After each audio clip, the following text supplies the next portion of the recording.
Presentation of Fox Sports. We are Baltimore. We are Detroit. Tigers baseball on Fox Sports Detroit is presented by Bell Tire.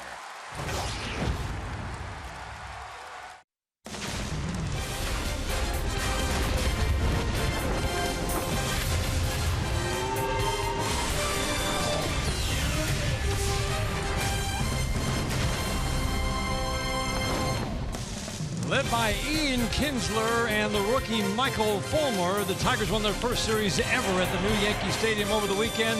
Kinsler's 2 home runs, 7 RBIs the last 2 days, and Michael Fulmer's brilliance led the Tigers. Fulmer pitching like a seasoned veteran wherever he pitches.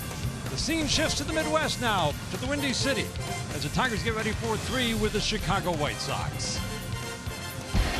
Welcome inside U.S. Cellular Field, everyone. Along with Rod Allen, I'm Dan Dickerson. Tigers getting ready to face the Sox in 3. And Rod, what a way to start a 3-city, 10-game trip. You lose the first game in New York, find a way to win the series in a ballpark where you haven't done a whole lot of winning. You know, it's been hard for them to win in New York, almost as hard as it's been to win out on the West Coast in Anaheim. But I just absolutely love the way Verlander threw the ball on Saturday. Kinsler had a big day with the 5 RBIs. Then yesterday, Michael Fulmer and Miguel Cabrera, and it was Ian Kinsler again. What a series in the Bronx. Tigers face the White Sox. Wow, they just faced them just over a week ago at Comerica Park. That, too, was a big series because the Tigers were coming off a West Coast swing. It was a very tough trip. They needed to get that winning feeling back. You know, not only were they coming off a tough West Coast trip, but they really hadn't had any success at all against left-handed pitching. But they beat 3 real good left-handers in that series, the best 3 left-handers Chicago White Sox can run at you. They outscored the White Sox 22-9, which meant they got some good pitching as well. The bullpen stepped up and did its job when it needed to do so. But it all starts with the Tigers' starting pitching. When their starting pitching has been good, the offense usually wakes up, and the offense usually gives them an opportunity to win a ball game. Tigers today face, well, a familiar face. It's new for the Chicago White Sox. They just picked up James Shields, tonight's starting pitcher, in a trade with San Diego. Rod, terrible first start with Chicago, terrible last start with San Diego before the trade, but this is still a good pitcher. You know, they used to call him Big Game James Shields, but he's not big game these days, but they acquired him so that he can slot into that number 3 spot in their rotation behind Sale and Quintana. They like the fact that in the last 11 years he's pitched 200 innings. They also, Dan, like the fact that this guy has been to the World Series with a couple of different teams. The Tampa Bay Rays, also the Kansas City Royals, and he really led some young staffs in doing so. So they're hoping that some of those leadership skills they can show up here on the south side of Chicago, and he can start to help them win some baseball games because they have not been very good lately. No, they have not.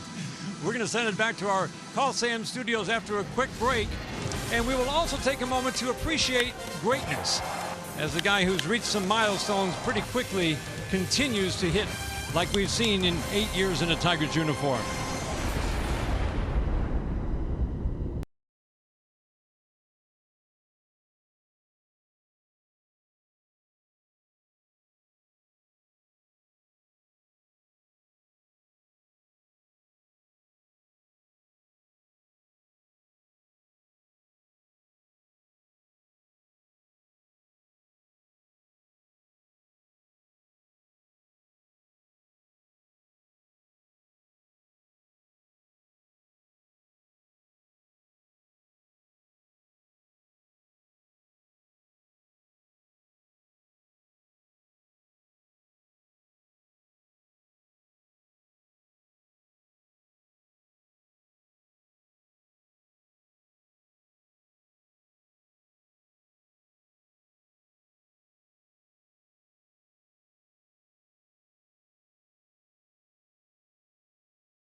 Big league hitter, you need to watch Miguel Cabrera. Off the bat of Miguel Cabrera.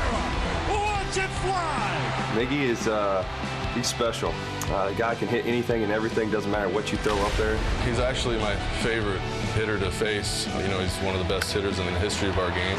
Deep. Gone. Whoa, man. There's no way to get Miguel Cabrera out. You just have to try and pitch around him because there's nothing you can throw him that's going to fool him. Once you take a deep breath and realize, all right, you know, the guy won a Triple Crown and now we got to get him out, you know, then you kind of go from there. Did you see where that landed? I did. You're asking the wrong person. He's got my number. He's an unbelievable hitter, very intelligent and extremely talented, and that's why he's as successful as he is. Something else. He's the best hitter you can ever see. I mean, he's unbelievable.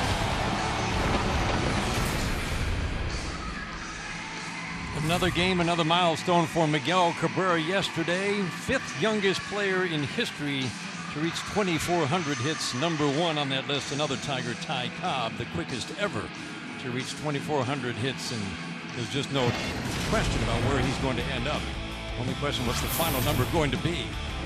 Here's the Tigers lineup presented by your Southeast Michigan Ford dealers. You see no Victor Martinez in that lineup. A sore right knee is going to keep him out of for, well, at least tonight's game and maybe a little bit more. So Castellanos into that cleanup spot today. Ian Kinsler's been sizzling, as you can see, and this has been going back a little over a month. That Kinsler's been hot in that leadoff spot. Tigers getting ready to face 34-year-old native of Newhall, California, James Shields. James Shields was not very good in his first outing with his new club, Chicago White Sox. He got beat up pretty bad. Overall this year, a couple different stops. 2-8 with an ERA that is over 5. First pitch of the game to Ian Kinsler, low and inside. Shields no longer throws 97 miles an hour as he did when he was a baby with the Tampa Bay Rays. His fastball about 93. He'll also cut quite a few fastballs. He still has the outstanding changeup, and he will throw some curveballs as well. There's a fly ball to left off the bat of Kinsler. This one's got a chance, and this ball is going, a home run. Ian does it again. 2 pitches in. Home run number 14. 1-0 Tigers. Ian Kinsler hit 11 home runs last year. He has already hit 14 this season before the break. Is it that easy, Ian? How about it?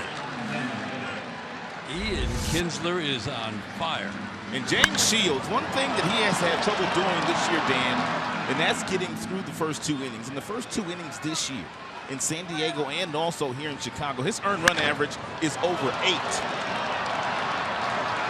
Rod gave up the most home runs in the National League last year, 33, but he actually was having a pretty solid season until these last 2 starts. His last was San Diego. His first with his new team, the White Sox, as Maben takes a pitch in the dirt, ball 1. Well, you know he's going to compete. That much we do know. Now a line drive into right center field off the bat of Maben. That's going to drop for a base hit.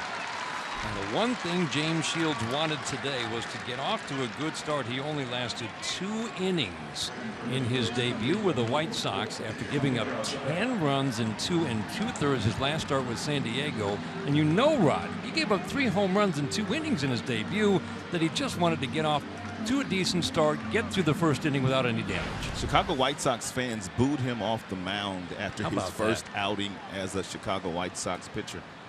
He knows he has to do better. He knows exactly why the White Sox acquired him, to slot in behind Sale and Quintana in that number 3 spot in the rotation and give them some quality innings. Now Miguel Cabrera at the plate takes a pitch low and outside. Bernstein advantage brings you this batter-pitcher matchup, and Miguel has the advantage tonight. You can see the career numbers, 2 home runs plus the 8 doubles in that .345 career batting average against James Shields. Tampa and then to Kansas City. The Tigers have seen him 19 times as a starter. There's a pitch low and outside to Miguel. And right now, James Shields, this is something that San Diego saw and Chicago saw in the first start, Rod, and that is, here's a guy who's had great command his whole career. He's having a tough time throwing strike 1. Yeah, it's almost like he's pitching away from contact these days. A little scared to throw the ball over the plate. Miggy finds himself in a real dangerous count now. 2 balls and no strikes against a guy he has a career .345 batting average against. Tigers hitters, they know all about James Shields and his quick feet and the very good move that he has. As a matter of fact, no pitcher in baseball has picked off more than he since the beginning of 2006. That would be right-handed pitcher. Miguel waiting on the 2-0. 3-0. Miguel not a green light guy, but I have a feeling that he might just take a swing at a 3-0 fastball if he gets one right down the middle. He always has the green light to do it, but very seldom does he swing. No, we rarely see that. See if he does here. Perfect pitch near the outside corner to make it 3-1. 2 for 4 yesterday for Miguel to reach that 2,400 hit milestone, and there's a few more in his future. Still shy of his 33rd birthday.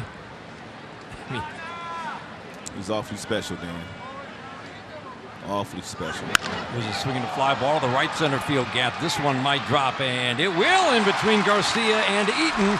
Cameron Maybin's being waved around third. He will score. Miguel around second. He's heading to third. Relay from the outfield will not be in time. Miguel Cabrera with a triple. 2-0 Tigers. 3 batters in.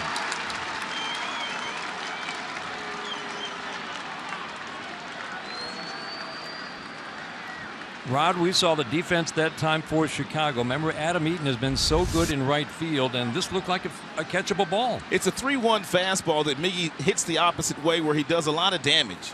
And both Garcia and Eaton verge over that area. It lands in there, and then Garcia, he kicks it. And that allowed Miguel Cabrera to get all the way to third with a triple and an RBI. Austin Jackson has gone on the disabled list since the Tigers last saw Chicago, and that, I think, Rod, is going to hurt the White Sox outfield defense, because Adam Eaton was the best right fielder by the numbers in baseball so far this year. He does not grade out nearly as well in center, and Avisail Garcia does not grade out well in right field. He is below average, and we saw it there. Fly ball to center here, not deep. Coming in as Eaton's got a terrific arm. Miguel will not even attempt to score as that throw comes all the way through. Not a good throw, but there was no chance Miguel was going to score on that fly ball. The first out here in the first. Well, tonight's game, we're participating in the home run challenge. With every home run in this game, it raises $4,400 for prostate cancer research. You can make a pledge by going online to homerunchallenge.org. Ian Kinsler, remember, he had 4 home runs in 4 games earlier this year, 3 home runs the last 3 games now, 14 for the season. And the tear that he's been on for the last 33 games really jumps out at you. 9 home runs, 28 RBIs. Now J.D. Martinez takes a pitch in the dirt. It's a double and an error that gets Cabrera to third base. Robin Ventura has his infield playing not at the cut of the grass. They're playing about 5 steps in back of the grass, a little deeper on the left side of the infield, where at third and short are. He knows that the ball hit on the ground, Miguel Cabrera is not going to come home. So he's buying a little bit of extra room just in case JD does hit one on the ground. Boy, the rare throw to third. It used to be the fake to third, throw to first. Yeah, that's been outlawed. That's been outlawed, and the rare just toss over to third base. Miguel back easily. He's telling Frazier, don't even bother. Todd Frazier hanging in the neighborhood. Miguel cautious as he takes his lead. Oh, there's a good changeup down in the strike zone. No, Miggy was probably telling James Shields, you had a chance to get me out when I was in that batter's box.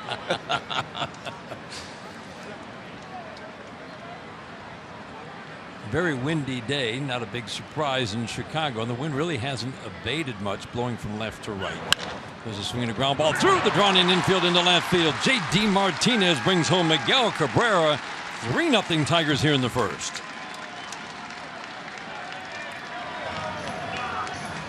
Don Cooper has to make another mound visit early with one of his newest starting pitchers, a guy that really felt would help this rotation, and it has been a disastrous first 2 games for James Shield. Now 3 games in a row. You mentioned it, Rod. 23 runs allowed in the first 2 innings of games this year. This guy is in need of some confidence. And ball hit hard, infield drawn in, and ball hit really hard on the ground right through the left side of the infield, past a diving Anderson.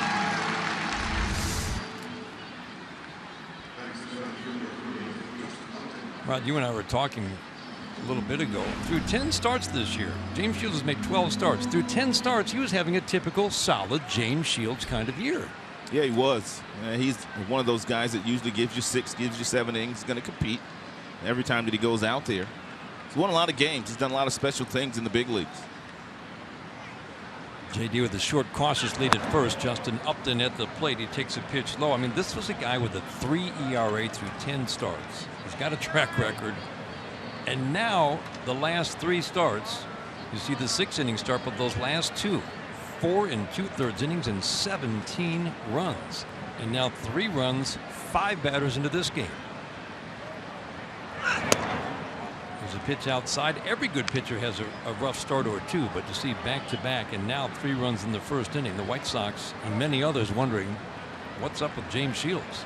He's going to have to do better with his first pitch strikes. He's only 1 of 6 so far in the first inning, and that's why the Tigers have been able to score 3 runs. They find themselves in some very hitter-friendly counts in the way they've been swinging the bats the last couple of days. It's going to be a long day for James Shields if he continues to fall behind Tigers batters. Now giving up 6 home runs in his last 5 innings. He'd given up 7 in 65 innings. In James Shields' last 2 starts, Dan, in San Diego and here in Chicago, they had to have a position player finish the game in both games. Wow, there's a pitch outside. A position player finished the game in his last 2 starts. And listen to this crowd. They're rumblings. There's uneasiness here with James Shields on the mound. This is a guy who's supposed to help a team that was faltering after their big start. Take a look at the White Sox starting defense, and it's brought to you by Tim Hortons. Cabrera, Eaton, Garcia in the outfield, Anderson, Laurie up the infield, Frazier, Abreu on the corners, and Navarro is the catcher. Now Saltalamacchia at the plate. First pitch fastball tails off the plate. I know Robin Ventura was hoping for better results here today with Navarro catching Shields. He caught him for 4 years down in Tampa. There's a swing and a high fly ball right center field, fairly deep and playable for Avisail Garcia. Tagging is JD, and he'll head over to third easily. Deep fly ball off the bat of Saltalamacchia, but it's out number 2. And that leaves it up to Mike Aviles. Home run for Ian Kinsler. 2 pitches in set the tone here in the first inning. Tigers team playing with a lot of confidence in Rod, you go back to that series in Detroit. They just lost a tough game to the Yankees off that West Coast swing. The 3-game sweep of the White Sox launched them into a pretty good stretch, where they've now won 7 of their last 9. There's a strike on the outside corner. And Tigers have been getting some pretty good starting pitching. And a lot of times when you do get the quality start with the offense that they have, you're going to win quite a few games. JD Martinez, the runner at third, Upton at first. A rare first pitch strike, and now Shields ahead of Aviles. No balls and 2 strikes.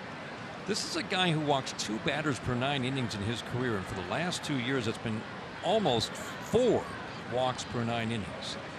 And you do wonder if that workload, and you detailed it in the open run, that workload has caught up to James Shields.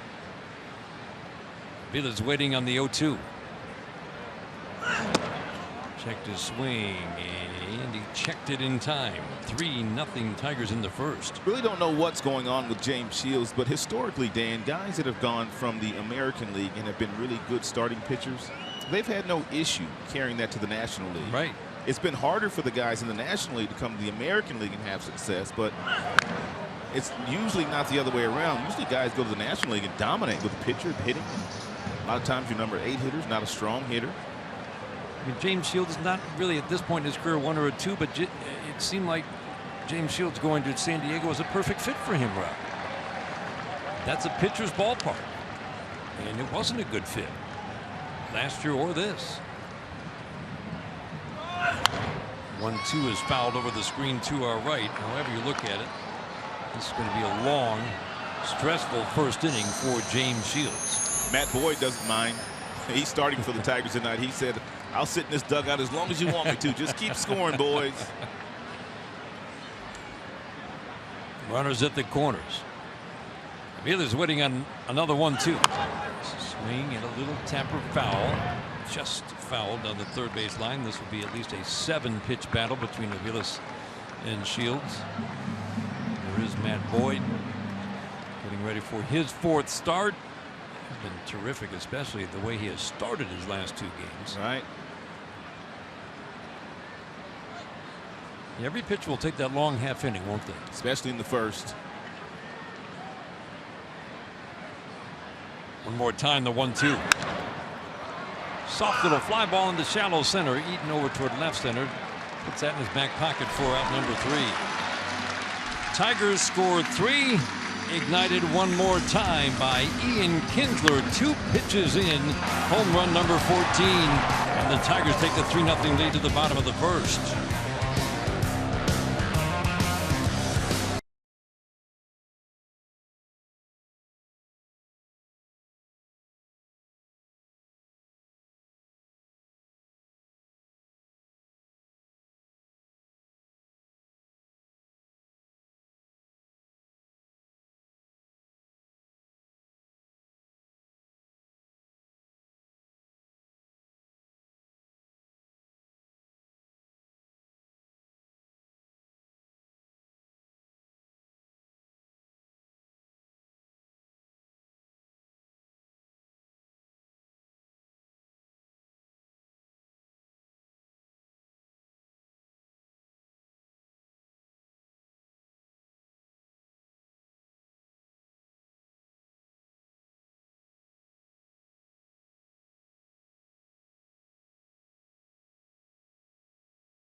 Tigers and Chicago White Sox. Tigers with a 3-0 lead. Let's check that White Sox lineup presented by your Metro Detroit Chevy dealers.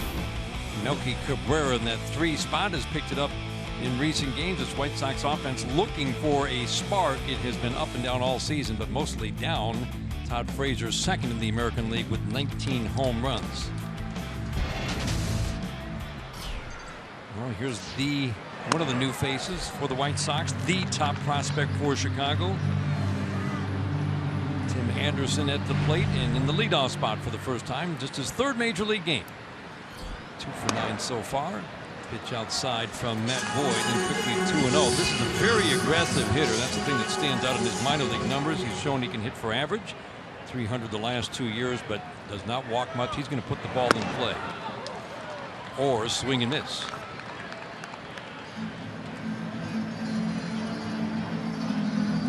This is a speedster. They are excited about what he is going to add at shortstop. A guy that he grew up admiring and modeling his game after. Jimmy Rollins was let go to make room for him. Anderson takes a pitch inside, and it's 3-1. He was a real good basketball player in high school. As a matter of fact, basketball was his best sport.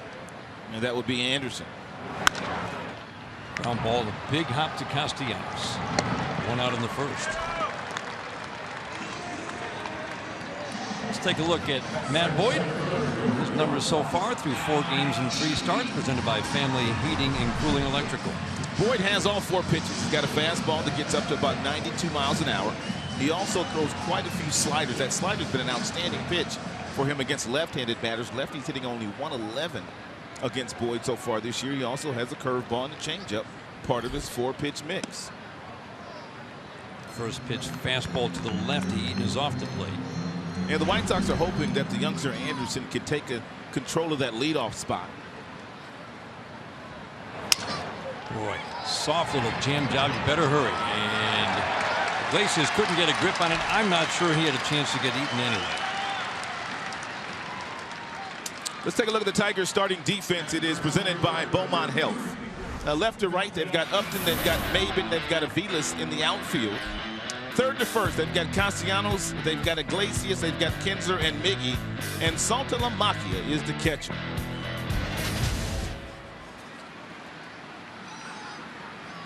Saltalamacchia throwing out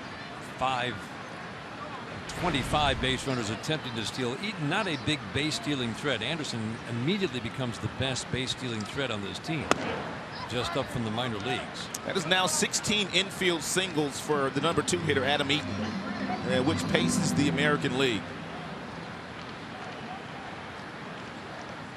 I think where he'd be without a rod, his average has fallen to 259 this year. He's been struggling. And that's with 13 infield base hits. Soft ground ball to third, Castellanos. And that's all they'll get. A slight bobble, and again, that ball not hit hard enough. I don't think even without the bobble route that they had a chance to get Cabrera on the double play. Agreed.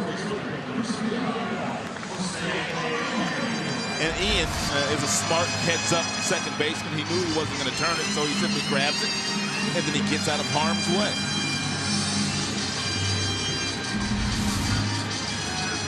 Slide right at the bag for Eaton. Ian was one of those guys who didn't mind the old rules.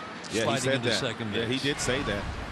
He said it's just part of the game, and you have to learn to get out of the way. A swing and a foul. Reyes started to pick it up a little bit at the plate, but Rob, the White Sox need this guy to not just pick it up a little bit. He's had an off year, and they need his power. They need him to be a force in the heart of this lineup. He had a difficult time of swinging at that fastball up and in earlier this year. That's where most teams have pitched him. But lately he has laid off of that pitch, and his numbers have gone up. He's still a dangerous bat. As a matter of fact, he will hit the ball all around the diamond. He's not a dead pull hitter. He will go to right field, he'll go center field and left field, all 3 directions with power. Hooks this one foul on the breaking ball down and in. And yesterday, Yordano Ventura started for the Kansas City Royals, and Abreu took him straight away center field. Speaks to going to all fields with power. But that's the noticeable thing. A little drop last year, even though he hit 30 home runs. It was a drop from the year before in terms of the overall power numbers. Up and in makes it 2-2, the pitch that you were just talking about. And the power numbers have dropped further this year, and that's got to be a concern for the White Sox. 6-year deal signed Abreu away from Cuba.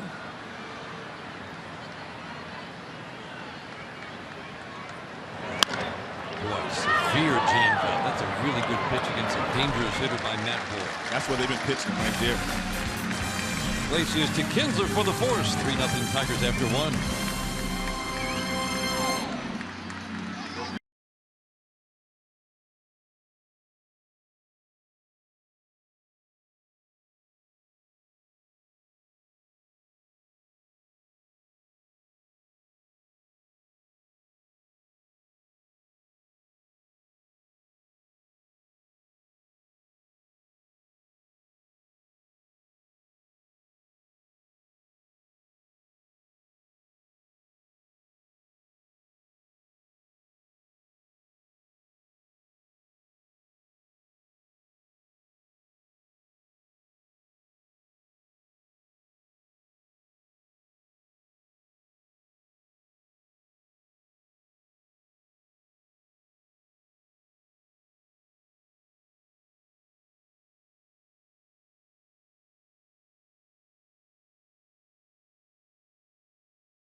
was a steamy weekend here in the Windy City, and it has cooled off rather nicely. Just about perfect conditions tonight. The humidity has dropped 75 degrees at game time.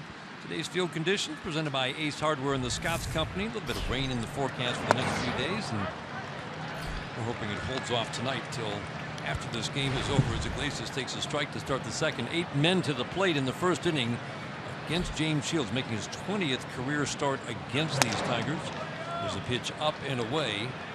Jose with a 10-game hitting streak that matches the longest by any Tiger this year, and he needed it, Rod. He'd fallen down to 211. Guy hit 300 last year. There's a soft little fly ball down the right field line. Avisail Garcia will run out of room. That's not an easy play,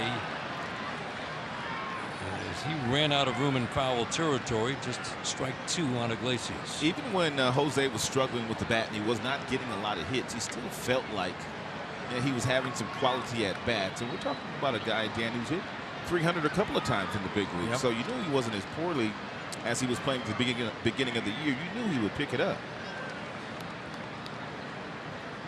13 for his last 33. They bumped that average to where it is now at 243. Boy, when he gets on, suddenly turning the lineup over. There's a line drive, base it into center, and it can ignite another good inning. And the contact has been hard through 9 batters against James Shields.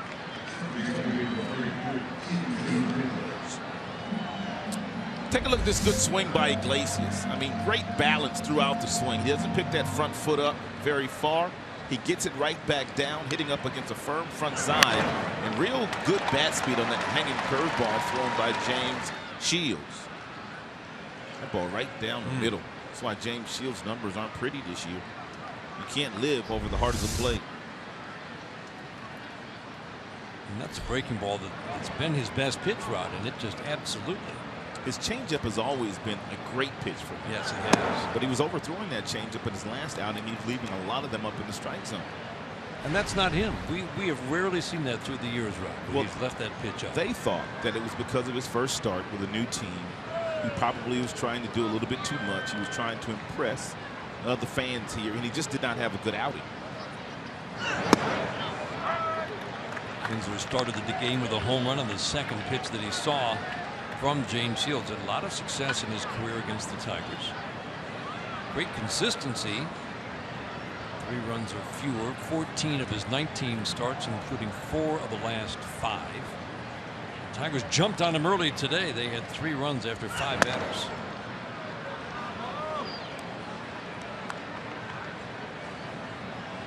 And look at second baseman. Boy, it's Robinson Cano. Carried that hot finish from last year into this year. And he and Ian Kinsler are playing big ballparks. That Seattle team is hitting. There goes Iglesias. Pitch low and inside. Throw down to second.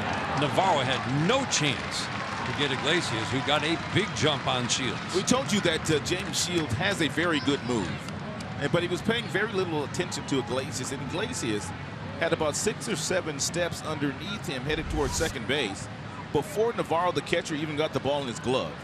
Navarro shouldn't even thrown the ball down there.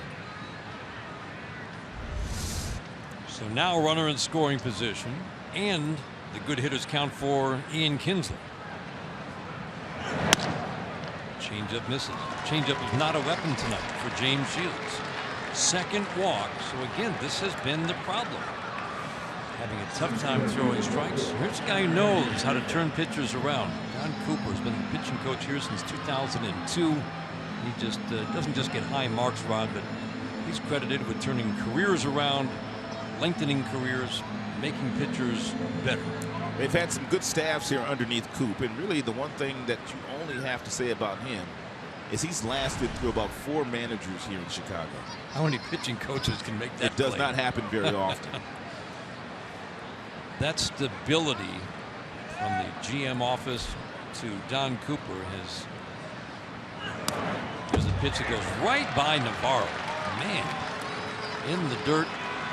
Rod, the body language isn't good for James Shields right now. He doesn't look good. I mean, he is not pitching with any confidence whatsoever. But in his last couple of starts, all the hits he's given up, all the runs that he's given up, he just can't figure it out right now.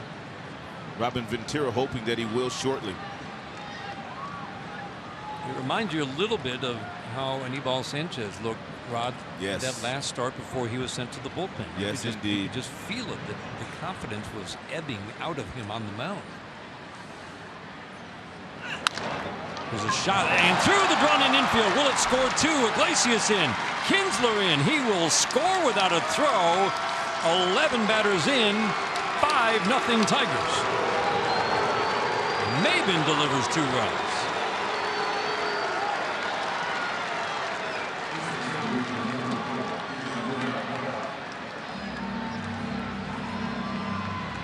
Twice through a drawn-in infield, RBI hits.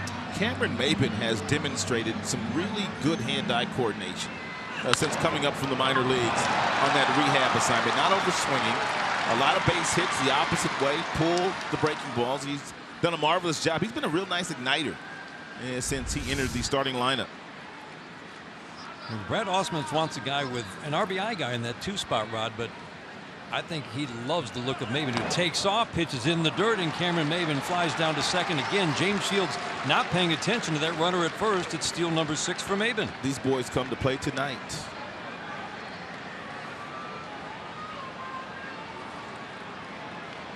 Eight of the first 11 batters have reached.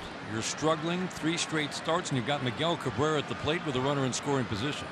Not a good feeling for James Shields. And already action in the Chicago bullpen. Miguel swings through a 91-mile-an-hour fastball, inner half of the plate.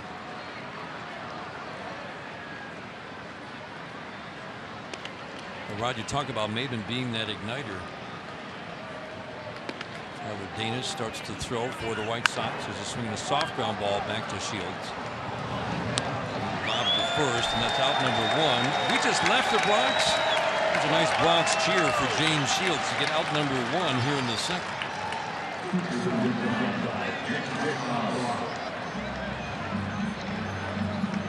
Maben 2 for 2 tonight. It's interesting his evolution, Rod, as a hitter, talking about how Kevin Seitzer told him last year, what kind of hitter do you want to be? And he realized, I'm not really a power hitter. I've got to cut the swing down, as you said. Go to all fields. Use all fields. Be happy with singles and doubles. And he's easily having, I know it's only 90 at-bats, Rod, but easily his best season by spreading the ball around. The swing has not gotten too big, and there's been great consistency game to game. You know, those were some of the things that I heard about Cameron Maben when the Tigers reacquired him from the Atlanta Braves. How he had matured, how he had gotten better, how he kind of knows his game, and he kind of knows what his strengths and his weaknesses are. So they felt like they were getting a really good player, and they were absolutely right. He can play outstanding defense. They made a really nice call on reacquiring Cameron. Because at the time, the numbers didn't jump out at you. And there's a fly ball to right, hit on a line going back Garcia. He'll make a nice running catch out of the warning track, and Maben will tag and trot over to third. That's a good swing for Nick Castellanos. But it's the second out here in the second with the Tigers leading 5-0. Shields not fooling anybody here tonight. He's giving up a lot of hard contact.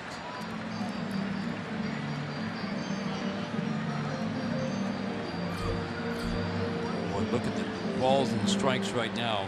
This is a guy you just got used to. He pounded the strike zone. Like you said, Rob, the changeup was a big weapon for him. Throwing as many balls as strikes here tonight. There's a line drive, base hit into center field. First pitch to J.D. Martinez is up the gap in left center. J.D.'s heading to second. The throw from Melky Cabrera, not in time. Who are these guys, Dan? 6-0 Tigers here in the second. How about the energy that they're playing with, though? Boy, they are just, look at that dugout, Rod. All everybody up to the top railing, and then over to greet Cameron Maben. A hustling double here by J.D. Martinez. This ball absolutely whistled in the left center field, and then he is thinking double as soon as he leaves the batter's box. Eaton has a pretty good arm, but his momentum was carrying him the opposite way, and it was Cabrera that picked it up, and he has a good arm as well. How about the hustle? Boy, was that bang bang at second. Oh man, you're right, he was thinking double out of the box. Not everybody does what JD just did. Hustle down to second base. RBI double for J.D. Martinez. 3 in the first, 3 here in the second for the Tigers. The changeup threw a couple of good ones in the first inning, but Rada, it just doesn't have a lot of action. It's not fooling any of these hitters.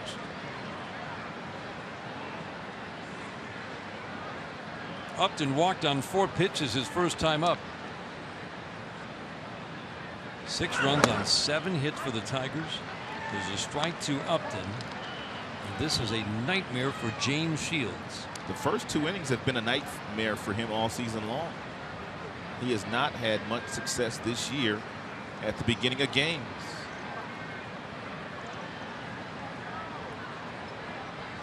The 1-1 to Upton. Swing and a pop-up that should end it. Shallow center field. Lord will be called off by Eaton, who makes the catch. The Tigers, for the second straight inning, score 3. Maben with 2 RBIs.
Tigers as we go to the bottom of the second inning. Time for the Chevy Silverado most dependable player. Well, for the teams that have had Frazier in their lineup, it's Todd Frazier. Cincinnati last year and Chicago this year. The power numbers against the Tigers, pretty impressive list there, and Todd Frazier's at the very top. Who's that guy at the bottom of the list? How about that? The Bambino makes the list just behind Dimitri Young. That's the second time the Bambino has made a list in the last couple of days. He was on one of Mickey's heroics yesterday, too. Frazier takes first pitch from Matt Boyd down.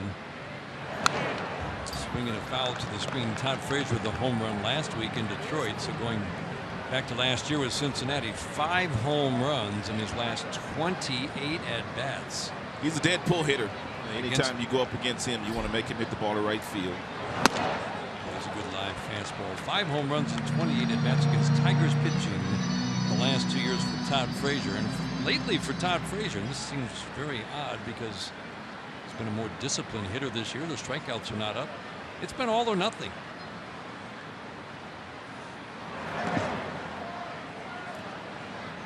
Breaking ball bounces to make it 2-2. Orion Garcia to follow here in the second. Garcia Boyd wants to go with that same fastball up and into Todd Frazier that he went up against Abreu with in the first inning. He's throwing pretty hard tonight, 93 with a good fastball. They're going to try it, see if it works. Frazier gets a piece of it. When you want to go inside, sometimes it's tough for lefties to get the ball inside. This ball leaks right back over the heart of the plate. That's a damage area there for Frazier. And Boyd got away with one, but his velocity is outstanding here tonight. He's up to 94 miles an hour. just misses at 93. Fastball, curveball, slider change, part of the 4-pitch mix for Matt Boyd.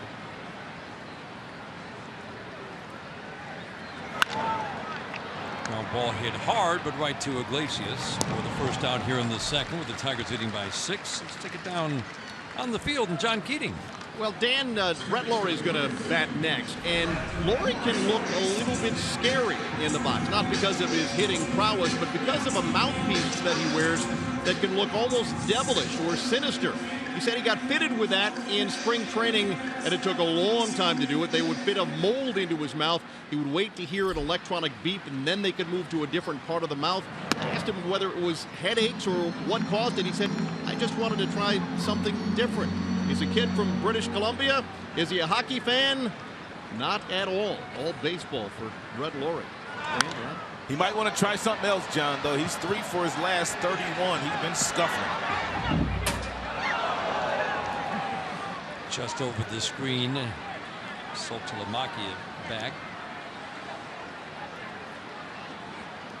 This guy is a ball of energy, isn't he, Rod? I mean, some of the plays he made in Detroit, routine plays. He's hopping around, he's flying through the air. Yeah, he plays the game like his hair is on fire. He really does. And he has done that since coming to the big leagues. It stands out. We don't see him a whole lot. We will more this year as he moves from Oakland to the White Sox.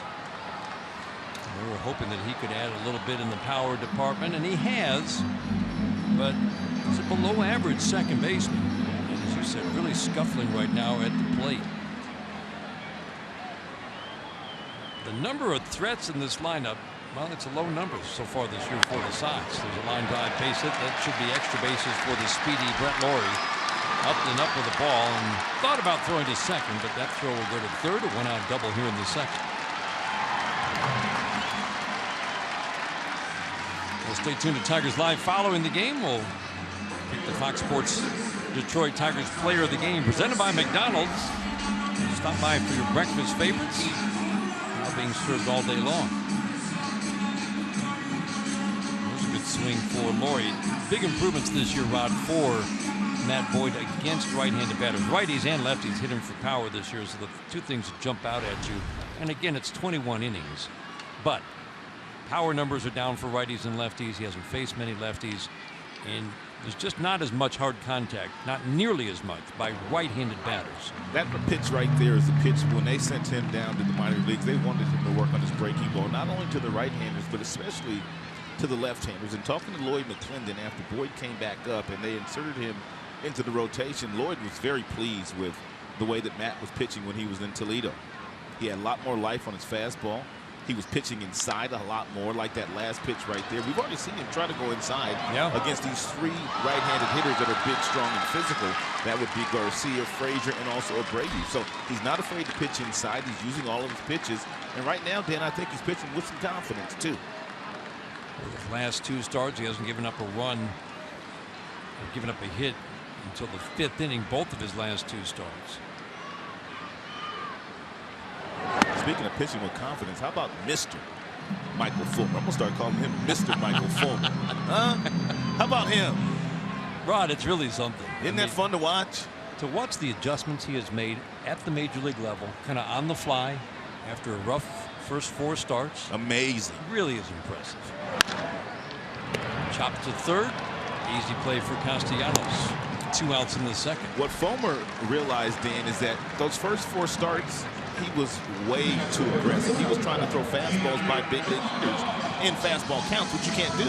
But once he started throwing a couple of changeups in fastball counts and a couple of these nasty sliders in fastball counts, it made his life a whole lot easier. And for him to do what he did in the Bronx yesterday in his first game there, simply amazing. Doesn't matter where he's pitching or who he's facing. It doesn't matter, man.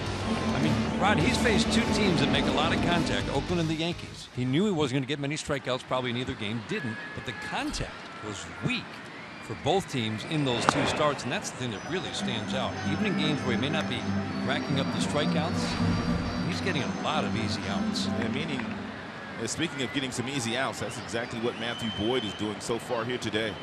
All 5 of his outs have been on the ground so far. So he's got that ball at the bottom of the strike zone. Navarro just 7 for 37 as a right-handed batter. Switch hitter batting righty, 1-1. 6-0 Tigers in the second. 3 in the first and 3 in the top half of this inning. As James Shields' struggles continue.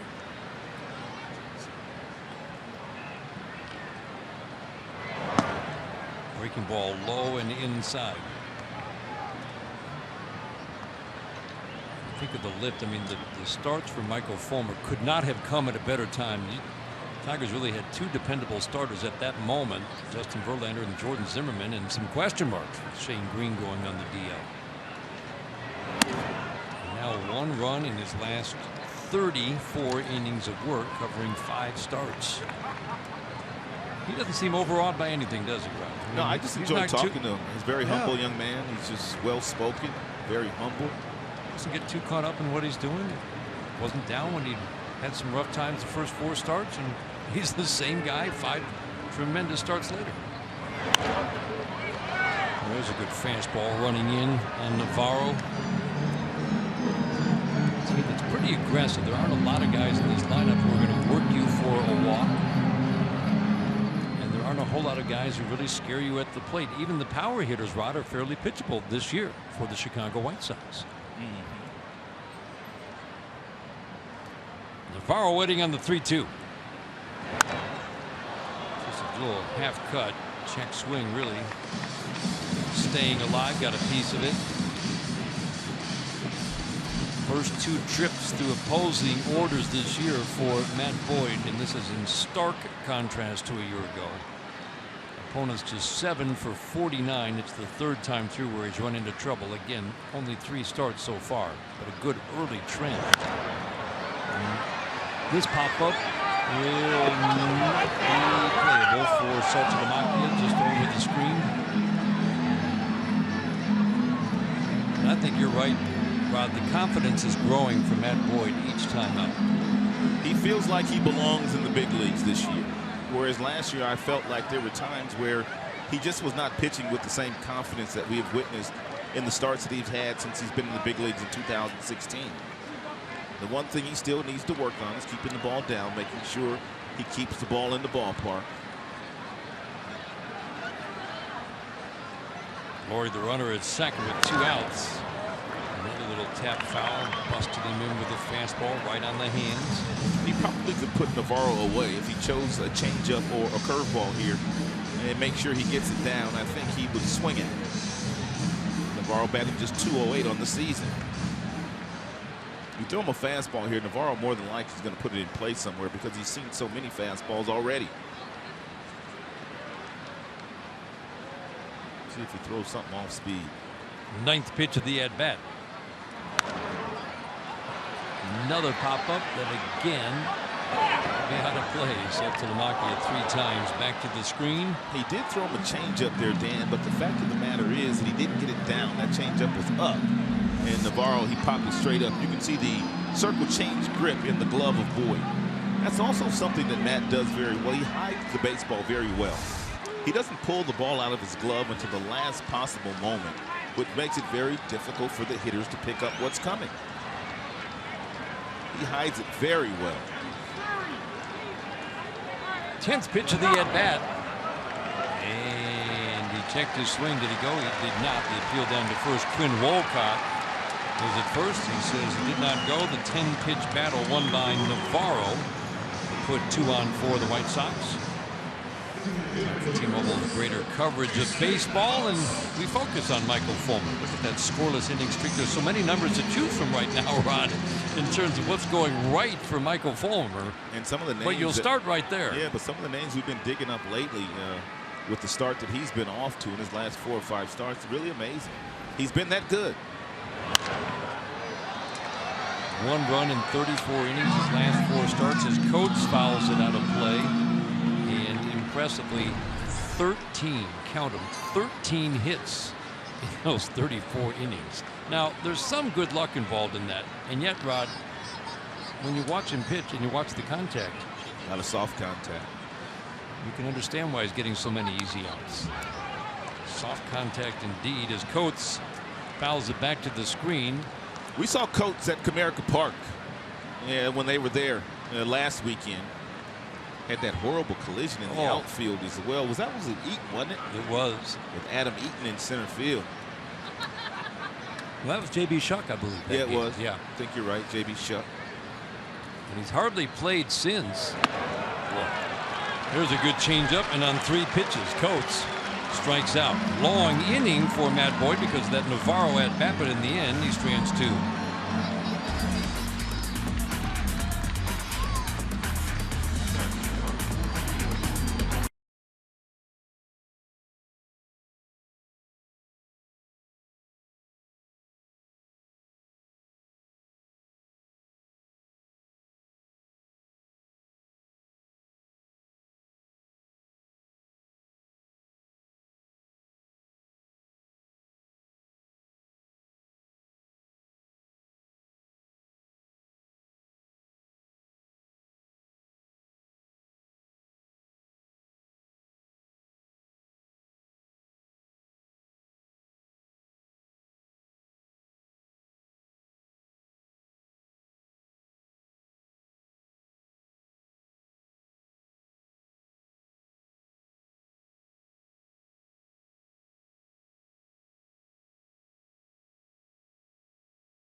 Two frames of tonight's game against James Shields, and we told you coming in the first 2 innings for Shields have been troublesome. His ERA now in the first 2 innings is up over 10.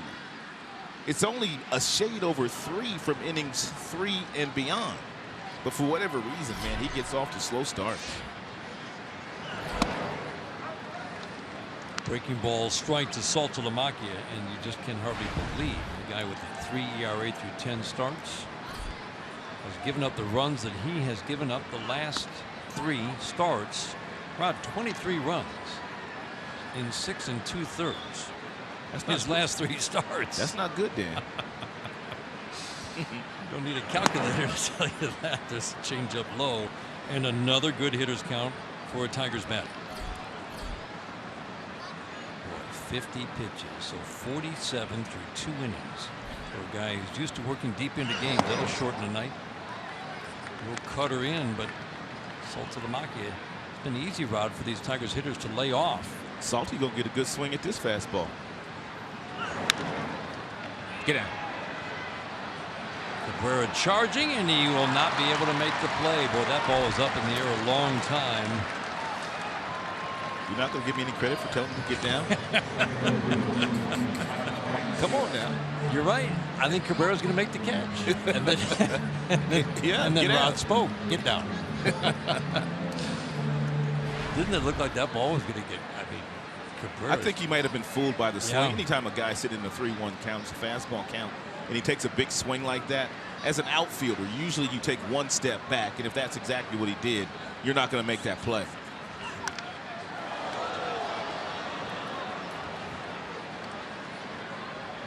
He's kind of an afterthought swing there for Mike. What I like is the Tigers are continuing to have some real good plate appearances here against James. Even though they scored 6 runs, it looks like they want to have a laugher here tonight. They haven't had many laughers this year. They have not. James getting a little upset now. He's just trying to throw the ball by people. Boy, you can hear it, can't you? The effort expended on that pitch. Check swing, but not in time. And I think this is the only batter tonight that Shields has gotten ahead of 0-2, and he's done it twice. And you can hear the effort expended in Rod 90 on that fastball. Right. Take a look at what the White Sox have done, and this is all in the last week since the Tigers saw the White Sox in Detroit. They designated Jimmy Rollins for assignment. He just wasn't providing much at the plate. I thought the surprise was Matt Latos. The leash was short with Matt Latos. They also called up their best prospect in the minor leagues, the shortstop, Tim Anderson, hoping that he could inject some energy into the ball club. They have lost 22 of their last 30 games, and they are now under 500. After a 23-10 start. Sharp single for Iglesias, first time up. 1-1 after the slider in the dirt. Austin Jackson has also gone on the disabled list, and he's going to be out a while, Rod. It sounds like maybe 6-8 weeks with a knee injury. It's too bad. He was having a decent year. Very fond of Austin. He's a great Tiger. Just one of the great guys in the game. Great parents. The other move that you saw on your screen, and this I think absolutely does speak to the White Sox desperate search for more offense, signing Justin Morneau. I mean, terrific hitter, but he's hardly been able to stay healthy in recent years. Again, missed time last year because of concussion problems. Well, White Sox trying to balance out their lineup a little bit. They're very right-hand dominant, and they did have Adam LaRoche in spring training, but you all know that situation with Adam LaRoche basically retiring because of the issues that they were having regarding how much time his kids spent at the ballpark with him. So they're still trying to find a left-handed bat. They sure are. Pop up here. Laurie gives way to Garcia, and for the second time tonight, we see a communication problem between Garcia and one of his fielders. This time the second baseman Laurie. Earlier in the game it was Eaton. Well, Laurie peeled off because Garcia called it. Watch Laurie. He's going for it. All of a sudden Garcia says, I got it, I got it. And Laurie just simply peels out of the way, which is exactly what you're taught to do. Now, if you're Laurie and you don't hear anything, you just make that play, and it's an easy play for you. But he got called off by Garcia, and Garcia couldn't make the play.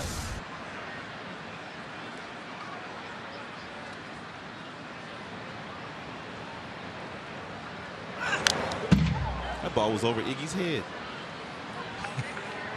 It was. The ball was up over his head. And he fouled it straight back. Talked with Brad Ausmus earlier when he was struggling about his ability to hit pitches out of the strike zone, and he obviously those hits were falling early in the year, Rod, and then Brad felt like he needed to stay in the strike zone better, and I don't think there's any question, not on that pitch, but that he has been staying in the strike zone better as he's put together this 10-game hit streak. It looks good. Saltalamacchia at first. One out. Soft little tapper. Shields will, oh my goodness. Throw it right into center field. Shields is a hot mess right now. And that puts runners at second and third. That's incredible. And this crowd is letting James Shields know it. It would not have been a double play, but they obviously easily could have gotten Saltalamacchia at second, and James Shields didn't just miss his target, he missed it by 10 feet.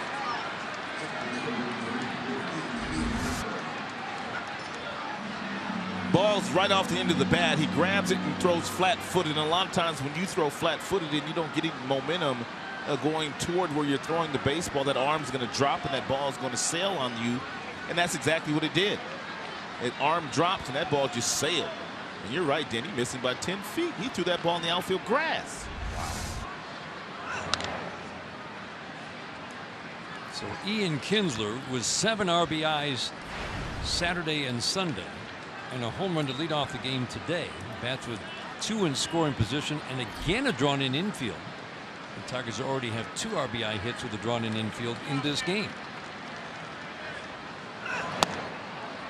Check swing, and he checked it in time. The appeal to Quinn Wolcott again.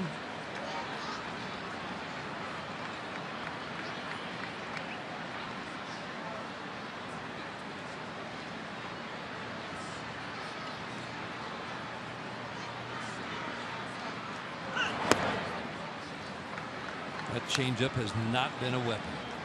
It's almost like the Tigers know exactly when the changeup is coming, because very few of them have even taken a swing at it.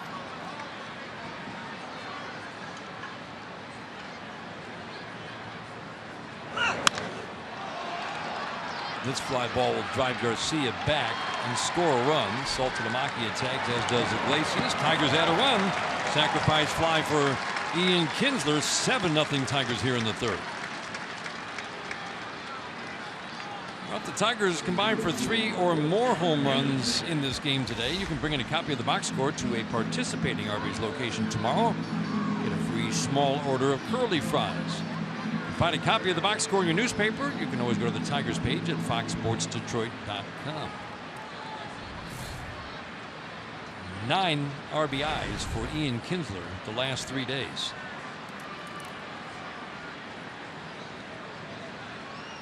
Maben's 2 for 2. He can make it 3 for 3 in 3 innings. Another first pitch ball from James Shields. You've said that quite a bit tonight. He's not been very good in that category.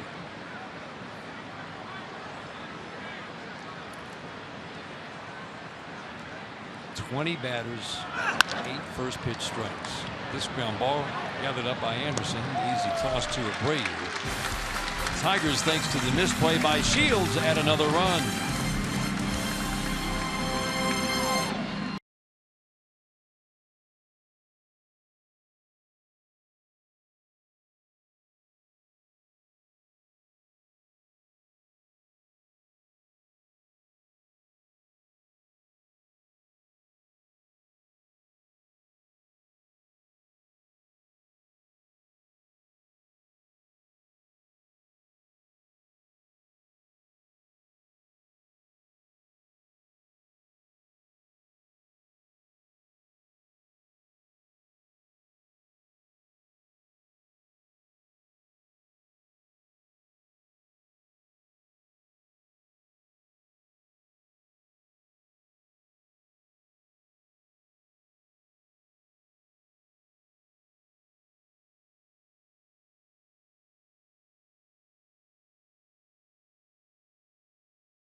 Menards brings you the big money encounter. It's May the 15th, which just happens to coincide with the return of Cameron Maben. Tigers offense has started to click. That number right there with runs per game, Rod, really jumps out at you. That's a big improvement and much better feeling game in, game out with this Tigers offense. And it's not all Cameron Maben, obviously, but he's certainly added a lot. And Ian Kinsler's bat has been hot for over a month. Good curveball. You really like the fact that Boyd has used all of his pitches through the first couple of frames here tonight. The fastball's been good at 94. Castellanos has to hurry, and he gets Anderson. Fine play by Nick on the diving stop on a ball that looked like it was headed into left. Look out, Nick.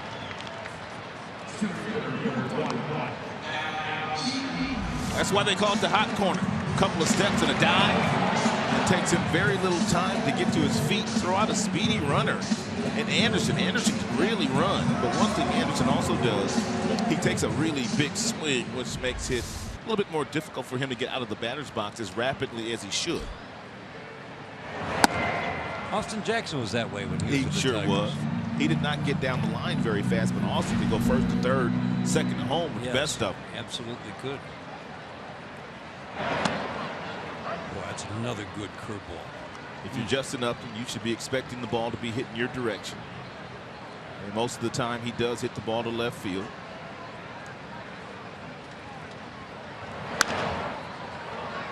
Hit it that way, but well foul. From Eaton better against righties last year, better against lefties this year.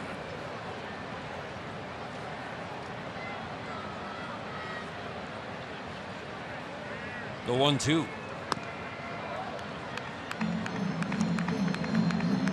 Cabrera's waiting on deck. Lefties hit Matt Boyd not only for average but for power last year. You wouldn't think that's going to last much longer. Curveball up and in. He's done much better against lefties this year.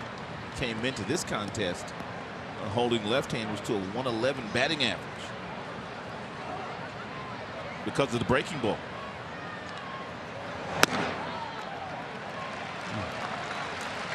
Eaton draws a 1-out walk. Take it back to our studios and Mickey York with a game break.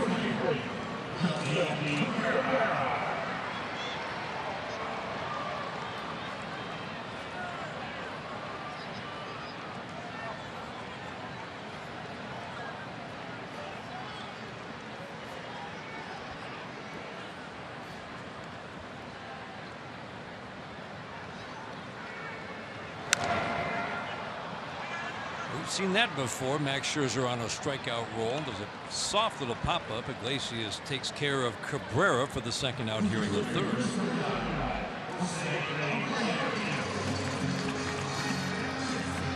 Two outs, a man on. That leaves it up to Abreu. 7-0 Tigers in the third.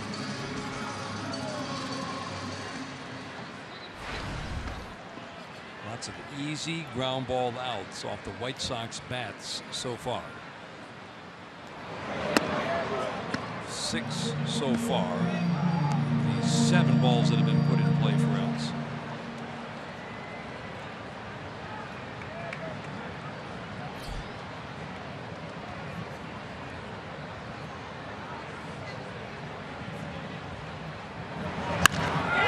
This one's driven deep to left center, and that one's trouble.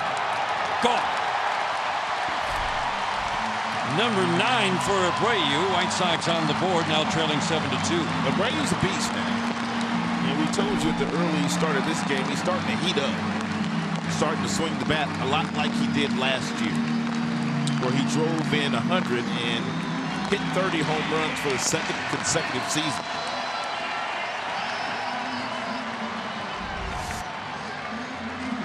It's a breaking ball. He tried to wrap around the plate, and Abreu looked like he was waiting for it. He killed that thing.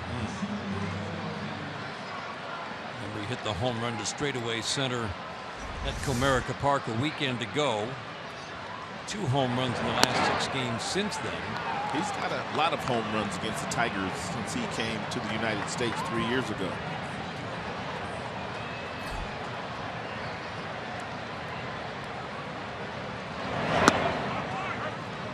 Bending curve drops into the strike zone.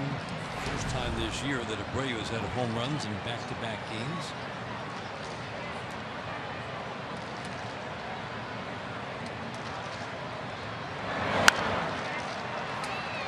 That's a good pitch right there. Guy can hit a fastball to lunge at a 1-1 fastball off the plate away. Some of that deception you were talking about, Rod.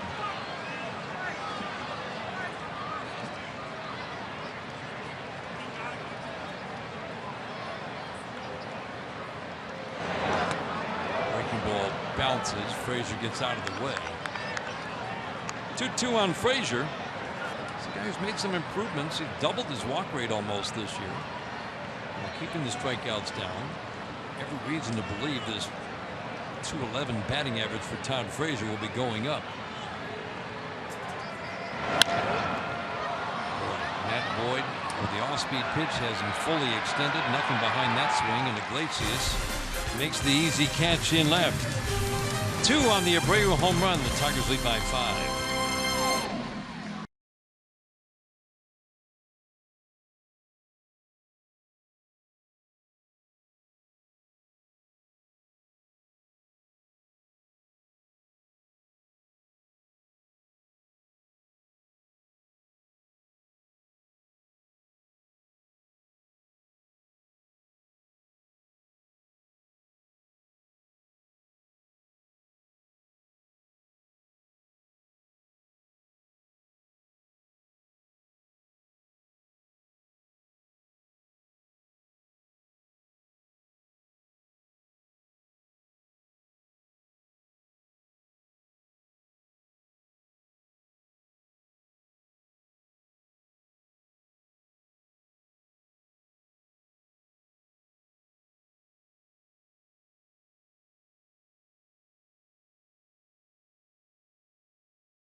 Comerica Bank. Raise your expectations of what a bank can be when it's time. Go to Comerica. The all-new 2017 Chrysler Pacifica. And by Kroger. Miguel Cabrera leads off, top of the 4th inning. 7-2 Tigers. Heart of the order, Cabrera, Castellanos, J.D. Martinez. Another first pitch well out of the strike zone for James Shields.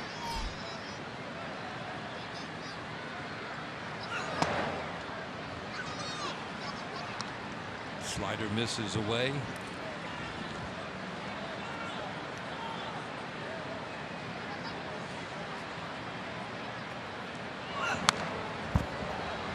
Every fastball that Shields has thrown here the last couple of innings, he is exerting a lot of energy. He is grunting on every single pitch.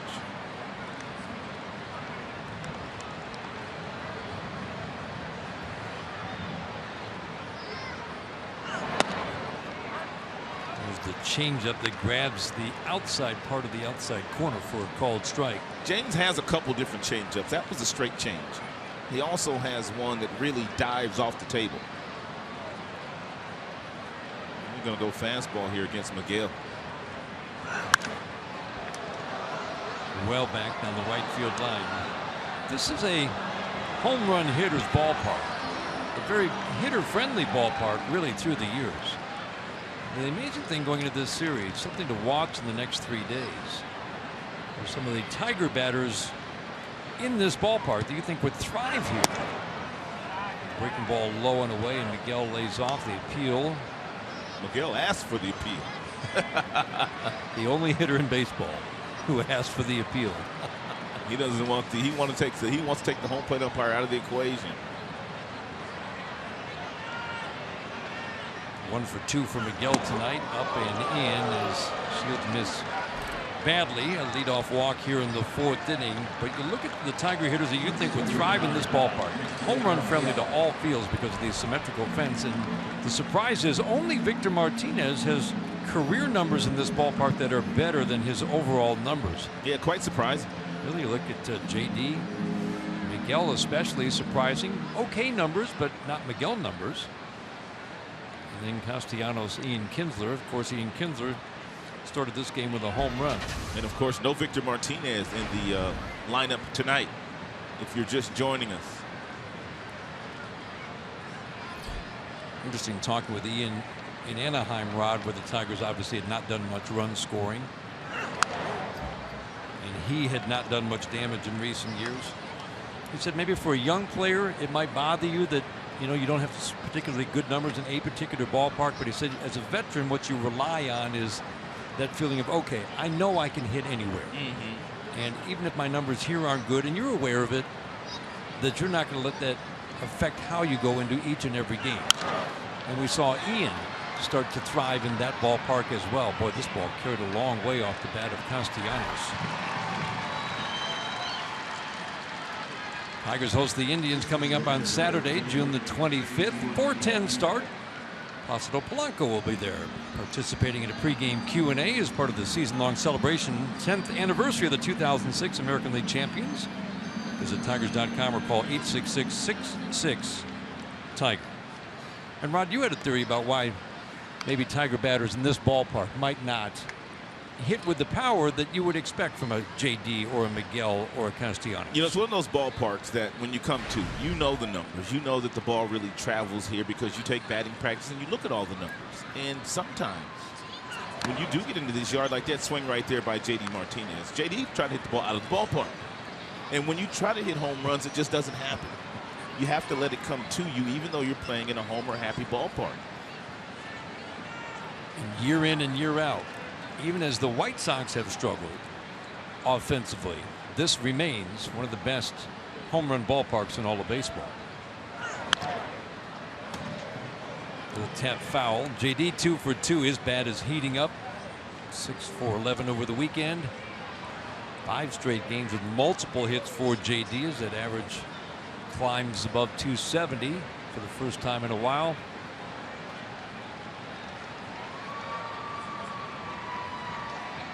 Four different players with at least 12 home runs. on this Tigers team.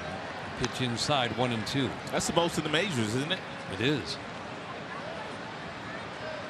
Tigers kind of in the middle of the pack for home runs. Home runs are up across the league this year,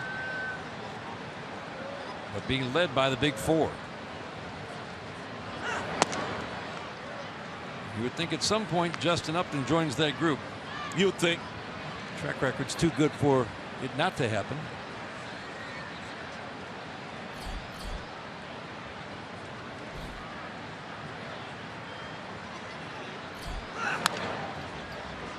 Well, you're right, Rod. You can hear the exertion on every pitch by Shields. It's almost like he's pitching angry out there right now.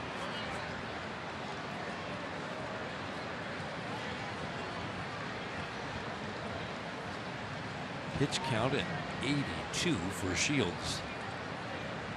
We're in the fourth. Tigers are laying off that changeup like they almost know it's coming. And that has not always been the case for James Shields. He's had one of the best changeups in the big leagues for the last 10 years. Swing and miss changeup. No question about that. Or easy ground balls. And you're right, they haven't swung at it all night, Rod.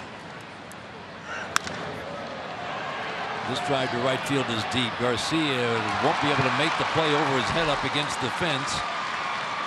Cruising into second, J.D. Martinez with his third hit of the night, his second double. Miguel Cabrera cruises into third, second and third, and you would think the end has to be near for James Shields. Some more hard contact. The 16th double of the season for J.D. Martinez.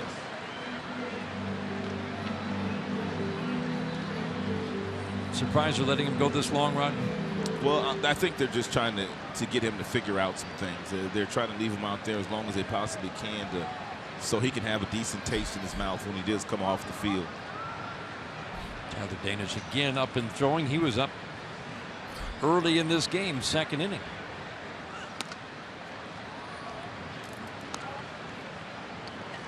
Upton has walked, soft fly ball to center field. James Shields has now given up more runs in his last 3 games than he did in his first 10. Oh, jeez. How about that? Pop up here is playable for Abreu for the second out. MGM Grand Detroit brings you the scouting report. The Tigers power hitters that we were just talking about. Baltimore, Cincinnati, those are all teams hitting a lot of home runs. The Tigers the only team with at least 4 players with 12 or more home runs. Led by, of course, Ian Kinsler. 14 of those. What we all predicted in the spring. We sure did. 2 in scoring position for Saltalamacchia. Carter misses off the plate inside. Here's one of those opportunities. If you're Saltalamacchia and they're overshifting you the way that they are, why not take at least one opportunity to drive the ball the other way to see if you can hit something through the infield? It would give you a base hit. It would also give you an RBI, something in that direction. Looked like he was trying to do it. Yep. It doesn't come naturally for him. That's why a lot of lefties can't beat that shift, right? I mean, they've hit a certain way their entire career. Some of them are stubborn as well.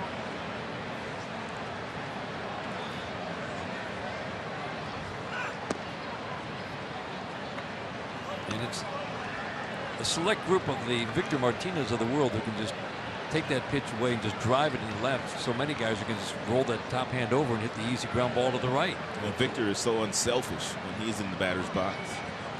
He is all about getting the win for the team. Well, that curveball has not been a weapon at all for James Shields. There just isn't one pitch that stands out right. Not one. No, he doesn't look like the same guy that we saw a couple of years ago in Kansas City. And when he helped pitch them to the World Series. That might be it now. That's got to be it. You would think. No, Coop's going to go talk to him. This is a surprise. I mean, he's missed so badly with some of his pitches here tonight. That's his 4th walk in 3 2/3 innings of work. In Indeed, it will be Don Cooper, the pitching coach, not Robin Ventura, the manager. At least 20 pitches in every inning. This is a guy who cruised through innings. Low pitch counts. The reason you average 6 2/3 innings a start for your career, there are few in that category, by being very efficient with your pitches. That's what James Shields has done in his career. And he's not doing it this year, at least not lately.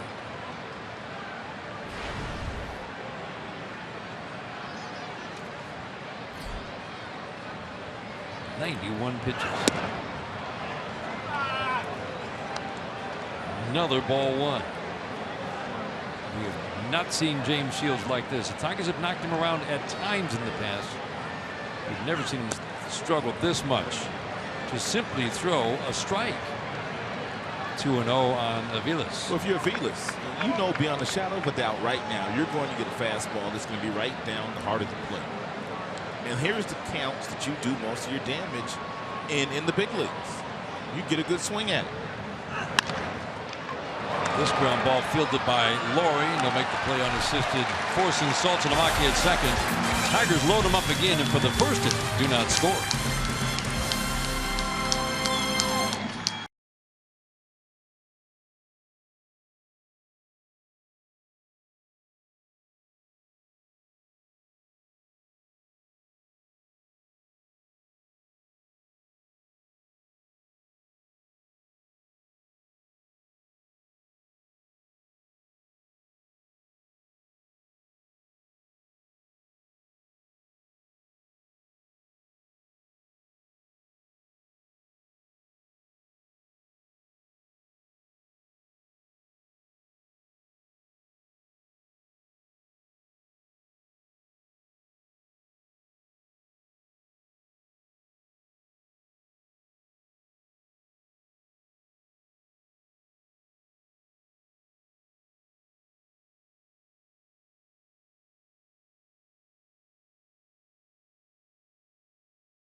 Fourth inning, we are pleased to be joined now all season, or all week long, I should say. Every home run hit is benefiting the Prostate Cancer Foundation, and Michael Milken, the founder of that foundation, joins us now. Michael, it's great to see you. Great to be with you. This is our 21st year. Cannot thank the Detroit Tigers enough and their great management, Fox, and Major League Baseball. So we've raised $45 million from home runs that have been hit during this program. That's incredible. When did you start the program? We started the program 20 years ago. This is our 21st year. And every home run hit between the 13th to the 19th counts. We think there'll be about 150 home runs, and we are happy to see Detroit play with 4 players with 12 or more home runs. Upton back on the Laurie ball, and he will make the catch on a 1-1. Laurie flies out to start the 4th inning. What do you recommend for men when you should really start to get your prostate checks? Because it seems like there's so many of them that it just jumps on. Well, that simple blood test, if you're an African American who has a much higher probability, no later than 40. If you have a family history, no later than 40. I was diagnosed at 45, had no family history, and if it wasn't for that simple blood test, I definitely wouldn't be with you today. But we've accomplished a lot in these 21 years with Major League Baseball, Fox, and the Tigers. First, the death rate has fallen by 50%. There's 4 million men living with prostate cancer in normal lives today. Shot backhanded by Castellanos. Good strong throw to get a speedy runner. Good play by Nick. And for everyone who they caught it late, there's 6 new drugs that have been approved with medical research. And a lot of this money is reinvested right in the Detroit area. Great medical centers, and one of the leading centers of prostate cancer and research in the world is the University of Michigan. So we have 2 new programs this year. You can go to the homerunchallenge.org and pledge money. And you can also send in a little short description of the first time you went to your first baseball game. That's a great idea. And the winners, on behalf of Major League Baseball, will go to either the All-Star Game or the World Series. And the other contest is send in your favorite home run trot. Could be yours.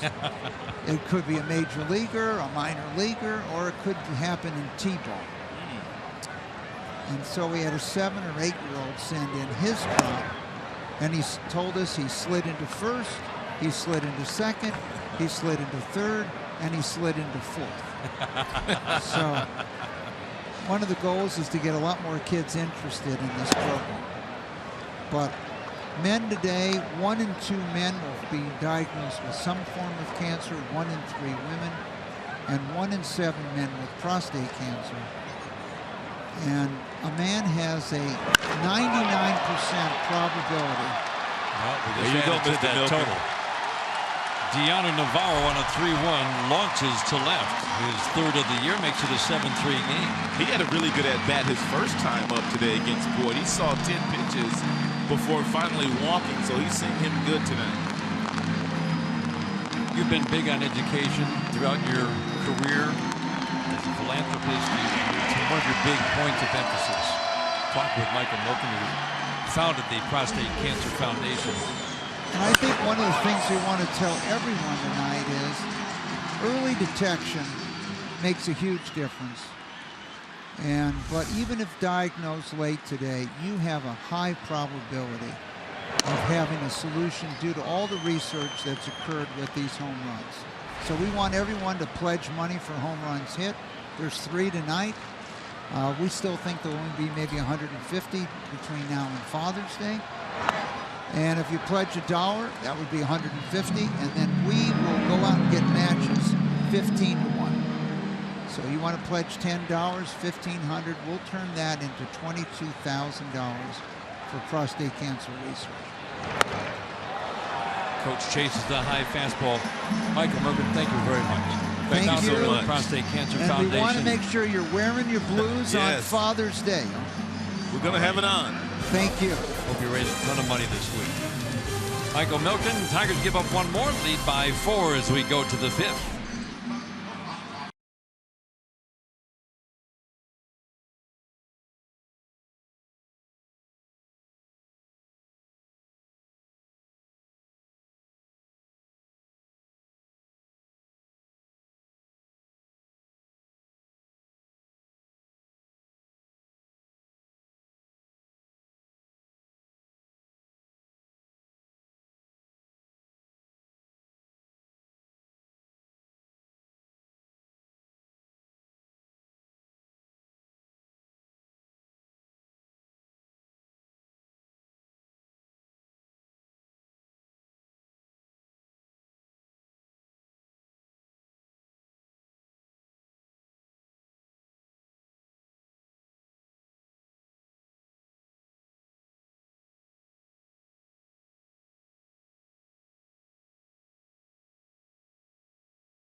3 in the second. 7-3 lead as we go to the top of the 5th inning.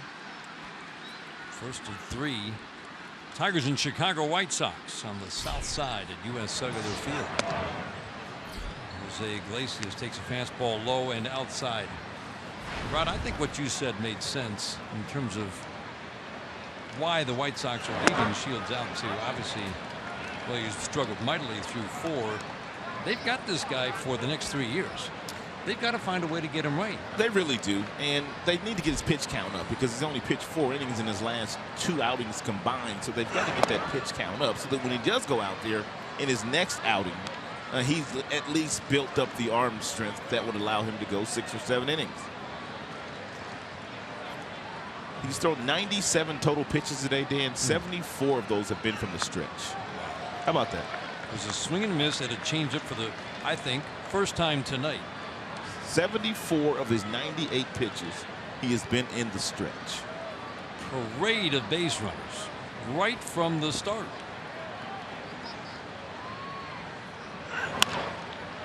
It's a soft line drive, and Roy backs up and makes the easy grab for out number 1. Well, on Thursday, best golfers in the world converged in the historic Oakmont Country Club. It's the 116th U.S. Open Golf Championship. Live coverage begins Thursday on FS1, continues through the final round on Sunday on Fox, or you can watch it all live on Fox Sports Go. 9th time it has been held at Oakmont.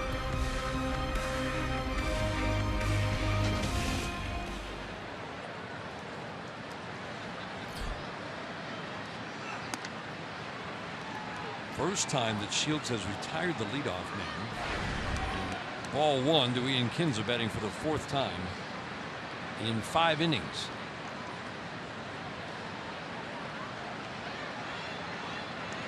One unearned run. The other 6 earned against Shields. Seen Navarro try to bring that cutter down in the strike zone, but home plate umpire tonight, Mark Carlson, not buying. 2-0. Leadoff home run for Ian to start the game, his 3rd in 3 games. Another cutter misses. 3-0. Ian walked in the 2nd and scored 2 more runs in this game. Ooh, took a big cut at 3-0. Here's the Magic Moonshot presented by Magic Window. First inning home run for Ian Kinsler. That's the 34th time he has led off the game with a homer, which ranks him 9th in the history of the game for leadoff hitters. Little dribbler off the end of the bat. And Shields throws him out and gets the Bronx cheer from the crowd here in Chicago.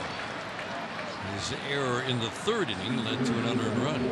I want to take one look at this play for you kids at home and you kids that like to pitch. When this ball leaves Ian's bat, it's still moving. So watch Shields here. He doesn't reach down and try to pick it up with a bare hand.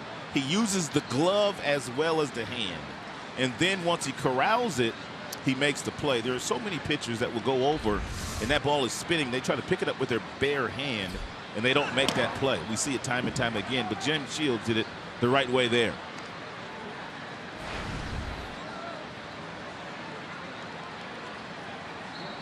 Maben 2 for 2 in the first 2 innings, drove in 2 in the 3-run 2nd inning.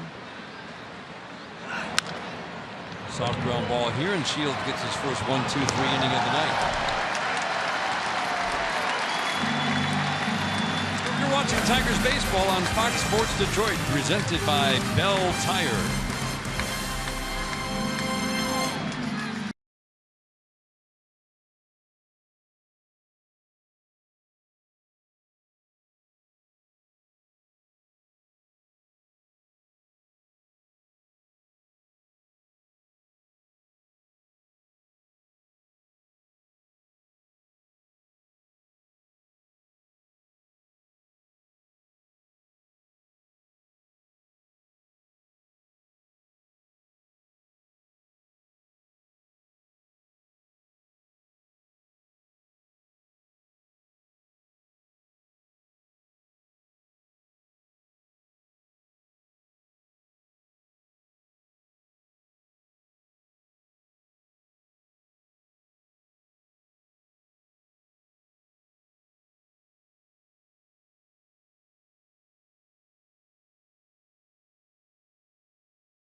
to the bottom of the 5th inning in the first of 3 with the Chicago White Sox. Tigers swept the White Sox a weekend ago in Detroit. Tim Anderson, the #1 prospect for the White Sox, shortens up as if to bunt. That is his game, the speed game. He takes it for strike 1. Sox are excited about this young man. Good changeup from Matt Boyd. They also have a really good prospect in their organization by the name of Carson Fulmer, a right-handed pitcher out of Vanderbilt last year. Their #1 draft choice. And depending on who you talk to in the White Sox organization, they will tell you which guy they believe is their best prospect. High fastball dispatches Anderson on 3 pitches. Here's our Comerica Bank game summary. Look at some Tiger fans here in Chicago. Cameron Maben 2 for 2 right off the bat. And this couple right here celebrating here in Chicago their beloved Tigers. Ian Kinsler, it's worth repeating, 34th career leadoff home run. Last couple of strikeouts by Boyd have been fastballs up in the strike zone. And Ian Kinsler nearly made another really nice play. That's one of the things I've noticed, Dan, about this year in particular. Everybody going to the top of the strike zone with those fastballs to get strikeouts. And it's not just with 2 strikes these days. A lot of times they're doing it at the beginning of the count. It's been a really good pitch for a lot of Tigers. We heard a lot early in spring, Rod, about the Tigers. Brad Ausmus, Rich Doobie want the Tigers to pitch in more. Yep. But I don't think there's any question. Starting last year, the game plan was use the high fastball. And we've seen a lot of different pitchers, even guys that you might not expect to go up there, are going up there with great success. Yeah. Led by Justin Verlander, but we've seen Matt Boyd do it for 2 of his 3 strikeouts against Coates and Anderson. Michael Fulmer does it very well. And Anibal Sanchez was going good the last couple of years. He did it very well. I think as the strike zone shrinks on the sides and becomes bigger at the bottom, it's become more of a north and south strike zone, as Chris Bosio talks about, the Cubs pitching coach. And I think the Cubs have led the way pitching above and below it, and I think the Tigers are absolutely doing the same thing. Noticeable. Melky Cabrera at the plate. He's 0 for 2. That's a ground ball outs off the White Sox bats. There's a line drive base hit into center. The contact getting a little bit harder now against Matt Boyd. 3 of the last 4 hitters have squared it up.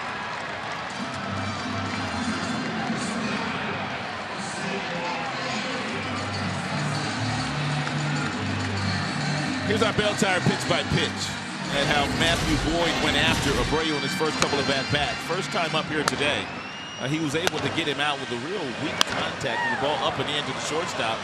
Not so fortunate the second time around. He tried to backdoor him with a breaking ball, and Abreu was sitting there waiting for it, and he hit it out of the ballpark to left center field.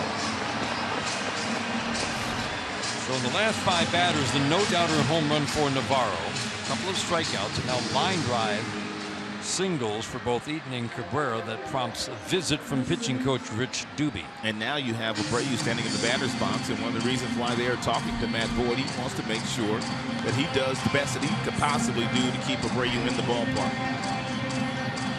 This could be a close game in a hurry. Sure could. Big leads, this is one of those ballparks.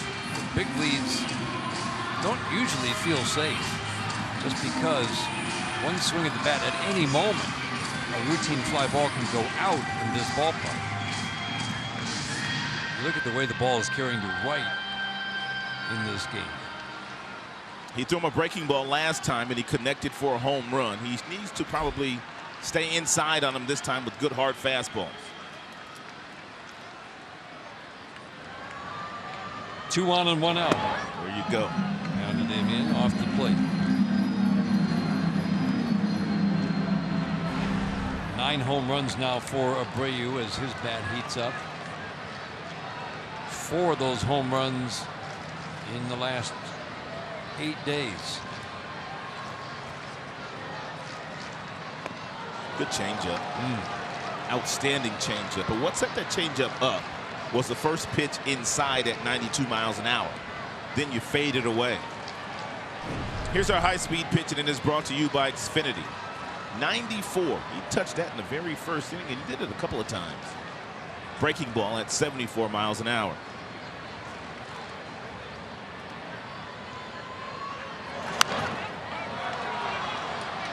Remember that start against the Yankees, Rod? Changeup was a real weapon, but then he didn't come inside. Right. They started just going away, taking that pitch the opposite way. They were waiting for it away. Three consecutive batters. And Matthew, he actually told me after that start that day, the next day, he's got to be quicker at making adjustments. Yeah. He says, when I see the first guy hit a good changeup, I have to know that that's what they're looking for now. And not necessarily throw it last, but set it up like you just talked about. That good hard fastball in. They're going back inside again. Good play by Saltalamacchia, setting up low and in to grab that one. Yeah, he overthrew that last fastball. Things he really worked on at Toledo. Not letting the game speed up on him, not trying to do too much with men on base. This is where we saw things unravel last year at times. He's been much better in his 21 innings so far. Pitching with men on base, getting outs in these situations. Big at bat for Matt Boyd and the Tigers right here. Here's why the Tigers like to pitch up in the strike zone. Take a look at the exit velocity on balls up and in. You see 88 miles an hour. Everything else is above 90 for the most part where it's red, but up top, that's where a lot of pitchers are starting to go these days. Tigers are no different because most guys just don't have a lot of velocity, a lot of bat speed on balls up and in. But balls down the middle, they crush those.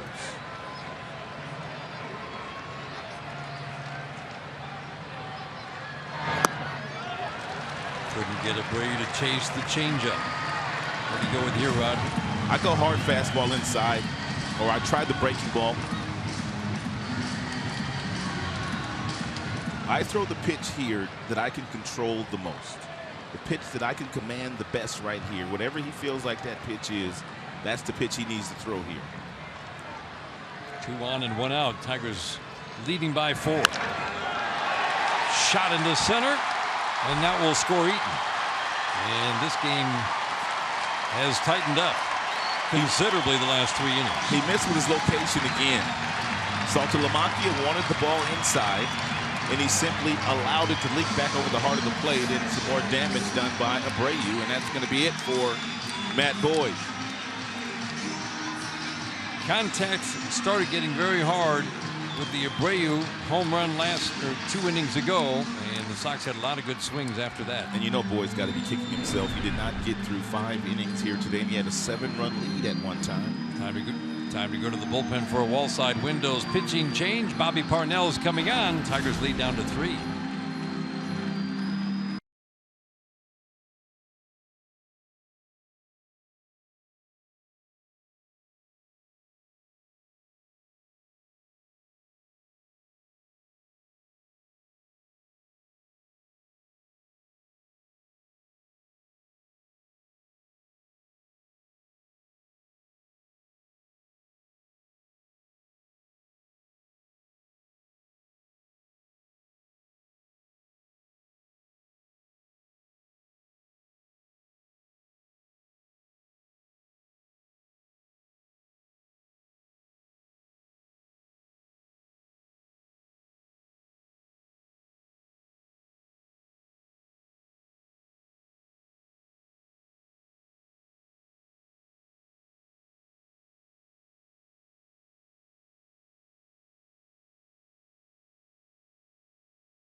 but lots of good swings the last 10 batters. That is his line so far. He exits with 2 men on.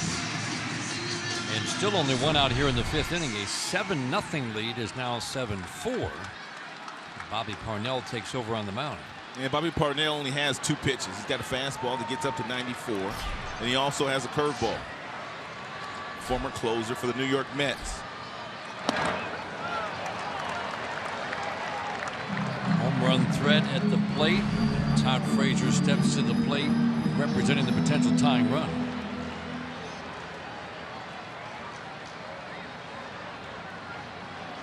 Melky Cabrera at second, Abreu at first.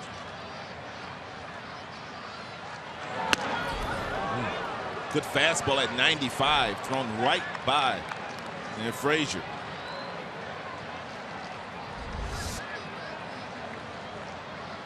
There's no secret what he was doing there. Here it is, hit it. I'm intrigued by Bobby Parnell, Rod. What he might add to this bullpen.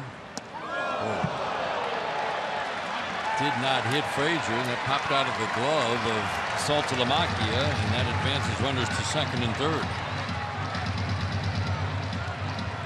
It's a breaking ball that stayed up. I think Saltalamacchia obviously was looking for that breaking ball down and away, but it got out of the hand and slipped out of the hand of Parnell. Probably a wild pitch. Yep.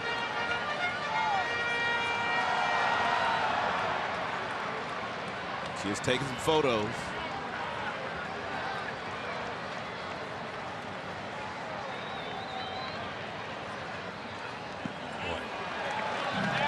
Blocked by Saltalamacchia on the breaking ball.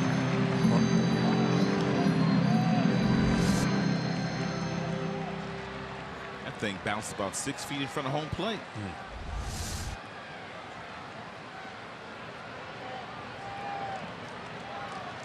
Last time out against Toronto, Parnell pitched himself into a jam and then made some big pitches with men on base. Rod, when he struck out Bautista and Encarnacion, you got a glimpse of what he might do for this Tigers bullpen. For sure.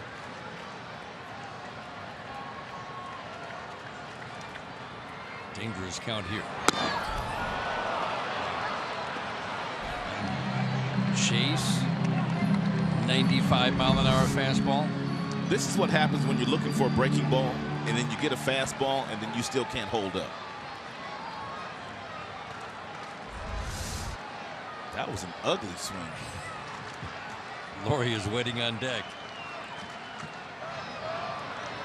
Frazier showing a lot more discipline this year, but he is not in the last 2. He just swung the ball forward twice.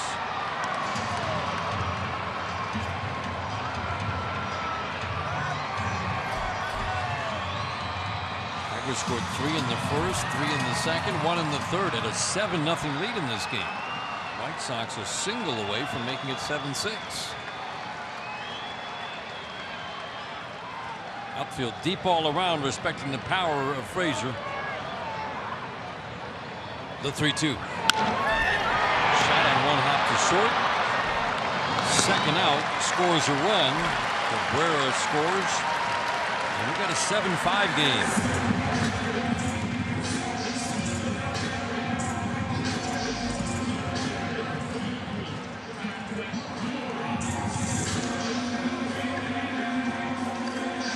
Two outs and a man on second. That brings up Brett Laurie. Doubled his first time up. Deep fly ball to left his last time.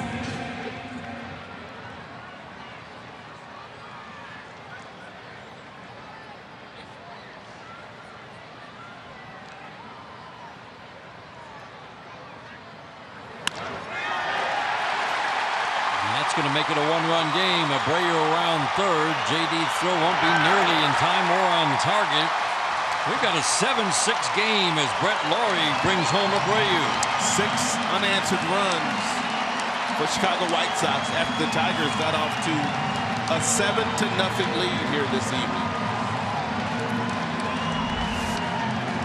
It's a breaking ball that stays up long enough for Laurie to get it and lace it the opposite way over the head of Ian Kinsler. And J.D. Martinez, Aviles came up and fired home, but he was not going to get Abreu.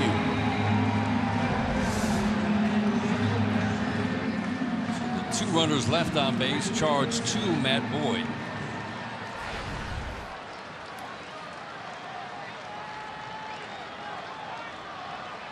And still more work to be done for Bobby Parnell. Short, cautious lead for Laurie. He's got speed, but not a big base stealer.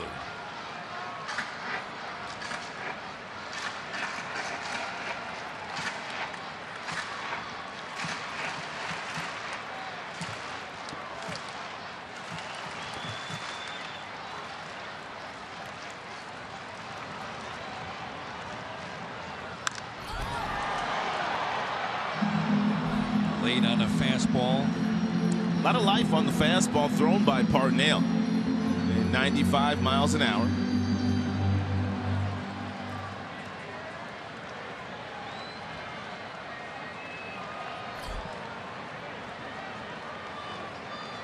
Garcia 5 home runs this year. They're still waiting for this power to develop.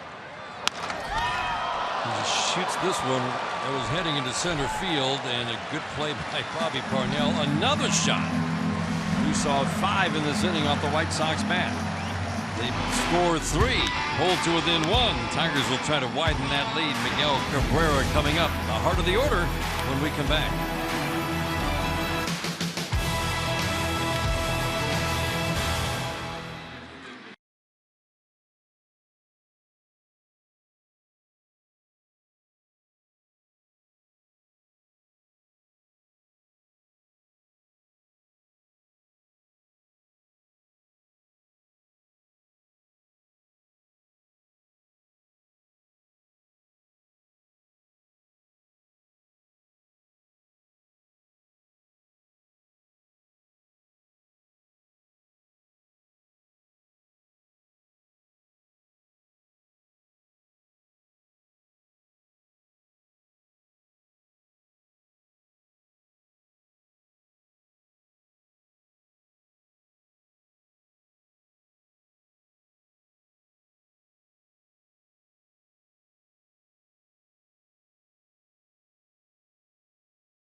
Official legal services sponsor of Fox Sports Detroit.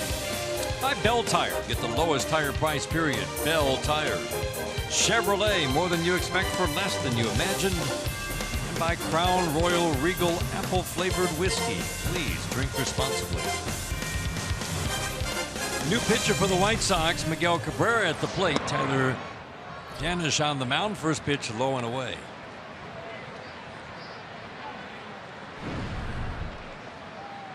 This young man has rapidly made his rise to the major league after being a second-round pick just 3 years ago out of high school in Florida.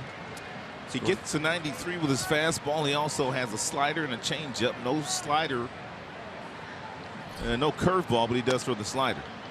Got some nice sinking action on his fastball. Quickly 3-0 as he realizes he's pitching to Miguel Cabrera.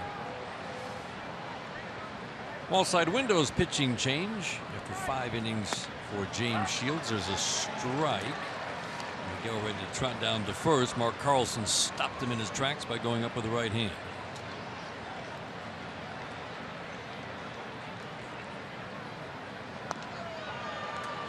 Um, 3-1 misses low and inside. Tyler Janisch walks. Miguel Cabrera reaches for the 3rd time in this game.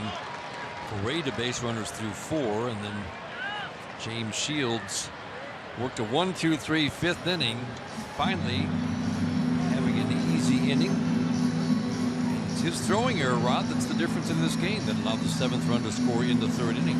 Yeah, he just wasn't all that good for the first 4, but he did leave with a better taste in his mouth because he got the Tigers out 1-2-3 in the 5th inning.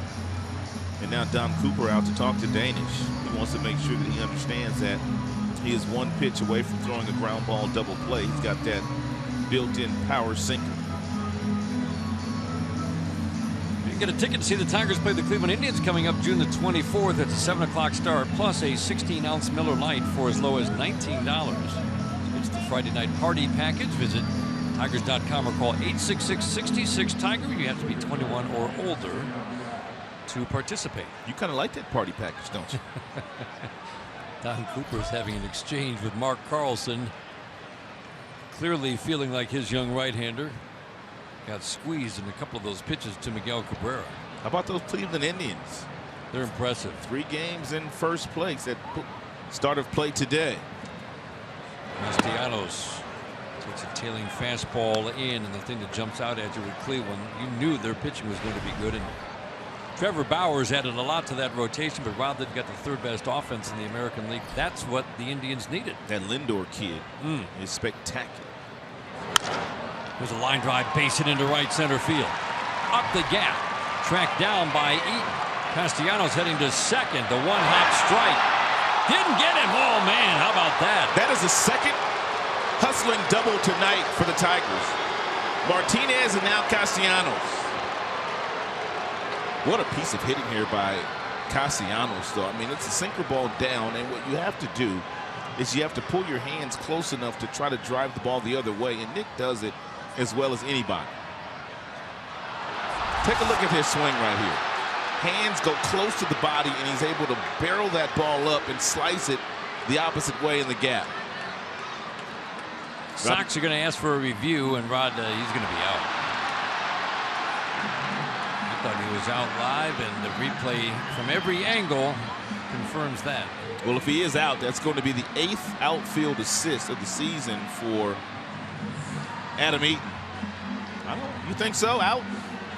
Thought he got him on the leg. That left toe is awfully close to the bag. It's closer than I thought. Seeing that last angle. Lifts the right leg intentionally. Now, you can't tell there, Rod, can you, that the glove is on the leg? Crowd thinks so. We'll see, though. It might be tough to overturn it. It's a lot closer than I thought. I thought it was clear he got the leg with the tag. I still think he got him. But the tip of the toe for the left foot for Castellanos might have been on the bag, and you're right. They have to decide, is it clear and convincing to overturn a call of safe? Doesn't get the right leg, lifts it intentionally. Boy, is that close. What do you think, Rod? I think he got him. Well, the only key is, did he get him on that shin before that left foot got on the bag? If he got him right there, then he's out. You'll hear the crowd react. He's out at second base. That is the 8th outfield assist now for Eaton. Most of those assists have come from the right field position. He does have a very good arm. That's a great throw. Put out goes 8-6. Anderson, the shortstop, applying the tag. JD will be intentionally walked. Put runners at the corners. Jennings throwing in the White Sox bullpen. How many intentional free passes do you think JD has been issued this year? Don't look now. Oh, no. I'm going to say this is 1 or 2. This is the first of the season. You caught me peeking. I did catch you peeking out of the corner of my eye. I couldn't remember one.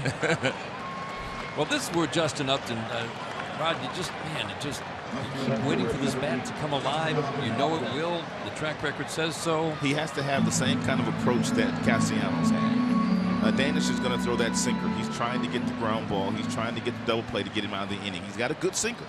And if you swing at that ball that's south of the knees, if you're Upton here, you're going to do exactly what he wants you to do. So you have to force him into getting it up. And you just simply try to hit a ball deep enough to right field that would allow Miguel Cabrera to score. Sacrifice fly variety.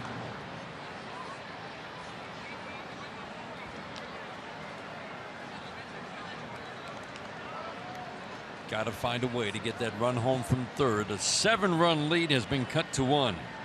Upton so far 17 RBIs to go with 4 home runs. First pitch from this youngster, Tyler Danish, a little bit low. Talked about that being the first free pass for J.D. Martinez this year. And he was walked intentionally 7 times last year when he hit 38 homers and drove in 100. I think most hitters, even if it makes sense, take a little affront to having the guy ahead of them walk so they can be brought to the plate. Oh, I think that you mean offense, you mean? Yeah. Oh, absolutely. I think some of the hitters take offense to it, although they know it's the right move. Right. But the key is you can't go up there over aggressive. You still have to stay within yourself and take advantage of this situation that you've been presented. Runner on third, less than 2 outs. Good hitters count for Upton. A couple of soft pop-ups off his bat in this game. There's a base hit into center field. A bullet past the mound. He turned that 90-mile-an-hour fastball around to bring home Miguel Cabrera. 8-6 Tigers. Nice job here by Justin Upton. And we're going to make it our bell tire pitch by pitch. The key is laying off these balls at the bottom of the strike zone. Dan is just trying to get that ground ball to get the double play. He simply waited for one of those sinkers in a 2-0 count long enough to hit it right back up the middle. Lead is back to 2, and the Tigers have a chance to add more. Sox go to the bullpen. 8-6 Tigers in the 6th.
Two teammates aboard, and he popped out to the first baseman, and from our vantage point here, we could see that he was livid, and his batting helmet, well, it took a beating in the Tigers dugout, and his bat did as well as it was returned to the rack. And so it was part of that focus that Justin Upton took into his last at bat and came through with a base hit that he needed, as did his team. Justin Upton sort of channeling some of that aggression into his last at bat, guys. Keep the line moving is the theme of late, Rod. And you can see Justin. I mean, there's a really good feeling when guys get big hits to get on base, to look to the dugout, the response from the guys in the dugout. Well, it's looking like the Tigers are going to have a laugher here tonight. They had a 7-0 lead, and all of a sudden that lead was shaved to 1 before they scored the 1 run in this inning. Dan Jennings, the lefty, takes over. We saw him last weekend. A good outing, 2 innings and 3 strikeouts. And fastball, slider, changeup thrown by Jennings. Not many changeups. Basically a 2-pitch pitcher. A fastball and a slider. Solomaki has hardly had an at-bat from the right side in recent weeks. Good swing there. Fouls this one back. He's in. Well, he could use a big hit, Rod. Bases loaded. Ripped one up the middle yesterday in New York. Hit taken away. He got off to such a great start. And first 10-15 games of the year. And Saltalamacchia was getting big hit after big hit every time that he played. Most of his home runs were either tying the game or giving the Tigers the lead.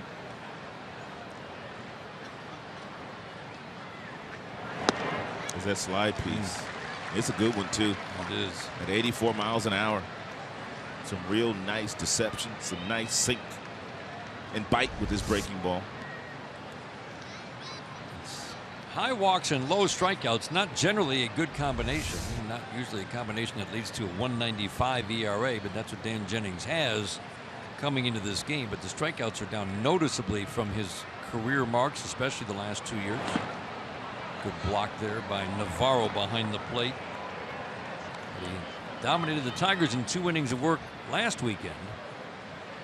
And Jennings already this year as a reliever has thrown 5 double plays, and that's exactly what Robin Ventura, his manager, is hoping he can get here off the bat of Saltalamacchia. Another ground ball. Those 5 double plays that he's thrown, that ranks 5th in the American League for relievers. The 2-2 on the ground, but foul. 3 in the first, 3 in the second, 1 in the third. Sox then came back. 2 in the third, 1 in the fourth, 3 in the bottom of the 5th. Miguel Cabrera led off this inning with a walk. 5th time in 6 innings that the Tigers leadoff man has been on. And the Tigers have widened the lead to 2. Would like to add some more with 1 out and 2 on.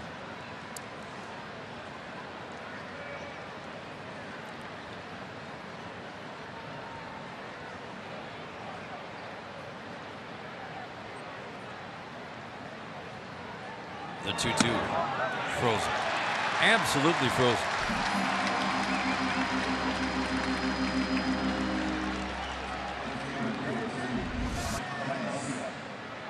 You said it, Dan. It's a fastball in the outer third of home plate that Saltalamacchia could not pull the trigger on. This is the start of a 3-game series at U.S. Cellular Field. Dan Dickerson and Rod Allen in this booth tonight. And Mario and Pemba has moved a couple of booths down to our left here at U.S. Cellular. We're swapping spots for the next 3 days. We'll do this occasionally throughout the season. Mario working with my partner Jim Price tonight. And you get stuck with me.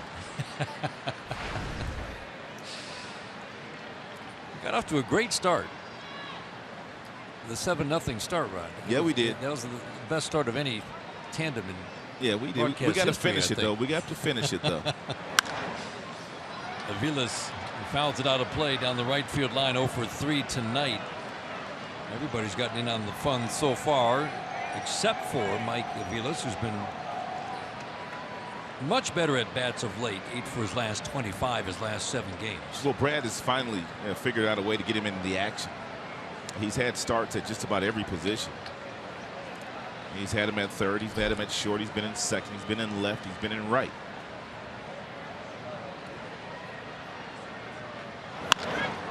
Ground ball to the right side here. Abreu bobbles, throws to Jennings. That's a good recovery by Abreu after a little bobble to get Aviles. Tigers settle for 1 on the Upton line drive single to center. And the lead is back to 2.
After the Sox had closed it to within 1.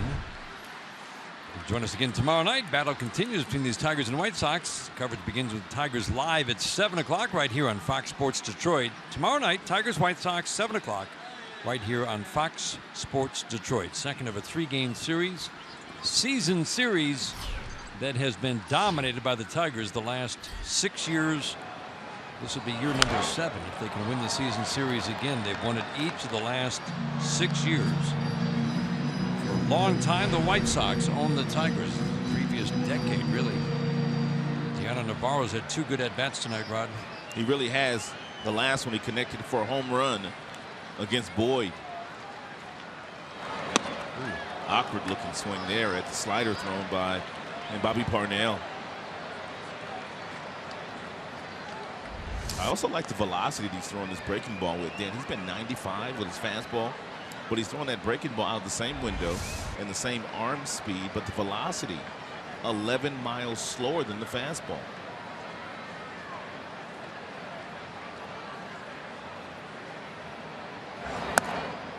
Fastball runs up and away, and Rod, he's just tightened everything up, hasn't he, since the spring? The stuff was there in the spring, but he got hit hard in many of his outings. And to his credit, took the opportunity to get on track by going down to Toledo. So Pico and Rich Doobie have both made some changes in his delivery. Pitch up and away. This is a guy who is back on a mound pitching 10 months after Tommy John surgery. And he says he has no doubt that the rush to get back, because he really wanted to be on the mound, right, probably led to some bad habits. Because he wanted to show everybody he could still throw mid-90s. Boy, how do you lay off that pitch? I think that's the most difficult thing for most guys, that when they do come back from the Tommy John surgery, they're just a little reluctant in letting it go initially, because in their mind they don't want that pain again. They don't want that feeling again. But in reality, it's been fixed. The 3-2. Leadoff walk to Navarro here in the 6th inning. Back to Mickey York for a game break.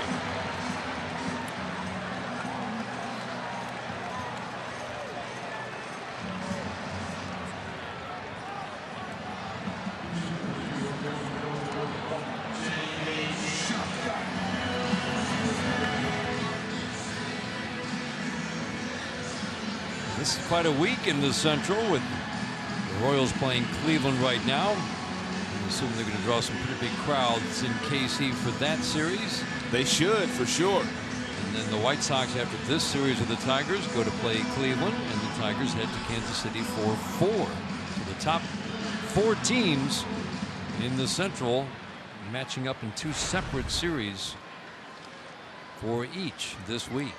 Basically everybody playing each other except for the Tigers and Indians, and that'll be coming up soon. J.B. Shuck pinch hitting here for Coates, who did not look good in striking out on 6 pitches in 2 at-bats. Yeah, he had a couple of horrible at-bats today. And J.B. Shuck batting 152. This is his first at-bat this year as a pinch hitter.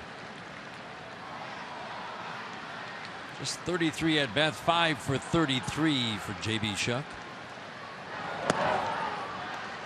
Fastball tails away, and this is the big thing they're looking for in Bobby Parnell right now, the ability to throw consistent strikes. Well, Brad cannot be happy about the leadoff walk to the number 8 hitter, Navarro. Especially with the stuff that Bobby has. I mean, 95 with a fastball and a real good breaking ball. He has put Shuck in a situation where that 152 batting average all of a sudden becomes a 300 hitter and 2-0 count. Boy, chase ball 3.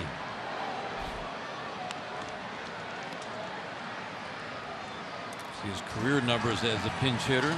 This guy was a nice 4th outfielder for Chicago last year, Rod. Yeah. 266.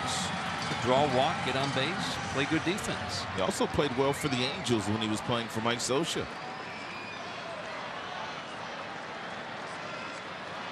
Waiting on the 2-1. Perfect pitch. Real easy delivery there by Bobby Parnell. 95 with the heater. still getting back to just having that feeling of confidence on the mound at the major league level. He did not have much success at the end of last year with the Mets. Again, rushing back from Tommy John. But the Tigers saw that mid-90s, saw the stuff that made him a closer with the Mets in 2013, and that's why the Tigers picked him up in the offseason at a very low cost. Yeah, it was a good opportunity for Bobby Parnell, and also a wonderful opportunity for the Tigers to take a look at it. The 2-2. And it's also why he went down to the minor leagues after they basically released him. He said, I'll go to AAA. Yeah. I want to work this thing out. Now he finds himself in the big leagues. He also knew the Tigers in the last couple of years, they had a struggling bullpen. And even though they revamped it in the offseason, he still felt like he had an opportunity to pitch in the big league for Detroit. White Sox, their leadoff man on for the first time in this game. Oh, a strike on the outside corner. Shuck didn't like the call. Good bounce back by Bobby Parnell after falling behind 2-0.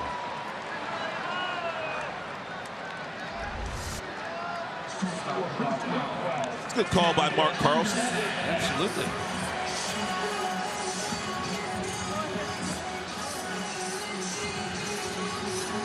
Caught a lot of the plate. Back to the top of the order. And Tim Anderson. Matt Boyd pitched to his aggressiveness, especially his last two at-bats. That's a good first pitch breaking ball.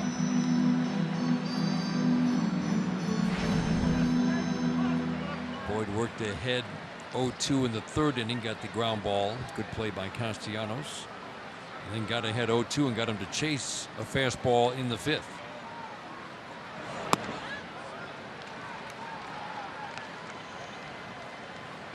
Anderson hit a little over 300. Does not project to hit with a lot of power, but he looks like he's all of 17 years old.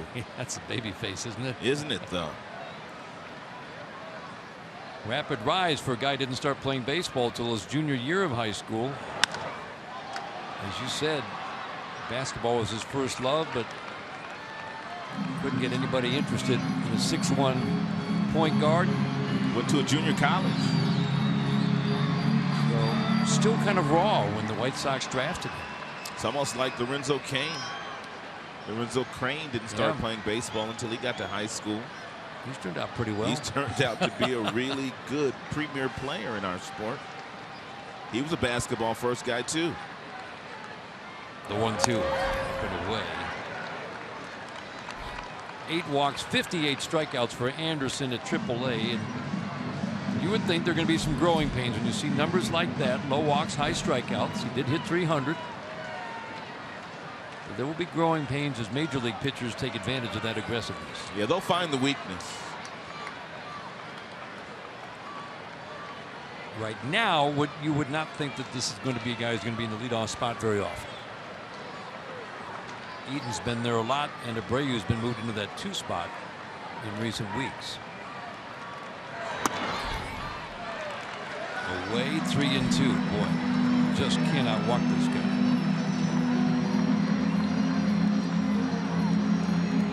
Alex Wilson throwing in the Tigers bullpen.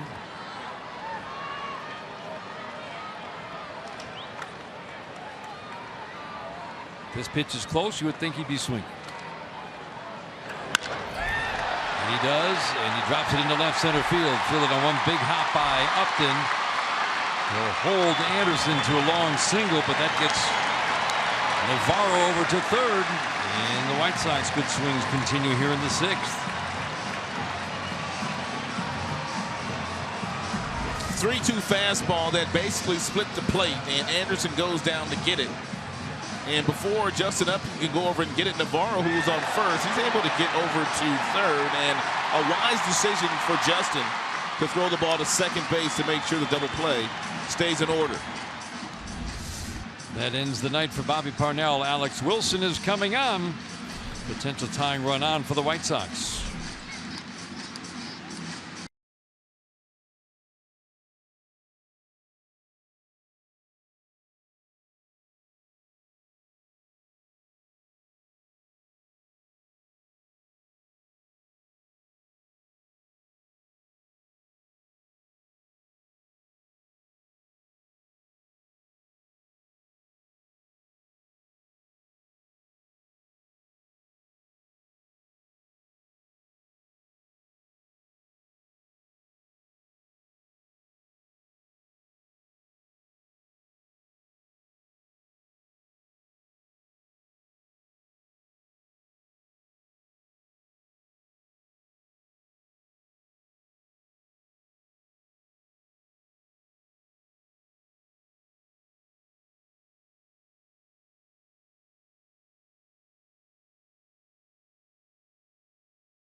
By Gordon Chevrolet, game 2 of this 3-game series. All night games here in Chicago. Jordan Zimmerman bouncing back. Try to bounce back from his roughest start of the year. Miguel Gonzalez, offseason pickup for the White Sox. He's been a solid, if unspectacular, starter for the Orioles the last 4 years. And he's off to a good start through 7 starts for Chicago. Alex Wilson is the new pitcher. Ron, this is another guy the Tigers trying to get on track and back to being that reliable guy that the Tigers got so used to bringing out of the bullpen last year. Yeah, he's really had an issue commanding his fastball down and away to the right-handers, and that slider has been flat at times.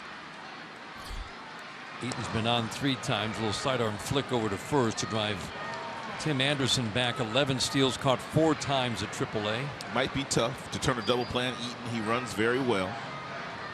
He gets lots of infield singles.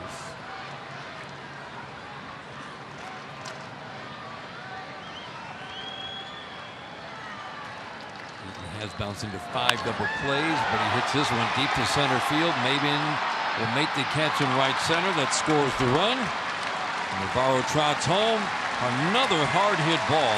Man, the Sox are squaring it up. And we got a 1-run game again. That's exactly what the Tigers were doing in the first 3 frames. Everything that James Shields threw up there. The Tigers were hitting it hard. All started with the Abreu home run in the 3rd, Rod. There really had not been many hard hit balls up to that point, and it seems like almost everything since then has been hit hard.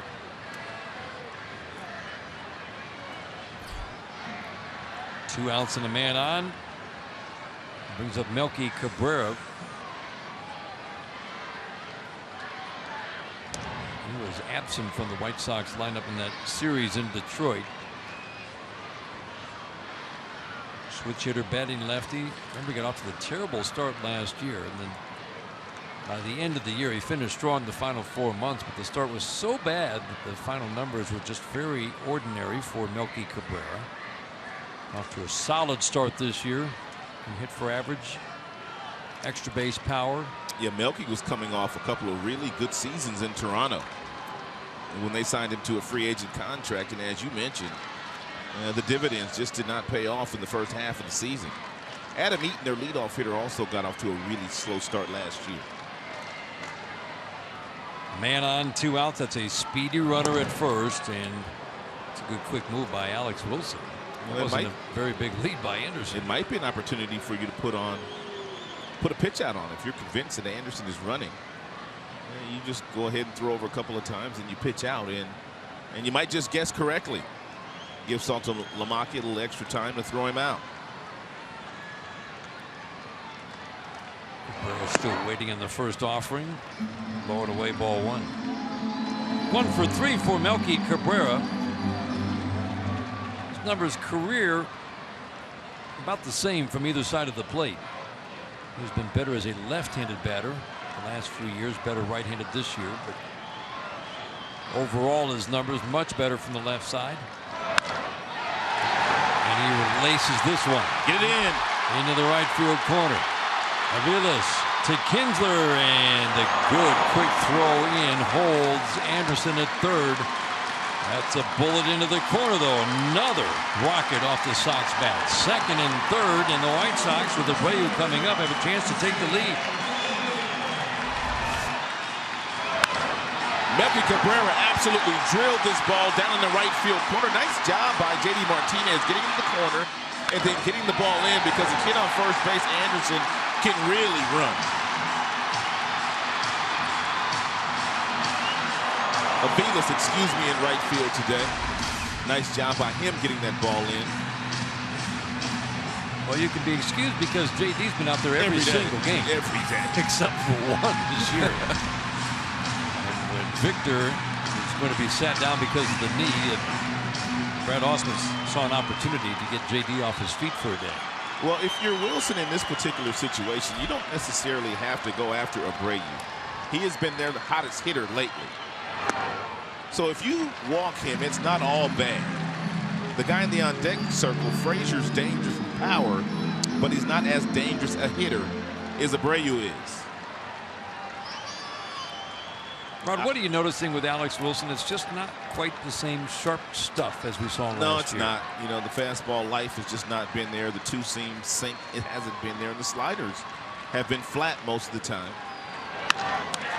Shot here goes off of Wilson. He'll have time to pick it up and throw out Abreu. That was a good pitch, though. Jammed him again, Abreu. Ball that might have gotten into center field is out number 3.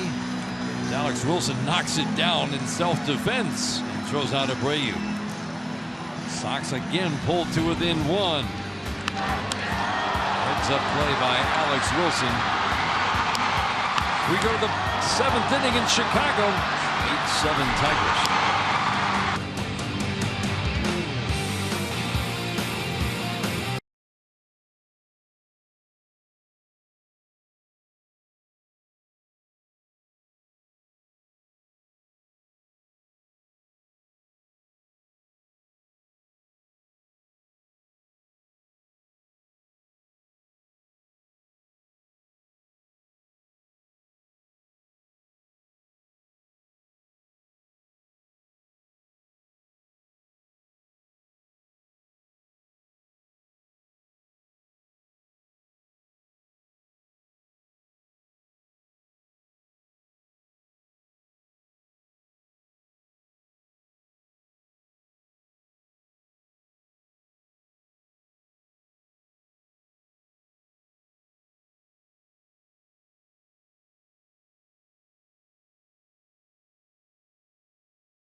As we go to the top of the 7th inning. Sox offense that really has been pretty quiet all year long has had a lot of good swings tonight after falling behind 7-0. They have been pounding the ball the last 4 innings. Iglesias leads off. Tigers again try to answer back. White Sox have scored in each of the last 4 innings. Jose Iglesias line drive single, also reached on an error and also lined out. He's got an 11-game hitting streak, doesn't he? He does, longest of the year by a Tiger.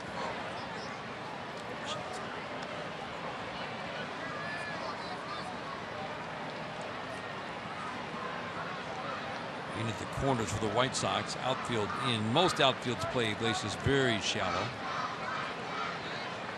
Yeah, power not part of Iglesias' game on most nights. I think they'd like to see a little more of that. He shows bunt, pulls the bat back.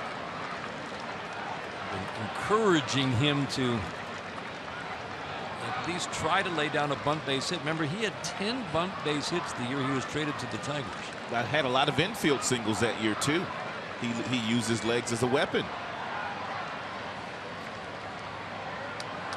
Waiting on the 3-0 from Jennings, and he walked him. Jennings' walk rate up noticeably this year. Leadoff walk. That will drive his manager crazy. Alex Wilson appears to be all right after taking that line drive off of his body somewhere. And that was hit by Abreu. Actually hit him in the glove and he knocked it down and he recovered nicely. Well, that ball is going into center. We could have had. That's a big out, man. Well, Kinsler might have gotten there, but runners at second and third. That was dangerous. Fortunately, Alex Wilson had no choice. So leadoff man on, Kinsler at the plate. He is torched in left-handed pitching this year. There's a pitch low and away for a long time. A lot of Tiger batters who hit lefties did not have good numbers against lefties, except for this guy. Yeah, he's been locked in against lefties all year. Well, he's been locked in against a lot of righties too. He sure has. Rod, he's playing right now with his defense and the offensive improvements, the power back in his game. This is one of the MVPs in the American League right now. No question. Through 62 games of this 2016 season. All the runs he scored, all the multi-hit games he's had, 26 of those.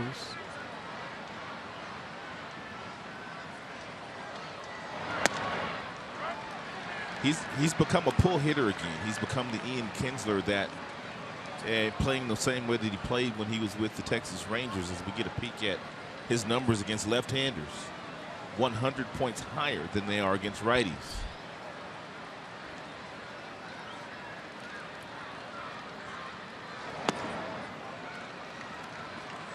Got himself in that good hitters count. Seems like just about every time up, Ian Kinsler has a good hitters count. You just feel good with Kinsler at the plate. 316 coming in. Another home run tonight gives him 14. Out of the leadoff spot, somehow 44 RBIs.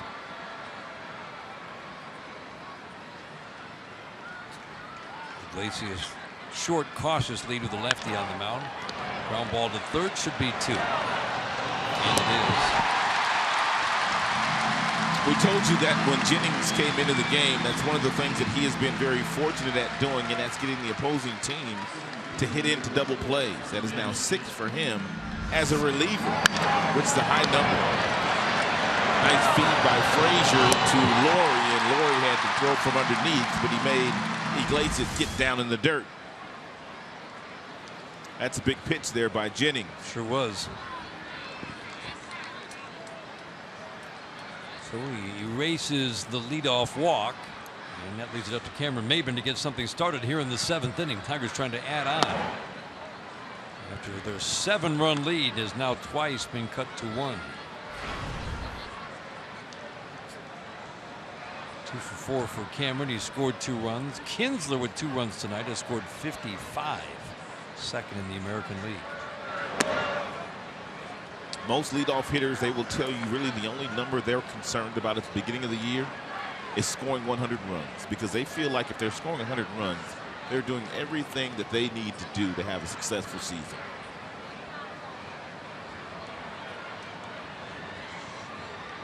Kinsler's pace right now is pretty impressive. It's 100 plus. Oh, for sure. Not far from being on a pace to score a run a game. You score 120 these days with run scoring. It's kind of leveled out in recent years, but 120 runs, that's rare territory for just about anybody. You don't see that number very often.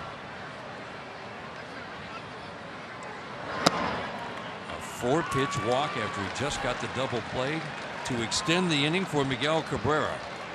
And Robin Ventura has seen enough. Walk, double play, walk, and Matt Albers will be coming on to face Miguel Cabrera. Tigers lead is 1. They're trying to add on here in the 7th.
And Tigers holding on to a slim lead here, 1-run lead, about top half of the 7th inning. And Matt Albert on June 4th, then he had a day to remember.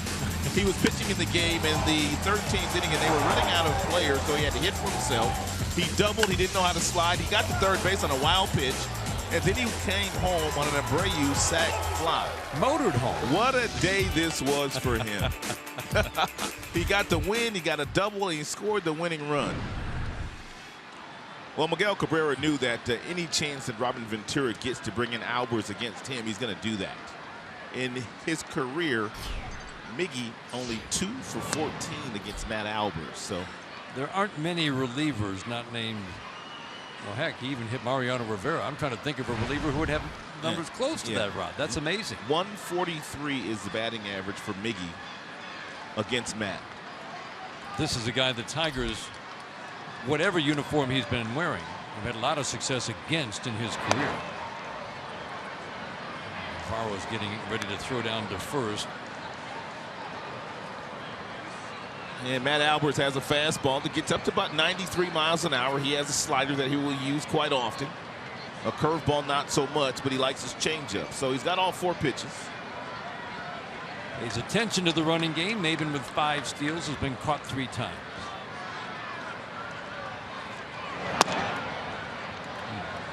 I think in this particular situation, Maben wouldn't be too smart to run. Even though Castellanos is having a good year, you just never want to have the bat taken out of Miguel Cabrera's hand. And if Maben stole second, then Robin Ventura, he might just walk behind. I think with Victor in the on-deck circle, no, but I think you're right. You're absolutely right. Earlier in the game, Maben might run, but not in the late innings. Strike makes it 2-1. Miguel is looking for 1 pitch right now. He knows that Albers has had a lot of success against him. And Miggy knows the pitch that Albers has had the success in getting him out with. And he is sitting on 1 pitch right now. And if Albers gives it to him, he's going to hit it extremely hard somewhere. Albers has given up 4 home runs in his 28 innings. This is not a guy who gets swings and misses. He walks on the high side for being a low strikeout pitcher. And you would think, Rod, that this is a good matchup for Miguel.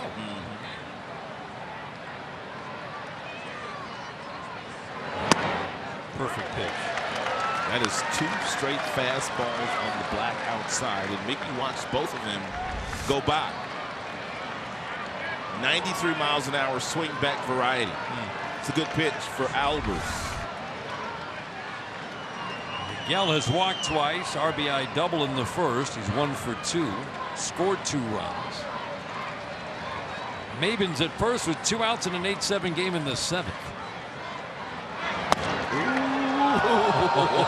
Miggy, how you take that pitch?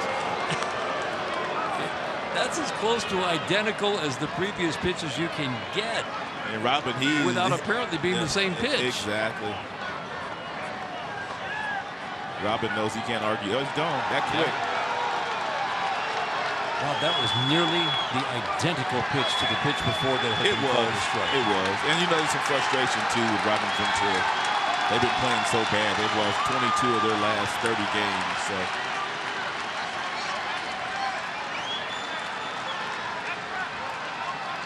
So one thing you can't do up here, you get them quick hooks when you argue balls and strikes. Once that umpire starts looking over, you know it could be. It's the 3rd time that Ventura has been ejected from a game this year.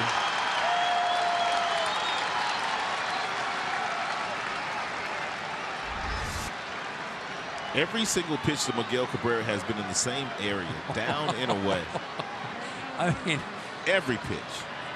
Pitch 5 was right on top of pitch 4, except maybe an inch away. That's incredible. Great look on that Fox Tracks strike zone. Now Maben's off for the pitch. He got him anyway. That was geared up.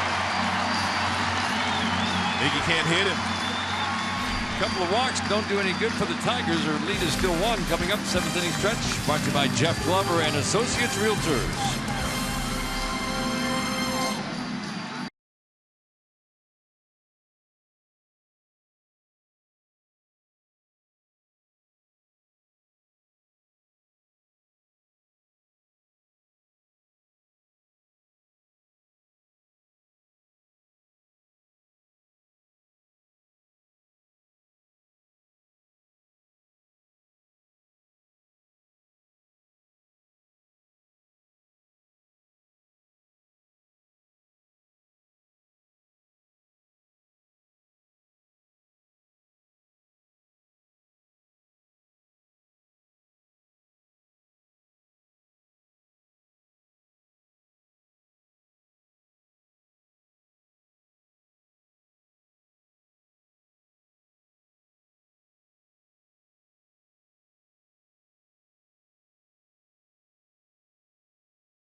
On the mound, 1-run lead for the Tigers as we go to the bottom of the 7th inning. Frazier, Laurie, Garcia to face Alex Wilson. Nobody throwing in that Tigers bullpen. This inning belongs to Alex Wilson, the most dependable arm, along with Blaine Hardy last year out of the Tigers bullpen. Green, Justin Wilson, K-Rod. Both pitched. All three have pitched the last couple of games. There's a foul over the screen. And Shane Green has looked outstanding in his outings since dealing with that blister issue. Brad Ausmus does not want to burn his bullpen out. And he can't use all three every game. He needs Alex Wilson and/or Mark Lowe to start grabbing a hold of these late innings in the setup role. And the thing that stands out with Alex Wilson this year, not as much strike throwing because of what you talked about earlier, Rob. The stuff is not as crisp. He understands that too. He's trying to find it.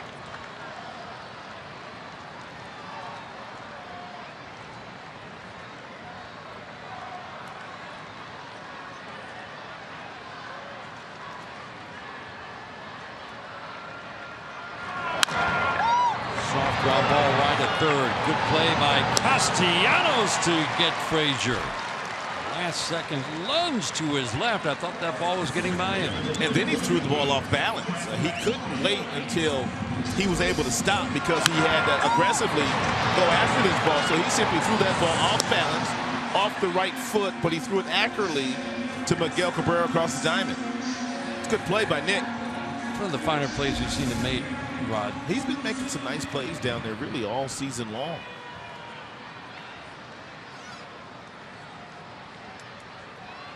That brings up Brett Laurie. Swing and a miss.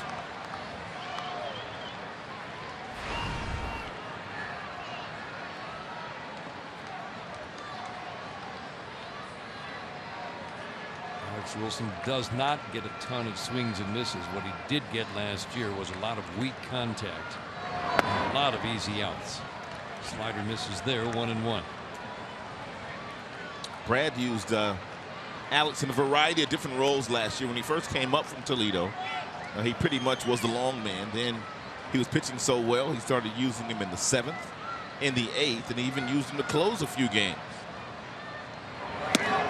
And when the Tigers went out in the offseason and revamped the back end of their bullpen, and bringing in Rodriguez, bringing in Lowe, and also bringing in Wilson, you felt really good about where he would use Hardy and Wilson. Right. But both guys were hurt coming out of spring training.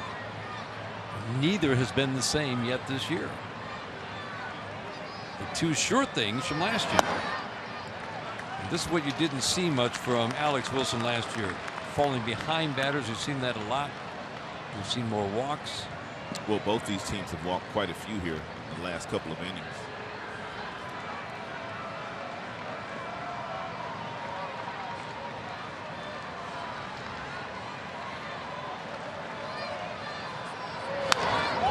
Foul back to the screen. Just challenged him with a 93-mile-an-hour fastball.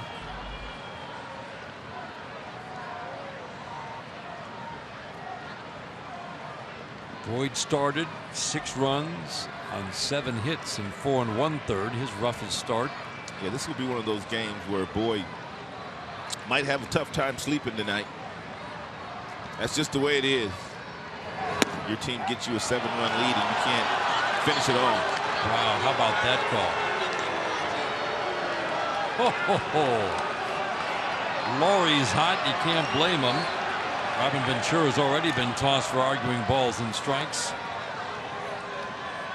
And then the Sox quickly hustle out to get Laurie away so that he doesn't get tossed out by Mark Carlson.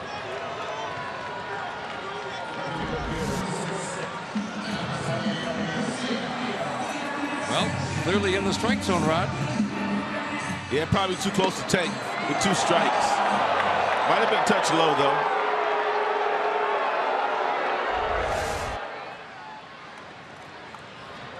Rich Renteria is now the acting manager. He is the bench coach for Robin Ventura.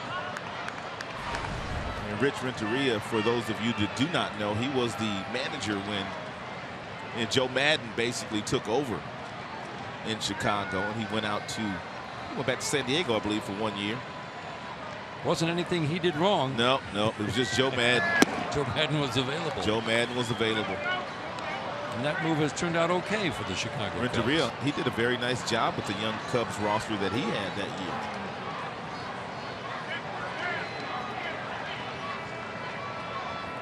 Rick Renteria.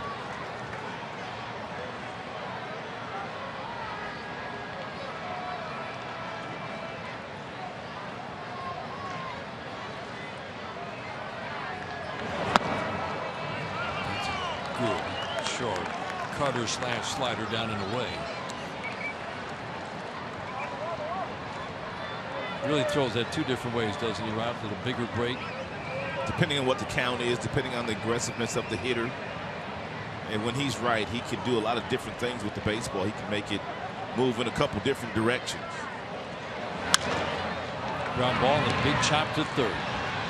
Strong throw from Castellanos to get Garcia, and a good inning for Alex Wilson. He needed it. You're watching Tigers baseball on Fox Sports Detroit, presented by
Boyd got roughed up a little bit. Abreu 2 for 4. His home run got the comeback started, and another rough start for James Shields. If you're keeping track, this is 10 runs, 7 runs, and 7 runs his last 3, and he's the first pitcher, Rod, to allow 7 runs or more in each of his first 2 games with the White Sox. You have to go back 80 years. Hugo Kleiner. 1934. You remember Hugo? I remember Hugo, for sure. Soft tossing lefty? Yeah, if you say so. That's why it didn't last long. 24 runs allowed by James Shields in 9 2/3 innings his last 3 starts. Well, we talked about that stat on Shields. He's given up more runs now in his last 3 starts, Dan. That's the number that stands than out. he did in his first 10 starts combined. So more runs in 9 innings than he had in his previous 64. Again, it was a 3.06 ERA through 10 starts. 3.06, solid season. Not great, but a typical James Shields solid season. Rod, coming out of the start tonight, now 2 rough starts with Chicago, obviously. I mean, what did you see? Does the good finish, the 1-2-3 inning, help him going into his next start? The stuff just didn't look crisp. It didn't look like swing and miss stuff at all. I still think he can be an effective pitcher in the big leagues. He has not forgotten how to pitch. I mean, 11 straight years, 200 or more innings. He's been a big winner. He's been a good leader of staffs. I just find it very hard to believe that James Shields cannot pitch anymore. Right. He's just signed a 5-year deal last year. And really, if you're the White Sox, I mean, it was a good move for you to go out and get him, because San Diego, they ate more than half of the money.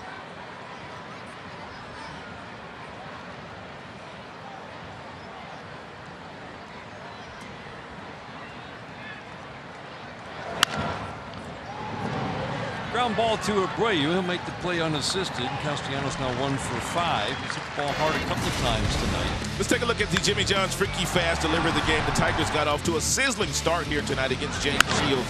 All the contact was hard contact. They scored 3 in the first, 3 more in the second. They added 1 more in the third. They were off and rolling here tonight.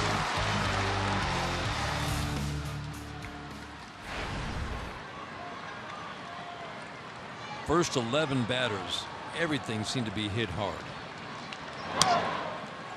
Tigers by that point had scored 6 runs. They did not have as many good swings, but still line drive double for JD in the 4th, line drive out for Iglesias in the 5th. There was at least 1 hard hit ball in the last 3 innings against Shields. Yep, JD's had a great day already with 3 hits, and he's been walked once, so he's been on the base paths all 4 of his plate appearances tonight. 9 for 14 on the road trip for JD.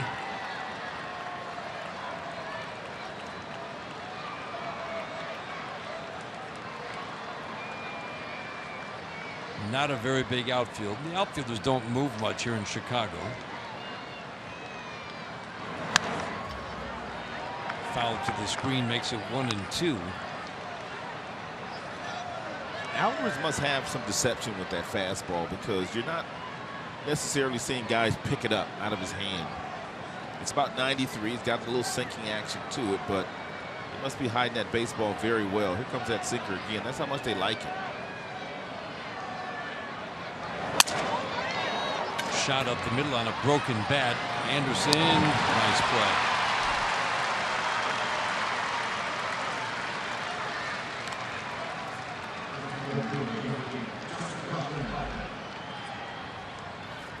Hard to think of a young man being asked to play short who hadn't played a whole lot of baseball at the time they drafted him, and the reports were that he was getting better in the minor leagues, but still really learning the position, the instincts that, I mean, you watch his movements though. This is an athletic guy who looks very comfortable to me at shortstop, the few plays he's had to make tonight. Well, he can do everything at that position. He's got range. He's got a nice, strong throwing arm.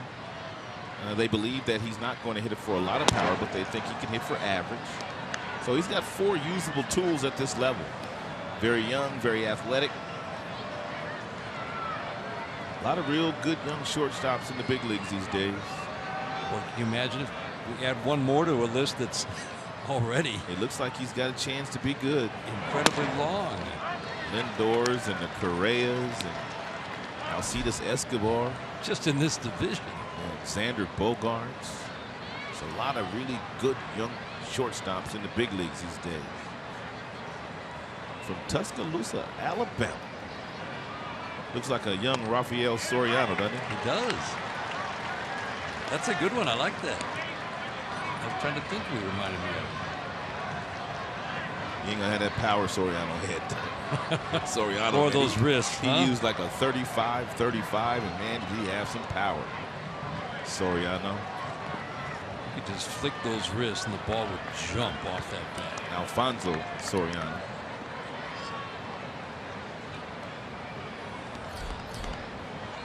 Nate Jones, hard-throwing righty. Ready in that Sox bullpen. Back into the bullpen's pretty strong. Putnam, along with Jones, Robertson, the closer.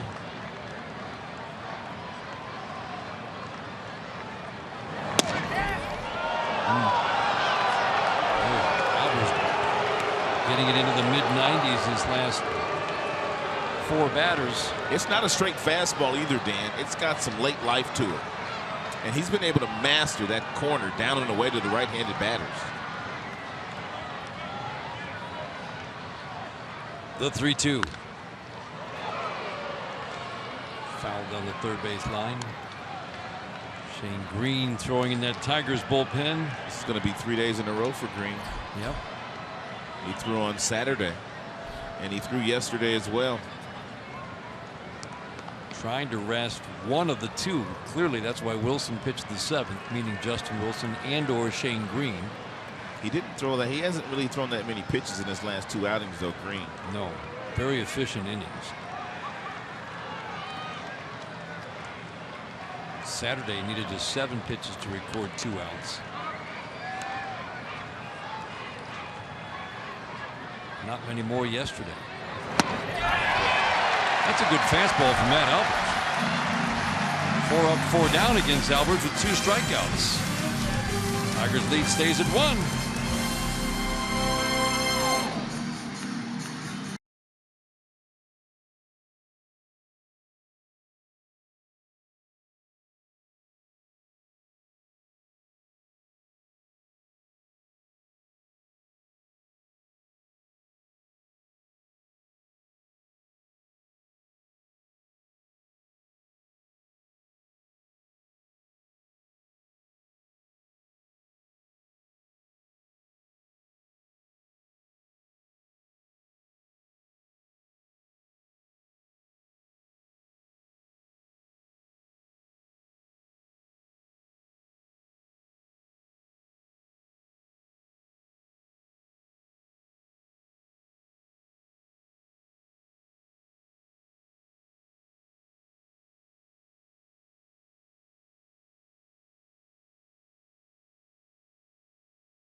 Call of the game. We told you that Green had been used on Saturday and Sunday.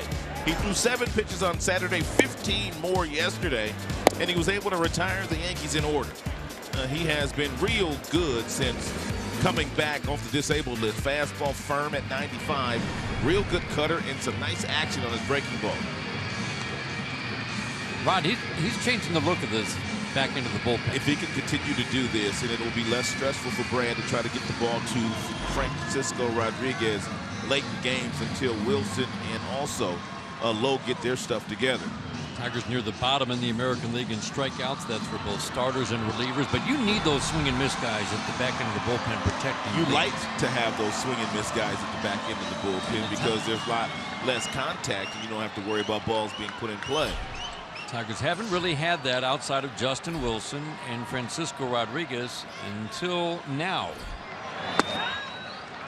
How about that? Bigger, slower breaking ball to start off the at-bat. To Diana Navarro's had good at-bats. 10 strikeouts in 5 innings of work. 1 run on 2 hits. Those are the numbers for Shane Green, and they like his strike-throwing ability as well. Just 1 walk with those 10 strikeouts. And that pitch right there. Everything has a lot of movement on it that Green has been throwing lately. Look at that cut fastball there at 90 miles an hour. He can get up to 95 if he chooses to do so if they want to climb the ladder here.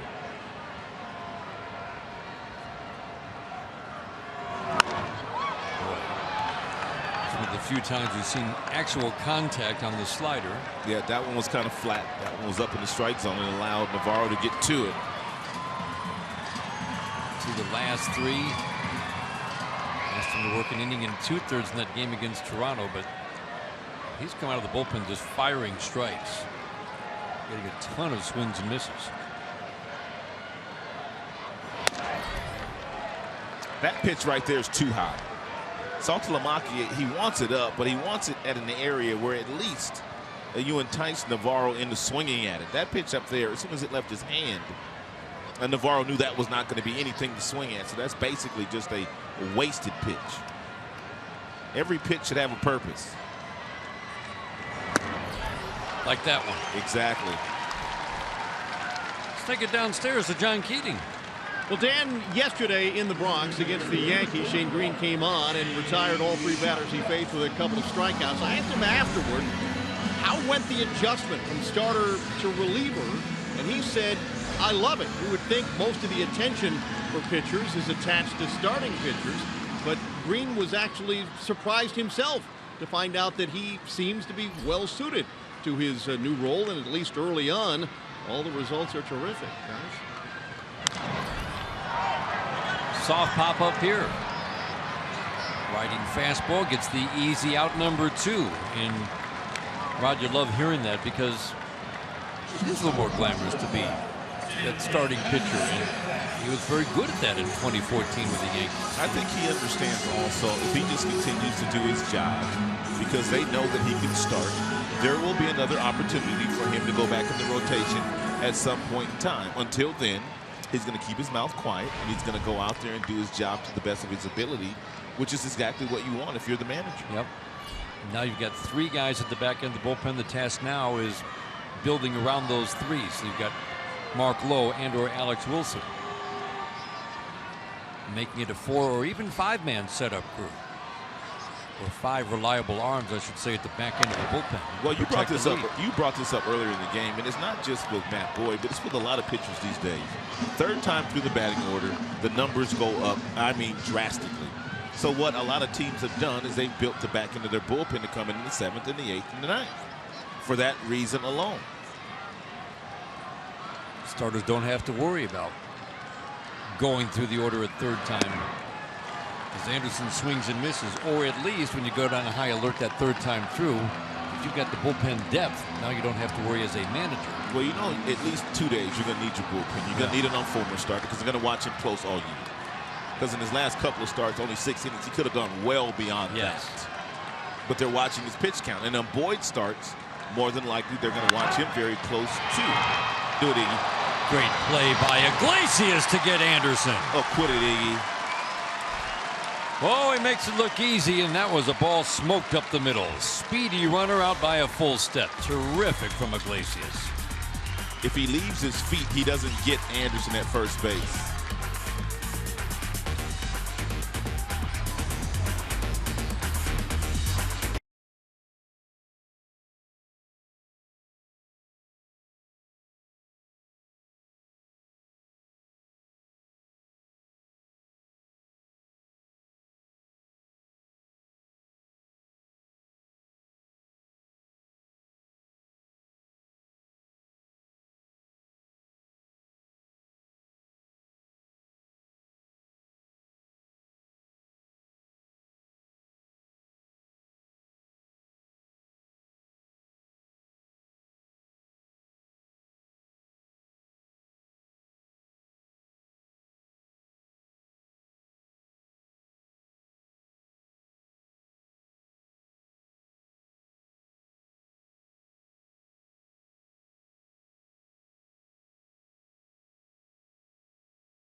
Well, this is a power arm. Here's a line drive. Will it sink enough? Yes, it does. And oh man, Melky Cabrera let the ball play him, and Saltalamacchia rounding second, and he's heading to 3rd. Whoa, got it. Come on, Salty. What's he thinking about, Dan? You could see him hesitate around second for just a brief moment. Well, that's a play right there. If you're Saltalamacchia and you're running, once you get to second base, you can see exactly that Melky Cabrera has got the ball in his hand. He misplayed it initially, but once Melky gets back here and he gets the ball at the wall, when Saltalamacchia gets to second base, Cabrera's got it in his hand, and then he's got a really good throwing arm as well.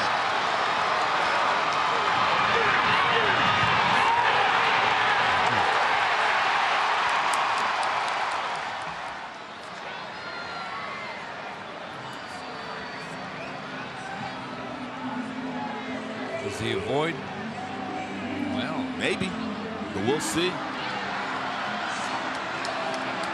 Before instant replay, that was an out all day, every day. When the ball beats you by that many steps, out all day, every day. But nowadays, with instant replay, you got to apply the tag. It looks like it to me too, but we'll see. If he does, it was a great slide. That last look, the left hand is in before the tag is applied to the chest. He takes the right hand away, and when he takes the right hand away, I don't think there's any question. The left hand is in. There's no tag. Now there's a tag, but the hand is on the base. It's clear, I think. I've said this before, and I shockingly have been incorrect.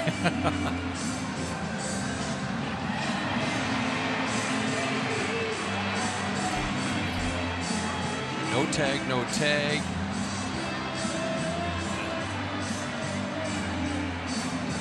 There was one look. Looked like that left hand was in clearly. I thought this right here. This look right here. Look at this. That's a great look. Hand on the base. Do you see a tag yet? There is no tag. I think you can't. If the umpires in New York, the review umpires are looking at that, Rod. Am I crazy? No, that is absolutely clear to me that the left hand is on the base. It could not be clearer. No tag has yet been applied. And yet, we've seen this before where they're taking a long look at it. They've got their answer now. Let's see. You're right, Dan. How about that? And credit to Saltalamacchia for taking the hand away. He took the right arm away, got the left hand in, and it's a single and a two-base error that puts him on third.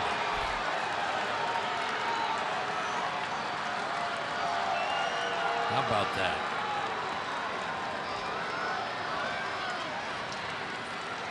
Not happy, Todd Frazier. Convinced he had him, as any fielder would be convinced. Well, the ball beat him by a couple of steps. So infield in, man on third. How about that? Instead of bases empty, one out, man on third, nobody out for Mike Aviles.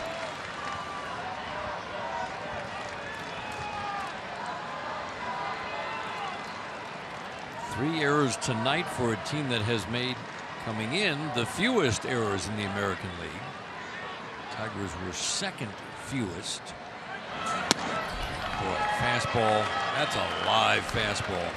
Andrew Jones was in really position to be the closer a few years ago. Tommy John surgery wiped out a year. Came back finally last year late. He was throwing 100 miles an hour when he burst on the scene. He sure was. And he's got a little funkiness in his delivery, too. Just takes that ball back by the right ear and fires, doesn't he? And he's got some jerkiness in the delivery with the arm motion.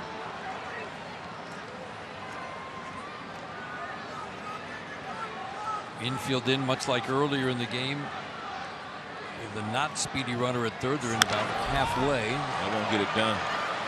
Pop up here is on the infield. Laurie went racing back onto the outfield grass. So Anderson comes over and says, I got it. The ball was hit right where he was standing.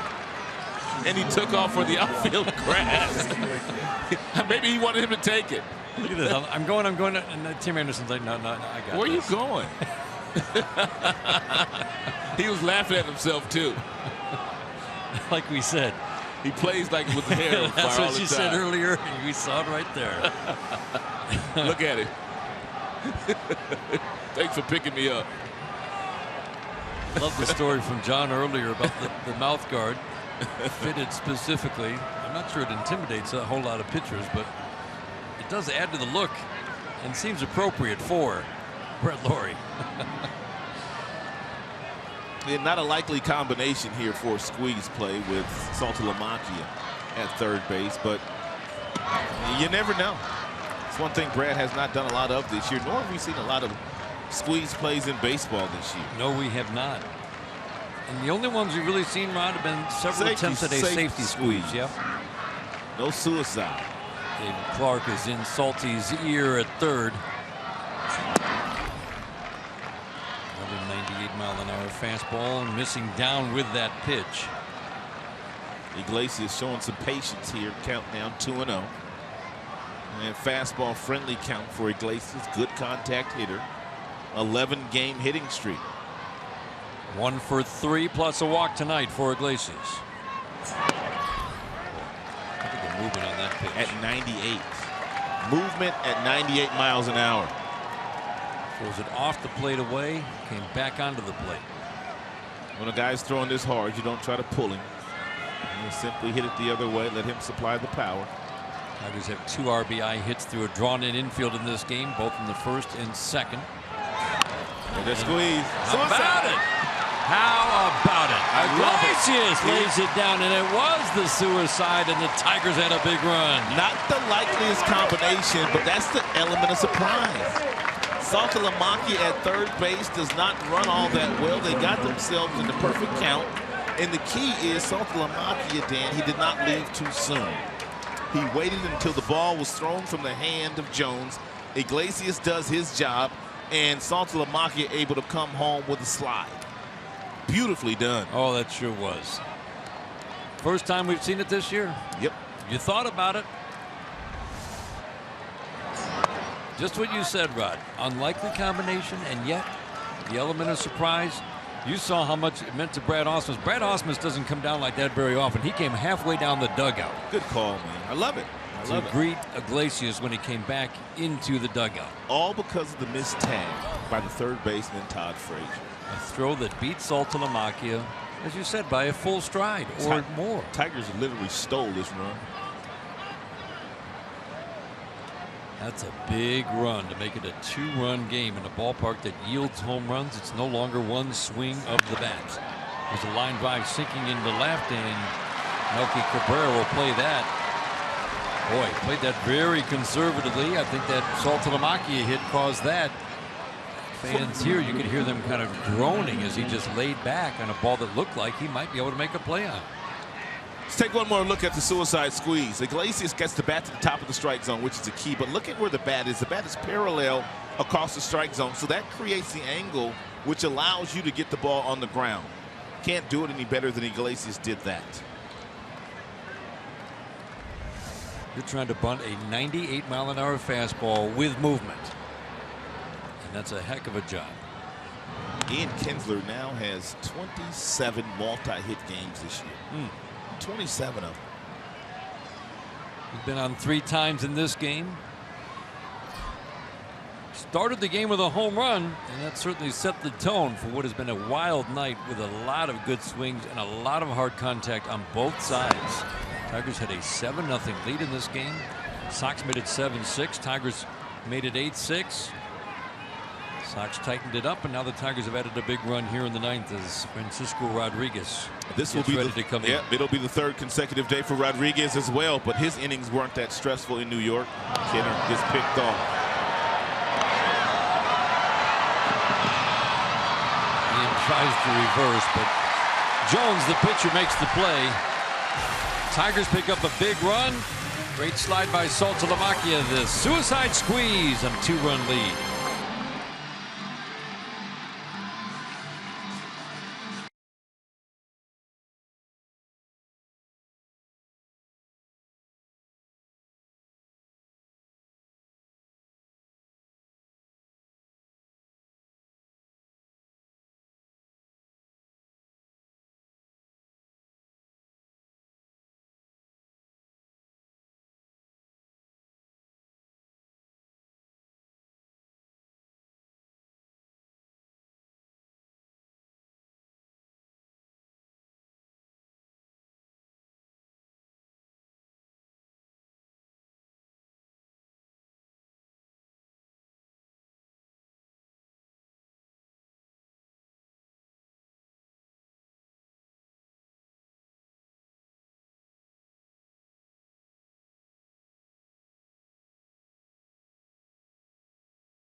take a look at the big boys, big plays of the game.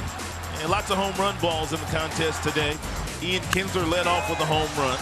Jose Abreu also connected for his 9th big fly of the year.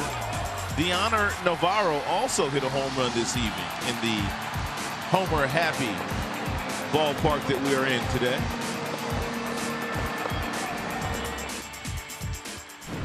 And now Francisco Rodriguez tries to make it 20 consecutive saves. He threw 12 pitches yesterday, and he had 3 strikeouts in the 9th inning against the Yankees, and he looked dominant with that changeup yesterday. Boy, did he have a good one. The swings and misses were absent earlier, and he's getting lots of them now. This is what Francisco Rodriguez did yesterday in the Bronx. That change piece was filthy.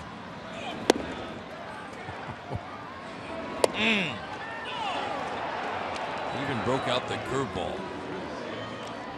It was nice to get out of the Bronx, winning that series. That's the first series they've won in the new Yankee Stadium. They had not won a series in the new Yankee Stadium. Lost 18 of 24 after that opening loss on Friday night. It was not feeling like a weekend when the Tigers would come back to take a series win. Then Justin Verlander, boy, did what he had been doing for the last 6 weeks. Followed by the kid, Michael Fulmer. There's that change piece. Gets another swing and miss and another strikeout on 3 pitches. One of the things that makes his changeup so good, Dan, is he gives you that real fast body, like he's going to throw you a fastball. And because where he's holding the ball deep in the palm of the hand, that decreases the velocity about 6 or 7 miles per hour. So what hitters are swinging at is the body and the arm speed that Rodriguez is featuring. Let's look at Nick Castellanos in the late innings of a close game. Really? Usually Romine would come in, and you would think maybe part of it is the fact that one of the 2 versatile bench guys is in right field and Mike Aviles, and yet the other part is Nick Castellanos made some plays tonight. He has made, but he's also made some plays nice all year, and Brad would still take him out of the game. I think it's significant, don't you? Top foul and out of play. It's a short bench for the Tigers right now. You really only have Andrew Romine and James McCann. That's it. He could also be, I mean, not that he's thinking this way, but somehow, some way, if they were able to come back and tie the game, he does not want Castellanos' bat out of this game. Right. You know, so he would probably never tell us that, but I'm sure that might be in the back of his mind. The 0-2. Changeup bounces. Cabrera's got a couple of hits. Where you waiting on deck? You just want to make sure you keep that potential tying run off base. Francisco Rodriguez, not the power arm it once was, but what you look at, he still gets swings and misses.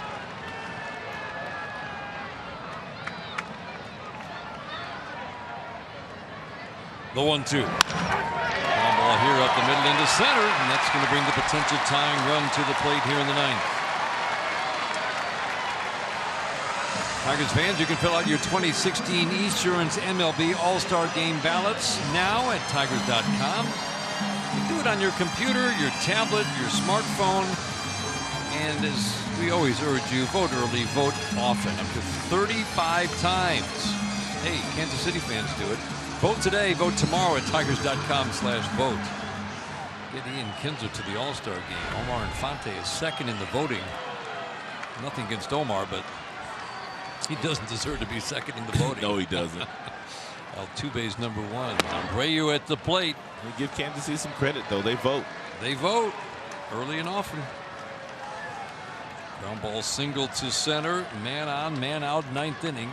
We've seen a lot of routine 9th innings, as K-Rod, especially lately, has been racking up easy save after easy save. Fastball away. Now the good hitters count for Abreu. And the one thing we do know about this particular count, he's not going to give in to Abreu. He'll more than likely throw him a changeup or a breaking ball to see if he can get Abreu out on that front foot to hit a ground ball so we can end this game with a double play. Castellanos deep right along the line at third. Oh, goodness. In the dirt, kicks away from Saltalamacchia. He hurt himself? Man. Did he slip? goes off for a guy who's had pinpoint command his last 8 outings.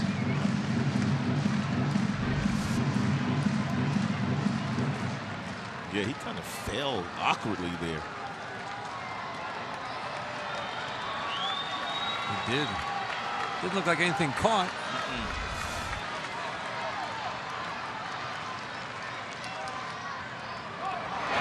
Oh, there's the changeup. And he 3-0 count, and he was swinging. Oh, and he threw that changeup. What a pitch. Tigers relievers had retired 8 in a row, going back to the 6th inning before that Cabrera single.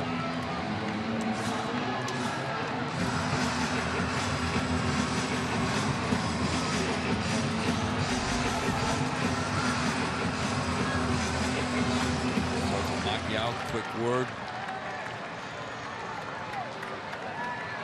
Tigers lead by 2. Big insurance run top half of this inning. The 3-1. Popped it up, fouling out of play. Right back our way. 3-2.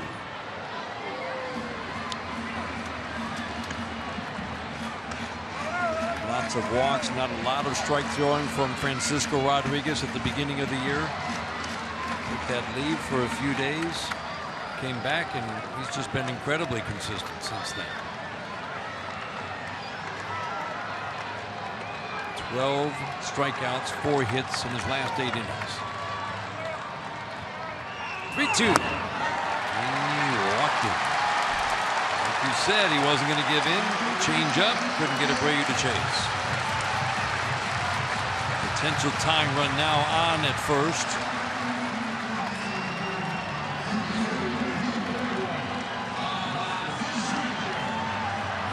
Todd Frazier steps to the plate. He had the 19 home runs. It has been all or nothing for Todd Frazier of late.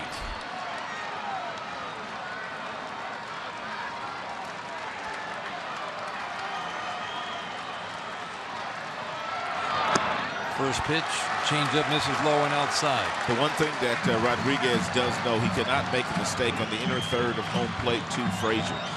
He is a dead pull hitter. Only one hitter in the majors has hit more home runs than Frazier this year, and that would be Mark Trumbo. If he beats you hitting the ball out to right field, you can live with that, but don't let him pull it. Hit the ball on the ground 3 times tonight. Change up away. Not any success so far in his career against Rodriguez. Infield deep, outfield deep, playing doubles depth.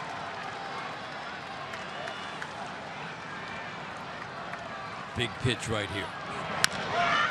Grounded to third, but fouled. Man, he has tried to hook everything today. Everything.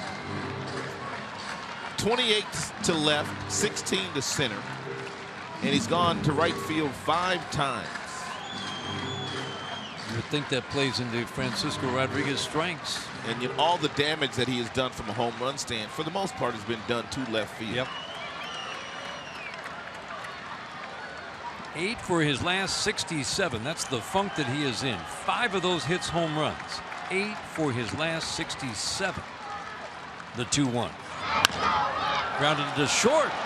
Iglesias to Kinsler, and they probably would not have gotten Frazier as the throw pulls Cabrera. It was going to be close, but I think Frazier would have beaten the throw. Runners at the corners. I think had the Tigers been playing their defense the way that defense has been played for 100 years, they probably turned the double play here. Kinsler was playing up the middle, and by the time he got there, he had to use the bag to protect himself and get rid of the ball in a hurry. Therefore, he drops the arm slot down, and the ball sails on him.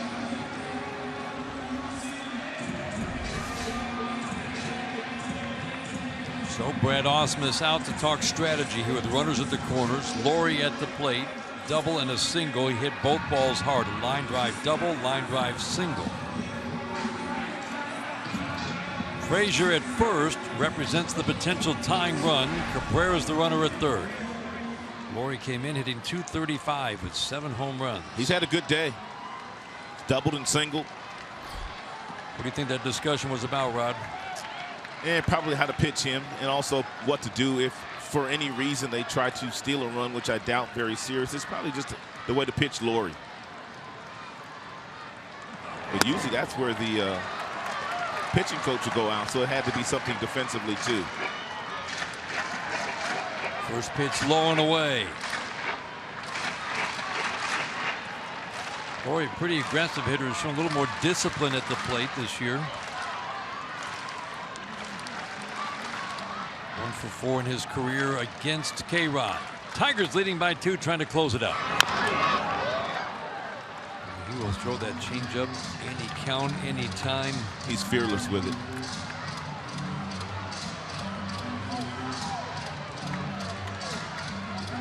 You can know it's coming if you knew it was coming, and it's still. If he locates it where he needs to be, you can't get it.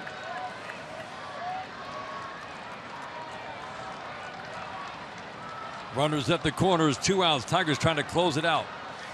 Take game 1 here in Chicago. Line drive into left.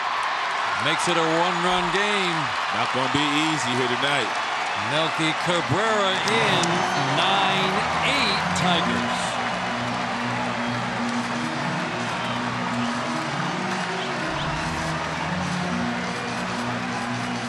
It's a changeup that stays up long enough for Laurie to barrel it up pretty nicely with the defense playing as deep as it was in left. No play for Jay Up.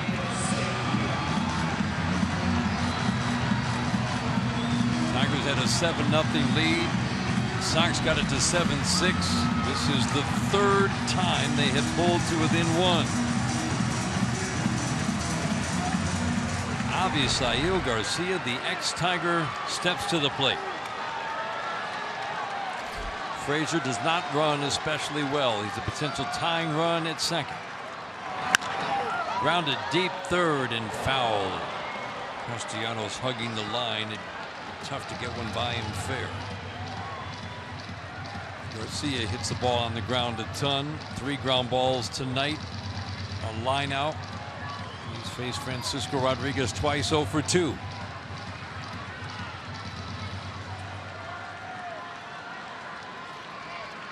Alex Wilson did a terrific job out of the bullpen. Another good inning for Shane Green. Mr. Automatic Francisco Rodriguez has run into some trouble here in the 9th. 2 on and 2 outs in a 1-run game. Strike 2. That fastball must look like it's about 100 miles an hour. After all those changeups that Rodriguez throws, he comes back with his 89-mile-per-hour heater and he throws it right by Garcia. They're on their feet here in Chicago. We'll go upstairs one more time, but make sure you get it up. Rodriguez checks Frazier at second. Oh, he started his swing, stopped.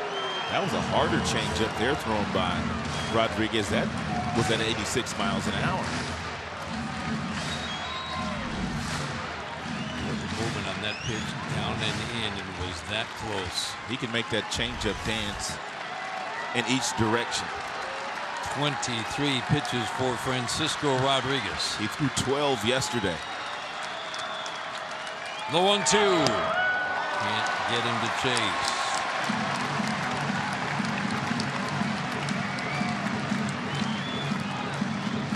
Garcia, pretty aggressive hitter. Low walks, high strikeouts. Into this game hitting .251. Francisco Rodriguez trying to get an elusive 3rd out here in the bottom of the 9th.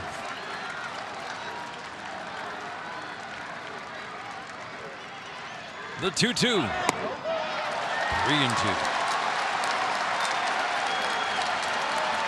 That loosens the base runners. Frazier, the potential tying run, and Laurie, who runs well, the potential winning run at first. They'll be off with the pitch.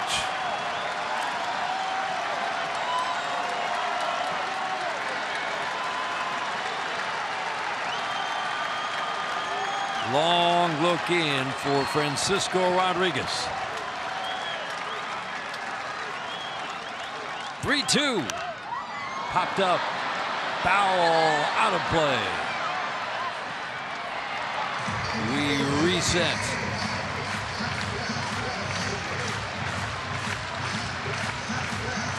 Rodriguez calls Saltalamacchi out.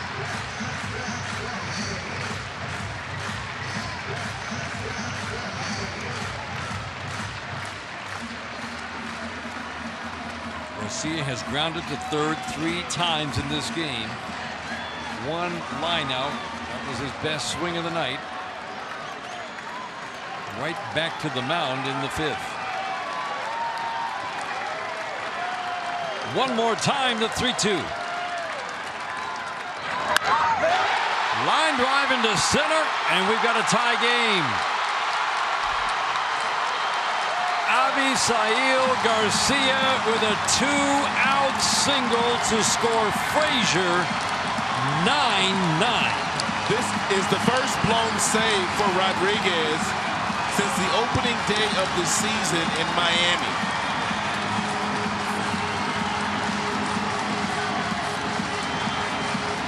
.64% of the RBIs this year for Garcia had been driven in with 2 outs. And that's just a changeup that got a lot of plate and a really good swing put on it by Garcia. Boy, that ball almost took a hop over the head of Cameron Maybin. Man, that's a quick glove by Maybin. Otherwise, this game's over.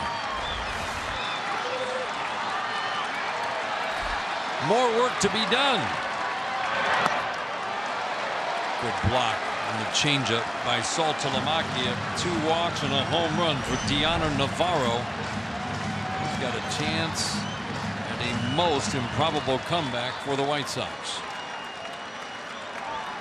Tigers had a 7-0 lead in this game. This is the first time the Sox have pulled even.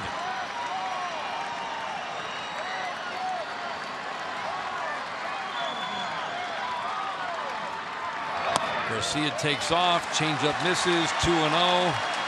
No longer a force in play at second base. Defensive indifference advances Garcia.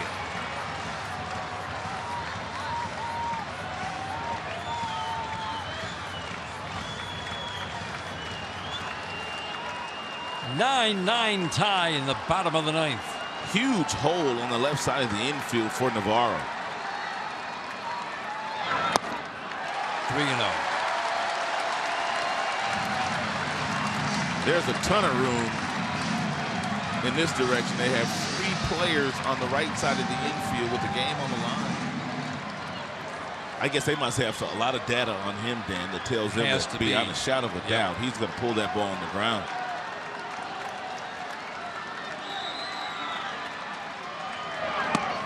Up and in, not close. Not close. The 31st pitch of this inning loads the bases. The 3rd walk issued to Navarro. And now J.B. Shuck will bat for the 2nd time.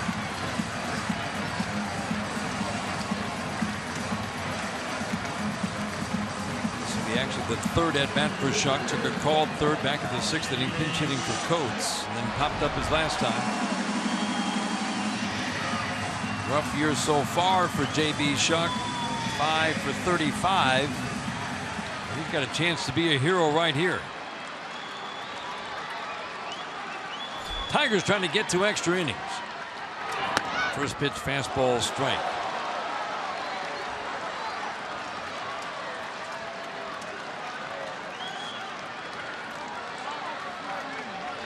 Three men on. The only one who matters is the speedy Brett Laurie at 3rd. Castellanos in tight onto the grass. Fly ball into center, and we're headed to extra innings. Maybin makes the catch. The White Sox scored 2, and for the first time since opening day, Francisco Rodriguez fails to convert the save.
2-0 in extra innings this year. White Sox 3-1. I think it's safe to say, Rod, the Tigers stunned that they are in extra innings. Well, the way that Rodriguez has been throwing the ball for the last couple of months, yeah, I would say that for him to give up the 2 runs here in the 9th inning, especially after the way the Tigers have played here overall today. Tigers got the insurance run on the suicide squeeze, top of the 9th. Now the 2, 3, 4 hitters always feel good when this part of the lineup is coming up. Cameron's been a nice table setter. And whether batting first a couple of days as he did when Ian was sick, or batting second. Nate Jones still on the mound. Fastball for a strike on the inside corner. Every fastball at 97, 98. In at the corners for the White Sox, guarding against that possibility of a bunt for Maben. Boy, the improvements in his offensive game this year is swing and a miss. That's slider nasty. 90 miles an hour. Man. Nasty. 90. Maben has cut his strikeouts sharply from where he's been in his career. That's just unfair at 90. And a little bigger breakdown in the way gets him. Let's take it downstairs again to John Keating. John? Well, Dan, it won't be the happy little post-game show that we had planned when the Tigers were up 7-0. It still has a chance to be a happy post-game show, but that's to be determined by what happens over the next handful of minutes here. You'll hear from Brad Ausmus in the Tigers clubhouse, from Tiger starter Matt Boyd and Jared Saltalamacchia. A big part of what happened late in this game. It's Mickey York and Craig Monroe in our Call Sam studios coming up right after we're done here on the south side of Chicago. All right, John, thank you. Miguel Cabrera 1 for 3 with a couple of walks. He is so overdue for a home run in this ballpark. Been a while. Oh, chases the fastball above the letters. Anibal Sanchez, Mark Lowe, both throwing. Tigers take the lead. They turn to Mark Lowe, or they turn to Anibal Sanchez. I think Sanchez, if it's still tied. Front door slider for a strike. Not sure he wanted it there, but he gets the call. The stuff that he has been featuring out there, Nate Jones, it's been absolutely nasty. Fastball 97, 98, breaking ball at different speeds, front door, back door. Robertson throwing in the White Sox bullpen. Once the game goes to extra innings, no save opportunity. Oh boy, another slider gets another weak cut and another strikeout.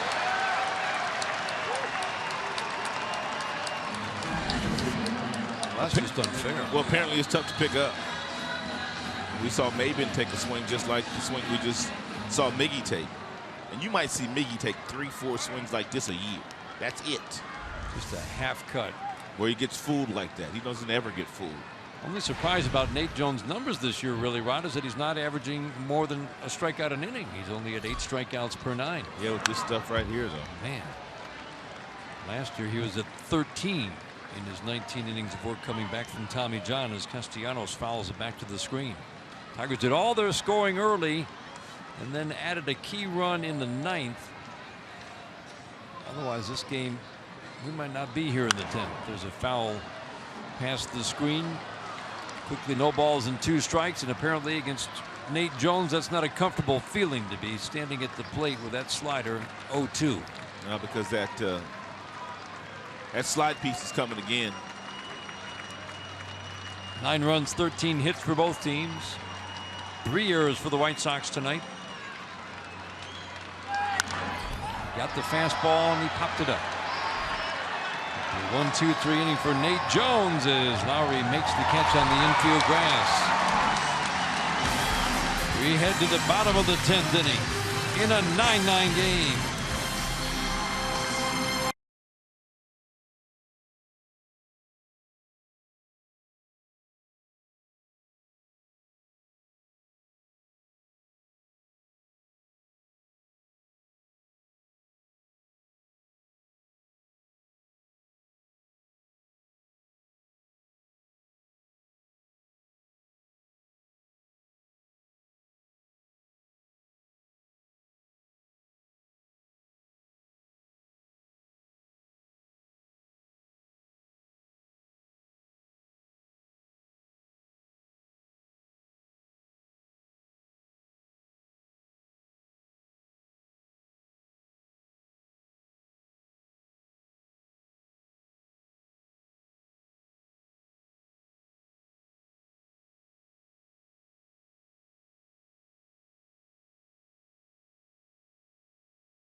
your expectations of what a bank can be when it's time come to Comerica. Your Metro Detroit Chevy dealers. Visit ChevyDetroit.com and see why Chevy drives the Motor City. And buy Wallside Windows. We can do that. We are the factory. 9-9, bottom of the 10th. And the Tigers turn to a guy who has done a nice job out of the bullpen, and you would think, Bob, this is a guy the Tigers would like to get some innings if this game goes long. They need Miguel Sanchez to get them some innings right now. Well, he could do that because he was a starter at the beginning of the year, and he has not been out of the rotation that long. So he could give them some length if this game proceeds in the extra innings in quite a while. Very important for him to keep this youngster off the base path. He stole 49 bases last year to Tim Anderson. Has real good speed.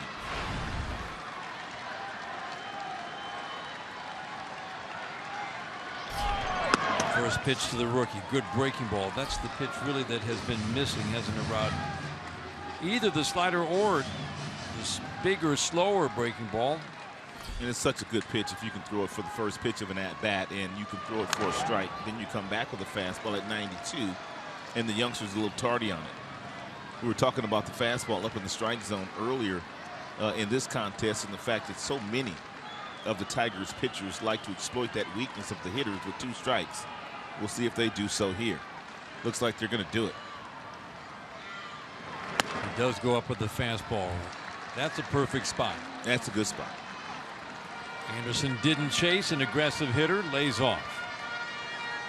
3 innings of work out of the bullpen in 2 non-pressure situations for Sanchez. No runs on 1 hit. The changeup misses in.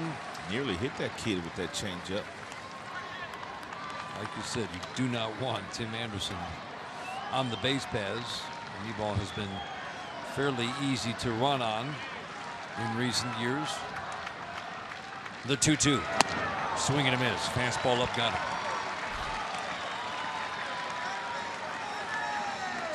Well, it's midnight. Still an hour away here in Chicago. This is the first of a 3-game series. Tigers and Chicago White Sox. Along with Rod Allen, I'm Dan Dickerson. Wondering where Mario Impemba is. He's just, well, 3 booths to our left. Working with Jim Price. He and I will be swapping spots for the next 3 days. We can do this a couple more times this year, next month, and also in August. Adam Eaton takes a strike. Eaton tonight 2 for 3, plus a sacrifice fly and a walk. In the 2-hole tonight with Anderson in the leadoff spot for the first time. Changeup just off the plate away. Castellanos guarding against that bunt possibility up to the edge of the cutout in front of the base at third. The outfield plays Eaton to go the opposite way. Ground ball here into right.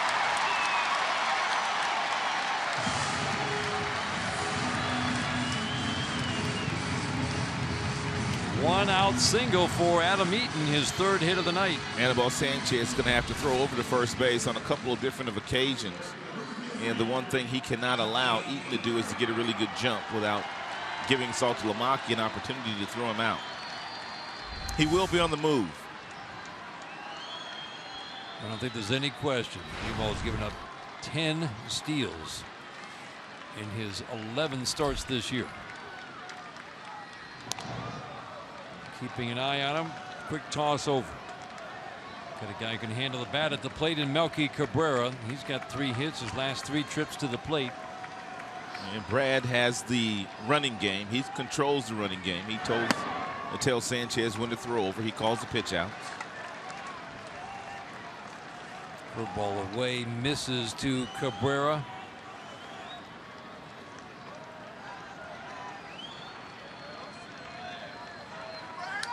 Single from the right side, double and a single from the left side.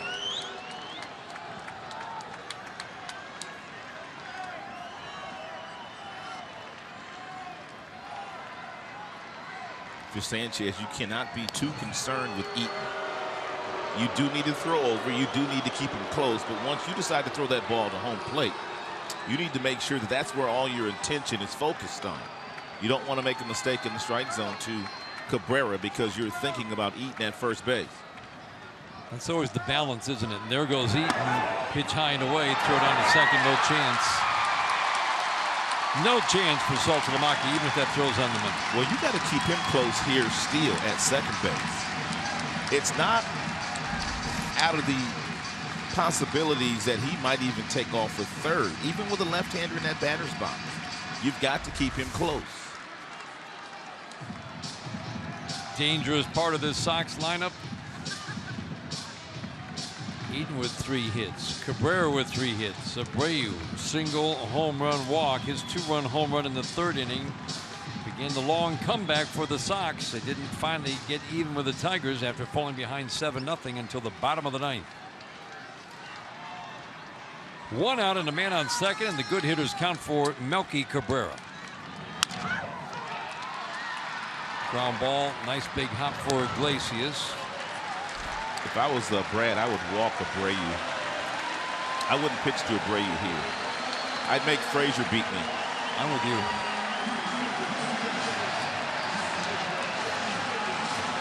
Air of anticipation here in Chicago as Abreu steps to the plate. He's heated up since the Tigers saw him, and indeed, that's exactly what the Tigers will do. Intentional walk. Frazier is 0 for 5 tonight. 4 ground ball outs. He's tried to pull everything. They've been pitching him away all night long, and every single fastball or breaking ball away, he is hit back to the pull field. Frazier. 6'3", 6'3", 5'3", and a pop up to the shortstop.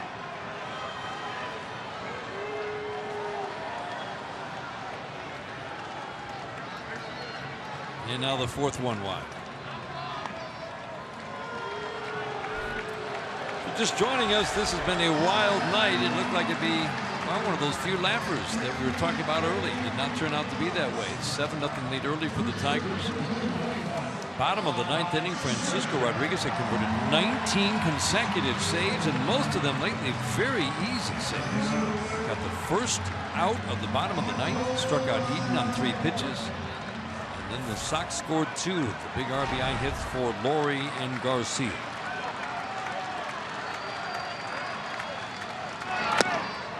Frazier thinking about bunting his way on. Had he gotten it down toward third base, he would have been able to walk to first base, and Eaton from third would have scored. Castellanos, look where Castellanos is playing. How is that not offering at that pitch? They appealed down to first, and he did not go, according to the first base umpire, Quinn Wolcott. He absolutely offered at that. 2-0.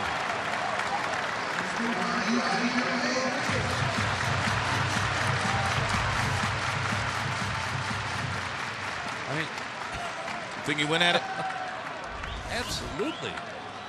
Bats across home plate. The ball's going underneath them. Foul tip off of Saltalamacchia.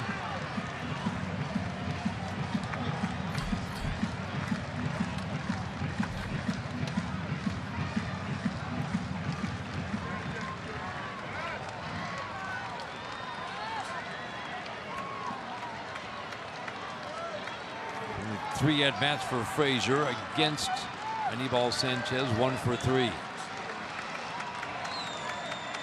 The 2-1. Good fastball. That's 94 best fastballs we've seen this year from Anibal Sanchez. Brad was hoping by Sanchez going to the bullpen, he would regain some of his confidence, and he would also start to use his fastball a little bit more, knowing that he didn't have to worry about going 5 and 6 innings, and because he didn't have to worry about that, hoping the velo came back up. Another fastball 95. At 95. How about that? Big show of emotion from Anibal Sanchez. He blew him away, and he strands 2. Headed to the 11th in Chicago.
Link's beef jerky all season long. Jack Link's beef jerky. Feed your wild side. 9-9, top of the 11th. The closer for the Chicago White Sox, David Robertson, takes over on the mound in his 3rd year with Chicago.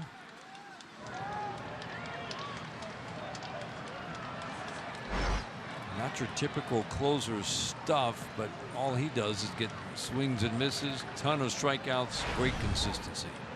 He learned that cut fastball from Mariano Rivera when he was pitching in that bullpen for the Yankees. And he has used that pitch a lot the last number of years. There it was right there at 92. No one's cut fastball will ever be as good as Mariano Rivera's, but Robertson has made a nice living with the one that he has. He sure has. Slider low and away. I mean, truly one of the greatest pitches in baseball history. The Mariano Rivera cutter. That's why so many pitchers the last number of years, 4 or 5 years, have tried to come up with a cut fastball. JD's been over everything today. Long stride for David Robertson. Means his release is closer to home plate than you would guess by his frame. He's not a big guy. That's one of the reasons that ball gets on top of hitters more quickly. And it's one of the reasons he's always gotten a lot of swings and misses. Foul out of play. Good cutter at 91. He better not make a mistake with that pitch, especially the way that JD has been swinging that stick tonight.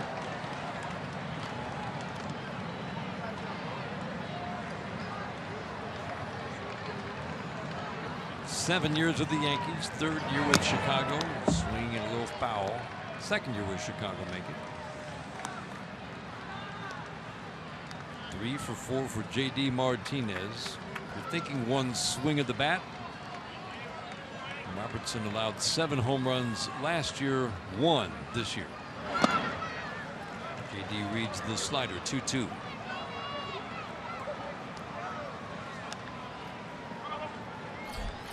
Upton and Saltalamacchia to follow here in the 11th inning. A 7-0 lead for the Tigers early. Wiped out in the bottom of the 9th inning as the Sox tied it with 2. Can't get around on the fastball. 7-pitch battle.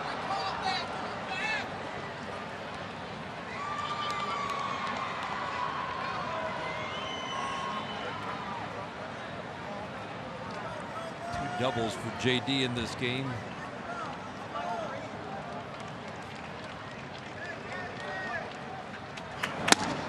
Backs away from the inside fastball. Walks are up noticeably. Walks were a problem for Robertson early in his career. Cut them sharply in recent years, but his walk rate has doubled this year to 4. Routine ground ball here to Frazier. 1 out in the 11th.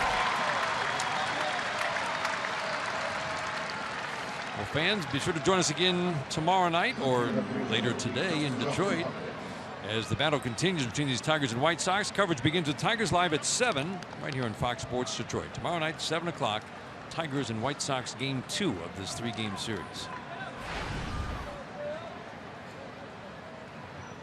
Brings up Justin Upton, 1 for 4 for Upton. Sharp line drive single. Tigers scored single runs in the 6th and 9th innings after the early outburst.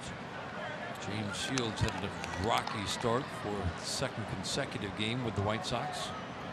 7 runs given up, and by Shields in both of his outings with his new club.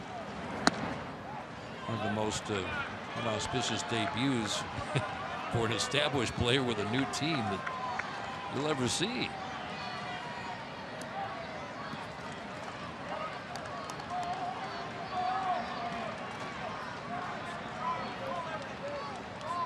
Good hitters count here for Justin Upton. Boy, near perfect pitch on the outside edge, but it's off the plate according to Mark Carlson. Robin Venturi ejected from this game for arguing balls and strikes. He's missed half the game by now. Upton swing 3-0, but he really swung at a pitcher's pitch there at 3-1. That's the 2nd Tiger tonight that we've seen swing at a 3-0 pitch. Ian Kinsler also swung a 3-0 pitch earlier in the night.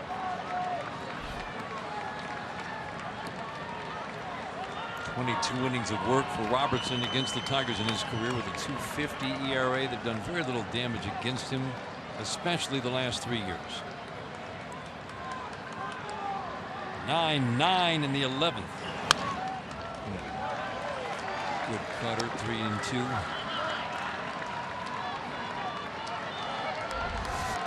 Yeah, nice quick swing here by Justin Upton. And he fouled it straight back.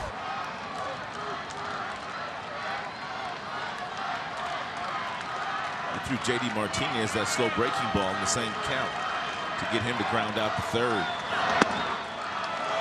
Cut fastball inside, missed. 1 out walk here in the 11th.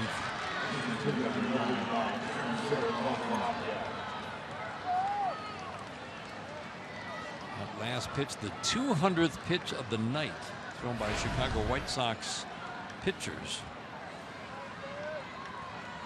Tigers have had a few free passes in this game.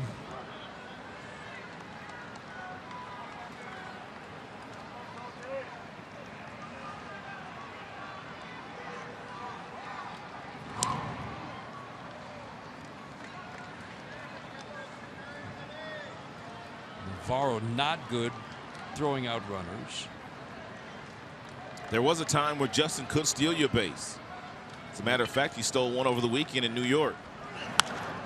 Foul out of play. Saltalamacchia. We've got a swing and miss guy at the plate, but Navarro's actually pretty solid throwing out base runners. Robertson's pretty quick to the plate. I don't know. Do you think about sending Upton here? Not if that combination doesn't work. Navarro 27% throwing out runners the last 2 years. Saltalamacchia takes a close pitch. 1 ball, 1 strike. Upton 3 for 3. Stealing this year. Robertson has allowed 3 steals. And it looks like Robertson is about 1-1 getting the ball into the catcher's glove. And you just don't run on that. That slide step. Fly ball, right center field. This one's deep. Garcia's going back, and he will make the catch up against the fence in right center. He got a great jump on that ball and made it look easy at the end. He was also playing very deep. Rick Renteria, who is the acting manager right now for Robin Ventura, who was kicked out of the game earlier, they were playing no doubles depth, which means Garcia already playing deep, got a good jump, and ran that ball down the base of the wall. Good to see the good swing from Saltalamacchia. That's the second time today Saltalamacchia nearly hit one out to right. So Victor Martinez has grabbed a bat. He's going to pinch hit for Mike Aviles. Victor bothered by a sore right knee. It's the left knee that has been surgically repaired twice.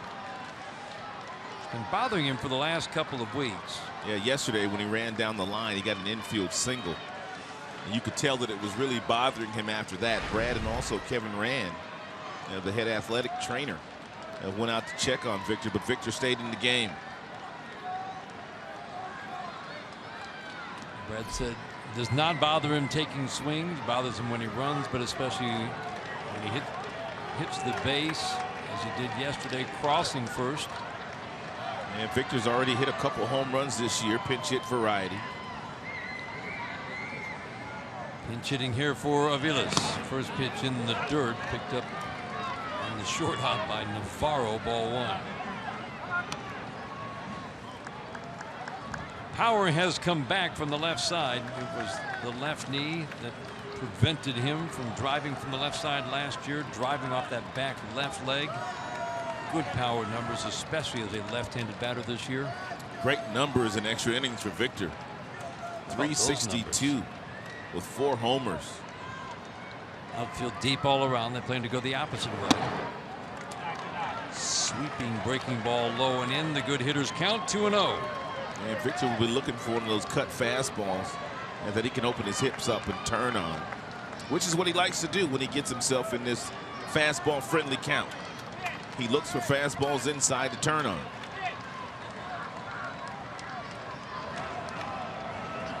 Ooh, good change. A guy with a bad knee, you don't want to see a swing like that. Slow breaking ball. That's what I've noticed here with Robertson. He's throwing that breaking ball at a number of different speeds. Laurie, the second baseman, about 15 feet under the outfield grass, in between Anderson and Abreu on the right side. Frazier's the lone infielder on the left. The 2-1. Cutter in at 92 makes it 3-1. Iglesias waiting on deck.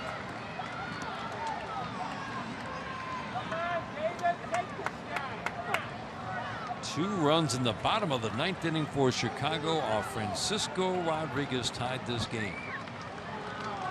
19 consecutive saves converted by K-Rod until tonight. The 3-1. Backdoor breaking ball makes it 3-2. Loosens up Upton from first. Will be off with the pitch.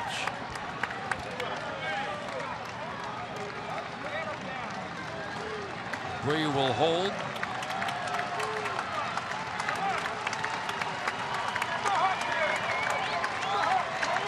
Robertson ready. Upton takes off. Swing and a tap foul. We reset.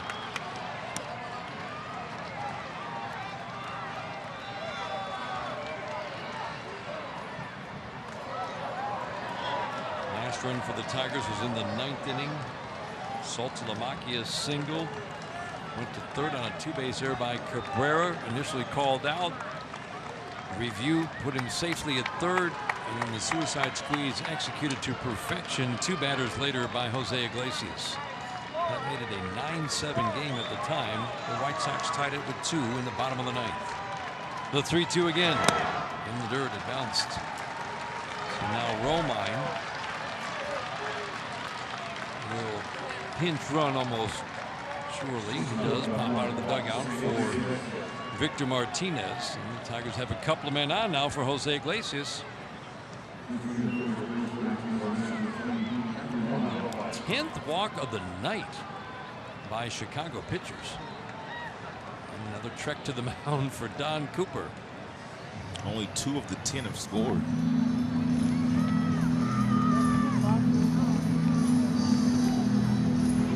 Now this can affect the use of David Robertson for the rest of this series with 25 pitches.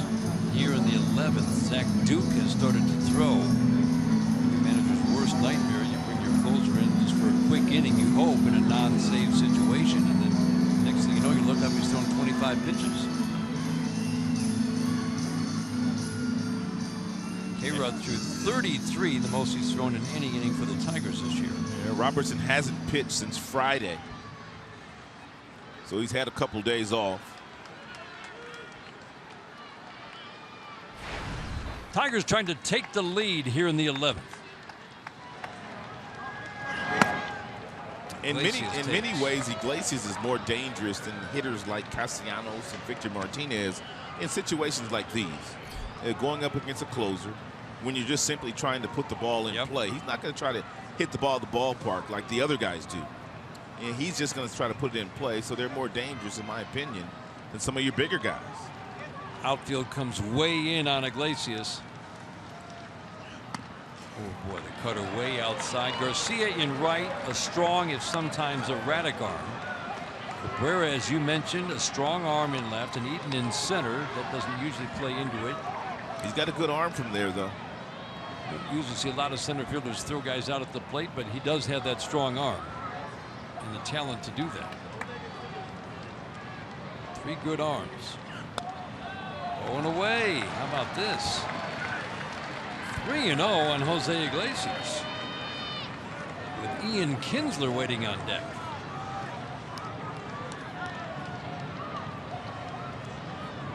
Two walks by Robertson. Make it 3. David Robertson has walked the bases loaded, and about the last thing Rick Renteria wants to do is bring in Zach Duke to face Ian Kinsler. But his closer has just thrown his 29th pitch of the inning. Earlier tonight at about 7 p.m. here locally, Ian Kinsler, second pitch of the game. for his 14th home run of the year and the 34th leadoff home run of the game for Ian Kinsler, which ties him with Devon White and Ray Durham for 9th in the history of the game. Trying to deliver the lead. Ricky Henderson's got to be leading that list, right? Got it. Leadoff homers. Got it. Good breaking ball strike to Ian. Ian's in the top 10, though. 11 walks tonight, the most the Tigers have drawn in one game in 5 years. They've got to get a few more of these guys to score, though. Ian swings and pops it up. This will end the inning. Garcia makes the catch, moving into foul territory. Walks load him up. The fly ball ends it, and we stay tied in Chicago.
James McCann.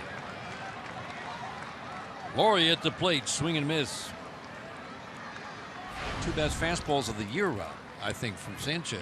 90, the 10th. 94-95. Changeup misses inside. Exactly what you were talking about. The Tigers hoping that a trip to the bullpen will just clear the mind, number one, and then secondly, find that stuff that's been missing most of the year. Breaking ball away, 2-1. Laurie's had a good night tonight. He's got 3 hits. Cabrera's got 3 hits. Eaton has 3 hits. Navarro's been on 4 times. Laurie's single in the bottom of the 9th inning made it a 9-8 game. This a high fly ball here, not deep. Upton over toward the line to make the catch. Here's a game 7. We're going to start out in the 9th inning. Tigers already hit by 1 run, but an outstanding squeeze play here executed by Iglesias with Saltalamacchia. Running gave him a 2-run spread for Francisco in the 9th inning, but a base hit by Laurie, followed by a 2-out knock by Garcia. The former Tiger ties it at 9, and that's where we sit right now. A 3-2 pitch to Avisail Garcia. Really kind of like that matchup with all the ground balls that Garcia hits, and a guy who can induce ground balls, Francisco Rodriguez on the mound. Garcia went down and got that changeup. Strike 1 from Sanchez.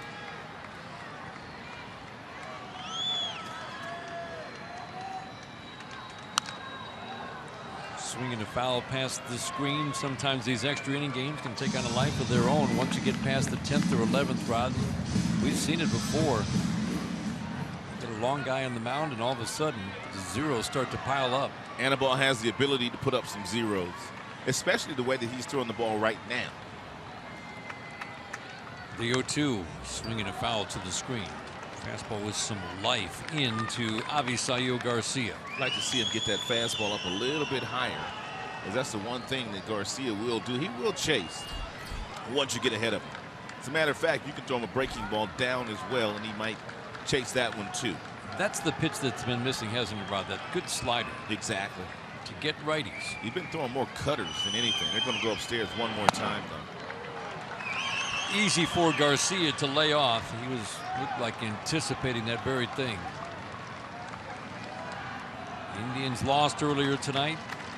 Royals beat them. Tigers have a chance to close to within 2 if they can find a way to win this game tonight. Swing and a miss. The fastball got it. Let's go back to our studios in Detroit. Mickey York with the game break.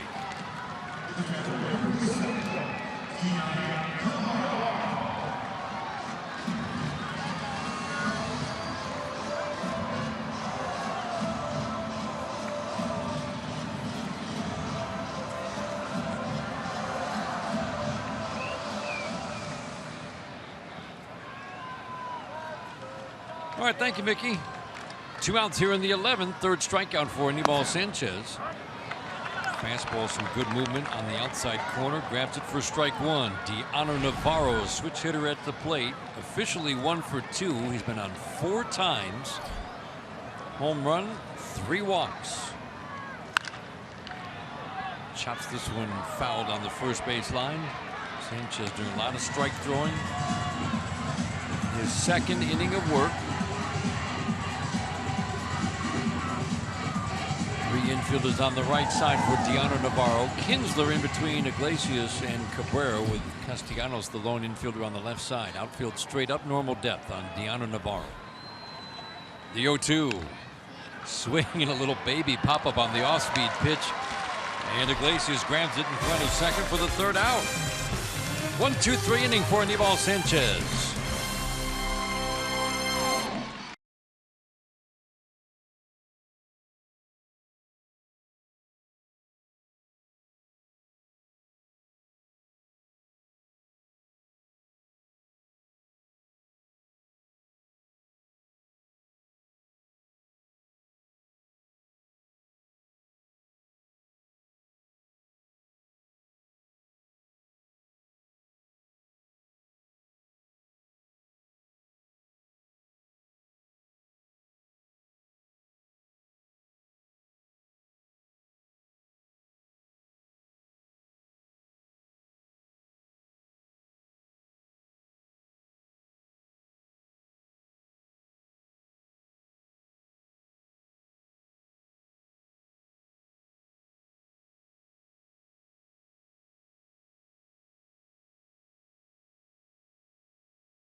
Tigers got off to a great start against James Shields, who the White Sox just acquired a week ago.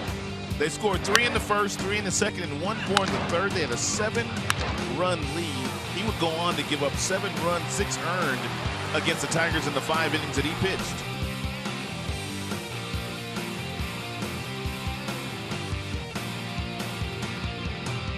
Nine hits Shields gave up. Boyd also gave up 7 hits. Boyd had a 7-run lead and could not get through 5. Therefore, no decision for him tonight. 2, 3, 4 hitters for the Tigers against Zach Duke, and the first pitch to Cameron Maybin is a strike.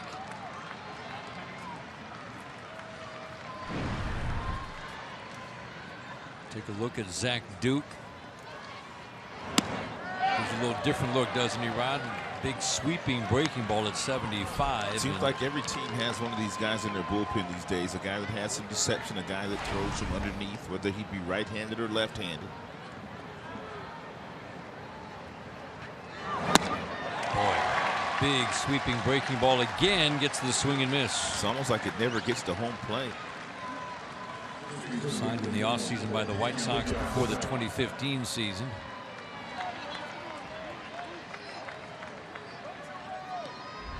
Starter turned reliever. And he's turned himself, after some rough years as a reliever for Washington, Cincinnati, into heck of a usable arm for the Chicago White Sox. Well, he's got a fastball that gets up to 90. That's about it. He also has a slider. He's got a cutter. He's got a curveball. And he also uses his changeup. Miggy has had no problem with him. Soft ground ball to second base. 2 outs in the 12th in a 9-9 game.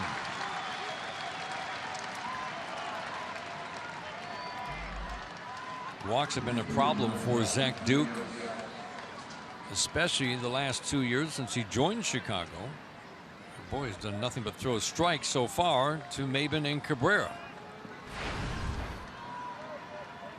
Classic definition of a situational lefty when you see 34 appearances and just 21 innings of work. But he's being asked to do a little more than that tonight. There's a strike to Castellanos.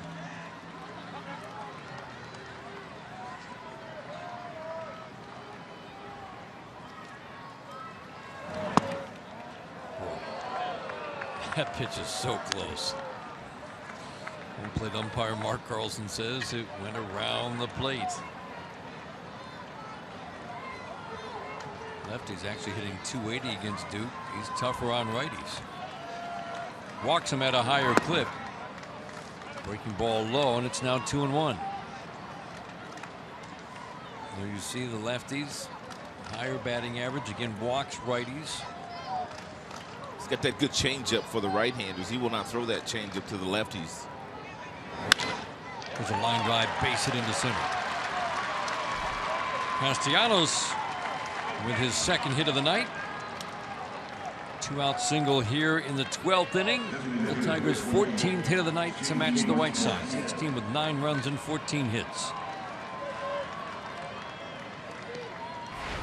7-0 for the Tigers going to the bottom of the 3rd. The White Sox started chipping away, scored in each of the next 3 innings, 3rd, 4th, 5th, and 6th to make it a 1-run game. 2 different times. It was 9-7 Tigers going to the bottom of the 9th when the Sox scored 2. High fly ball off the bat of J.D. Martinez. Going back, Melky Cabrera at the fence, and he will make the catch. How in the world did that thing stay in this ballpark, High in the air. It looked good off the bat. J.D. can't believe it didn't go out. Tigers come close, but we're still tied.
ball. Sanchez in his 3rd inning of work.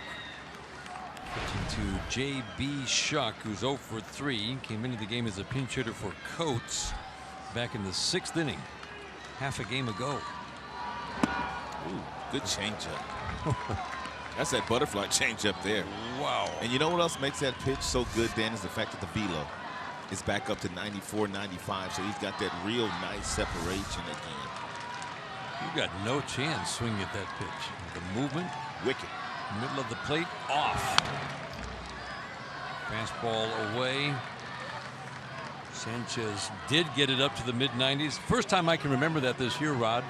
Striking out Frazier to end the 10th inning with 2 men on in a 9-9 game. I haven't seen it either. And you could tell he was fired up. A little show of emotion as he left the mound. Changeup induces a soft swing, but a little foul out of play. 9-1-2 hitters. Shuck, Anderson, Eaton here in the 11th.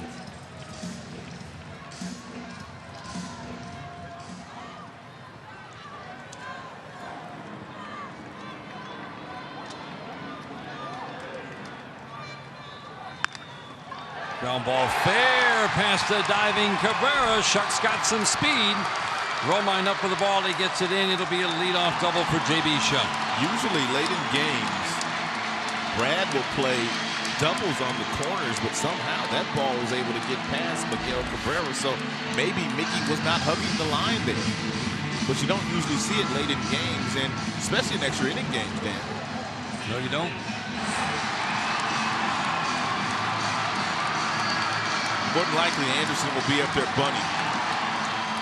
No question. Bottom of the 12th inning, 9-9 our score. This guy can handle the bat. He is bunting, and he bunts it perfectly to Castellanos. Now to the Tigers, I mean, do you walk the bases loaded? You walk 1 and play for 2.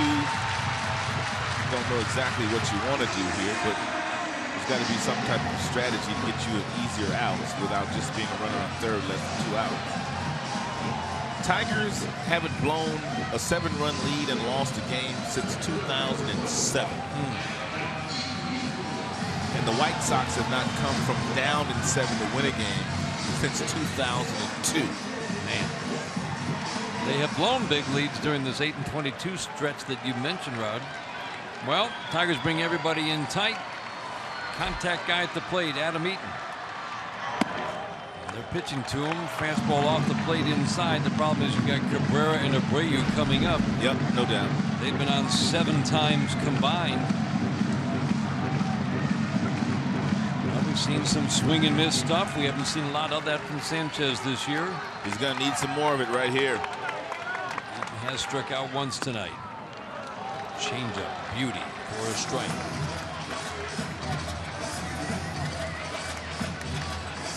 Everybody in tight. The infield up to the grass. You see Eaton's numbers in extra innings. The outfield, softball depth as close as they can come in. Swing and a miss. Fastball up.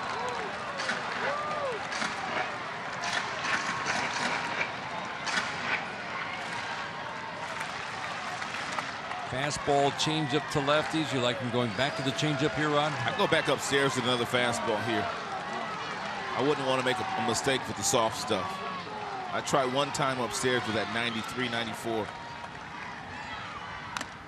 Fastball fouled straight back. Got to go a little higher than that, though. He came in hitting .259. He's been up and down this year. He is always a tough out. Battle you at the plate. 3 singles, sacrifice fly, and a walk in this game. Everybody in tight. The 1-2.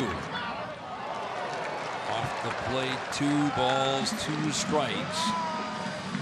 Melky Cabrera waiting on deck. If you're going to go inside this late in the game with a runner on third, less than 2 outs, you want to miss off the plate inside. You don't want that fastball leaking and back over the heart of the dish. Soft ground ball through the drawn in infield, and the Sox come from 7 runs down to win it in extra innings. First time they've done something like this since 2002. Crazy game tonight, Dan. It sure was. 2 runs in the bottom of the 9th off a closer who converted 19 straight. And now the run in the bottom of the 12th inning to win it.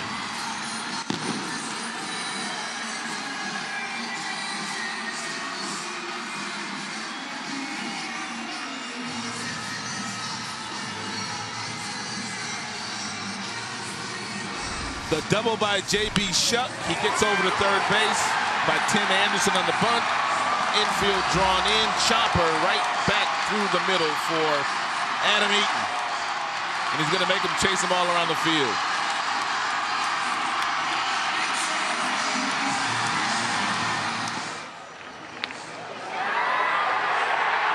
Shuck's double got the inning started.